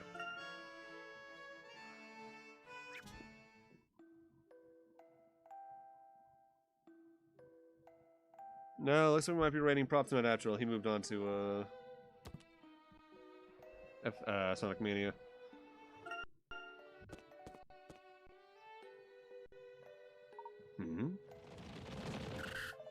They're a nimble lot. Splendid. I didn't expect a stealth walk to offer so much as a legally jog. Hello, Inspector Grosky. Oh, it's Layton. When did you get back to London, then? Just a couple of days ago. Ah, you look restless, Inspector. Is there something I can help you with? Well, as a matter of fact. Oh, never mind. It's nothing you need to concern yourself with, Layton. Now then. For the yard! Do you suppose he's investigating some secret police case? Presumably. I wonder what kind of case could be so confidential. Maybe we can ask him next time we... Ah, Professor, look! There, by the museum!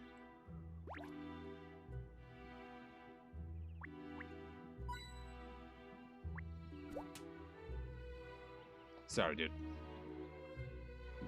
You were sleeping. I'm sorry. That was terribly rude of me.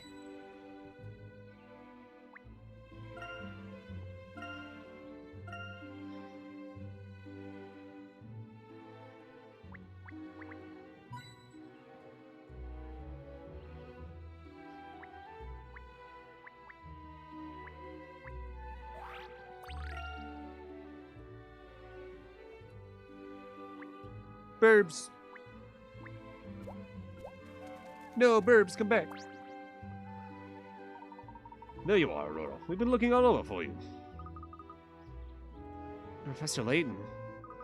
Well, you seem to be alright. You shouldn't run off like that, you know, without telling anyone. I'm sorry. If you want to go somewhere, just tell us, and we'll come with you. I understand. What is this place? It's a museum. Would you like to go inside? Something about it feels familiar. Oh, do you think they might have Azran artifacts inside? It's very likely. The museum is home to all sorts of ancient objects. It's almost certain that some are of Azran origin. I suggest we go inside and find out. Yes. Hey, there's a policeman guarding the doors. What's going on?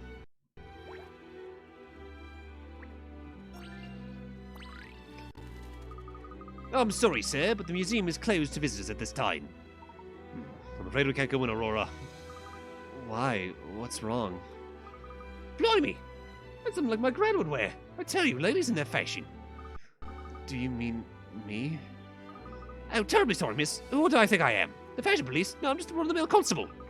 Anyway, how can I help you with anything? Why can't we go in?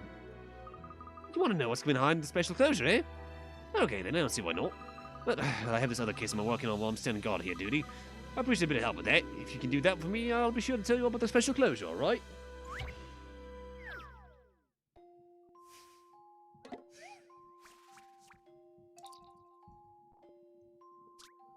The police received a warning from a legendary safecracker about his next crime. Tonight I plan to break into the bank and take the number of treasure from one of the safes numbered 1 to 60. I'll steal from the one safe whose number cannot be made up by adding any of these numbers together. 0, 1, 2, 4, 7, 15, 31. Using each one no more than once per combination, that is. Which is safe to say the police should keep an extra eye on... Which safe should the police keep an extra eye on tonight?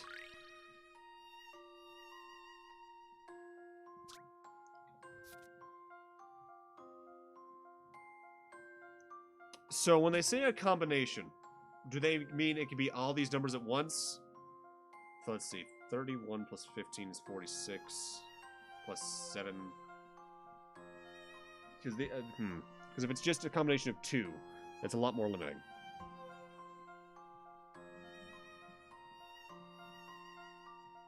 So they can't get 1, 2, 3, 4, 5, 6, 7, 8, 9, 10, 11.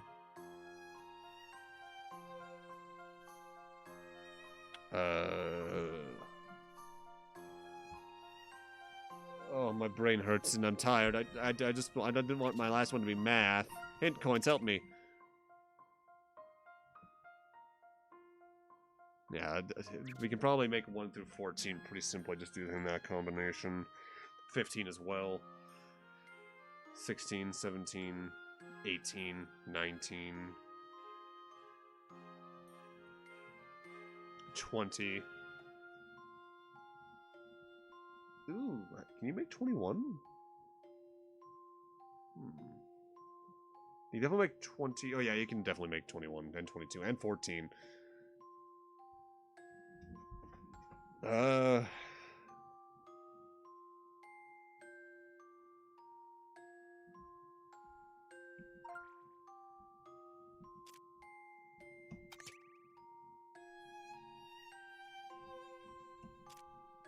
I don't feel like doing math.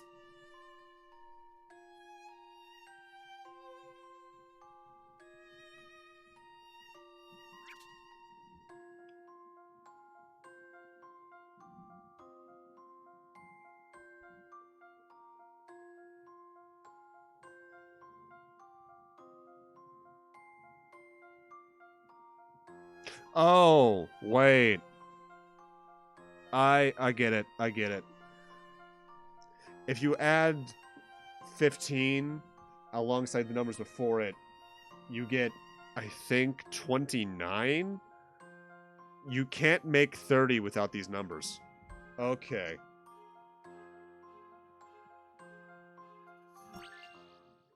My intuition. I probably should have figured that out a lot sooner, but we've been going for 4 hours, so me tired. Satisfying puzzle indeed.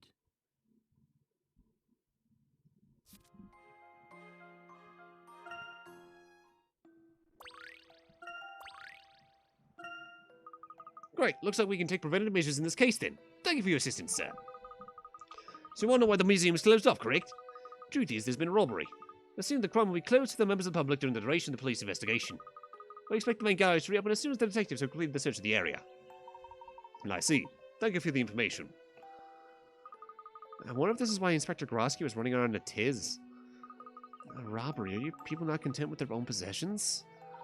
Sadly, someone else. Well then, let's leave this investigation to the police and resume the preparations for our journey. Oh, yeah, Professor, I was just thinking, how about stopping by a fashion boutique before doing the food shopping?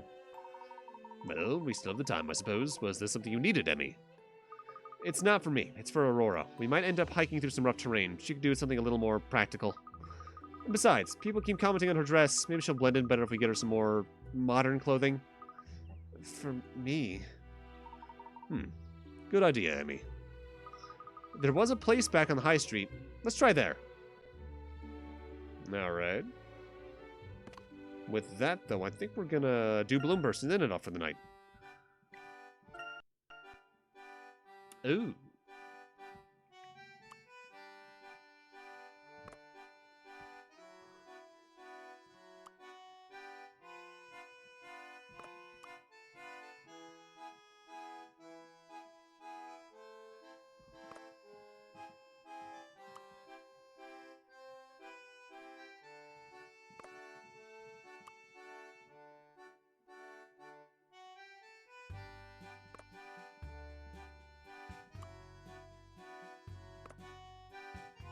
Ooh, wait, yeah, no, that should be you.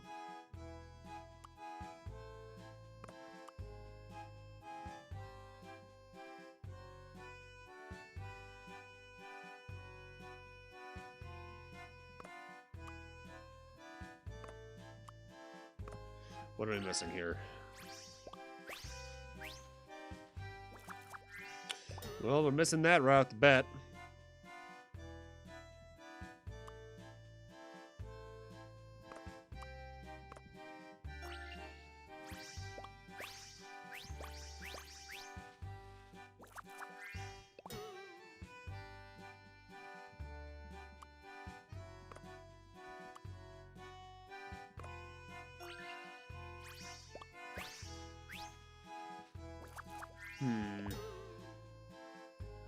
Maybe I won't be doing this because my brain is not functioning correctly right now.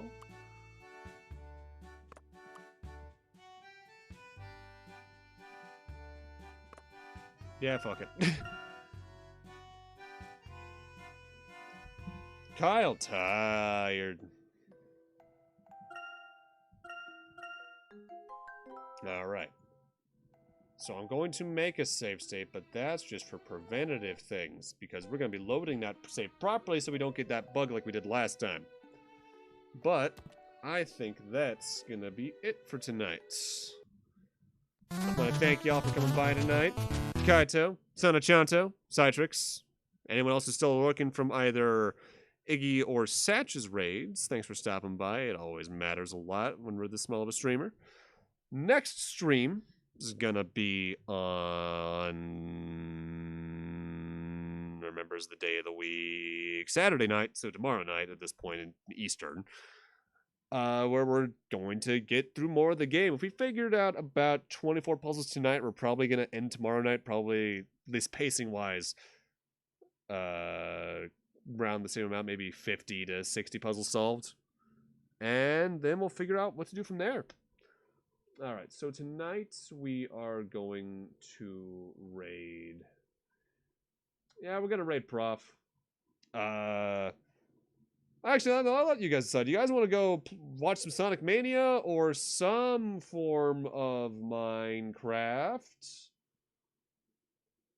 Not sure what kind of Minecraft it is.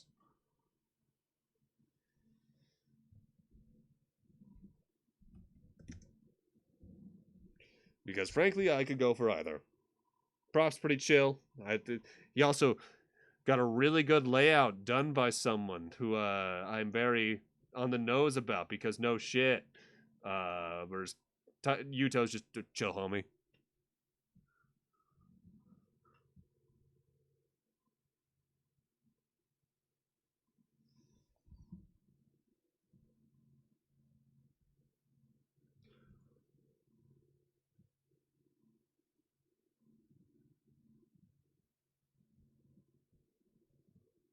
Which was, I also had 2 Citras up the entire time. Whoops. That may have eaten into my RAM a little bit. Oh yeah, you know, no, we're just gonna go raid Prof. Because he's got less viewers anyway now I think about it.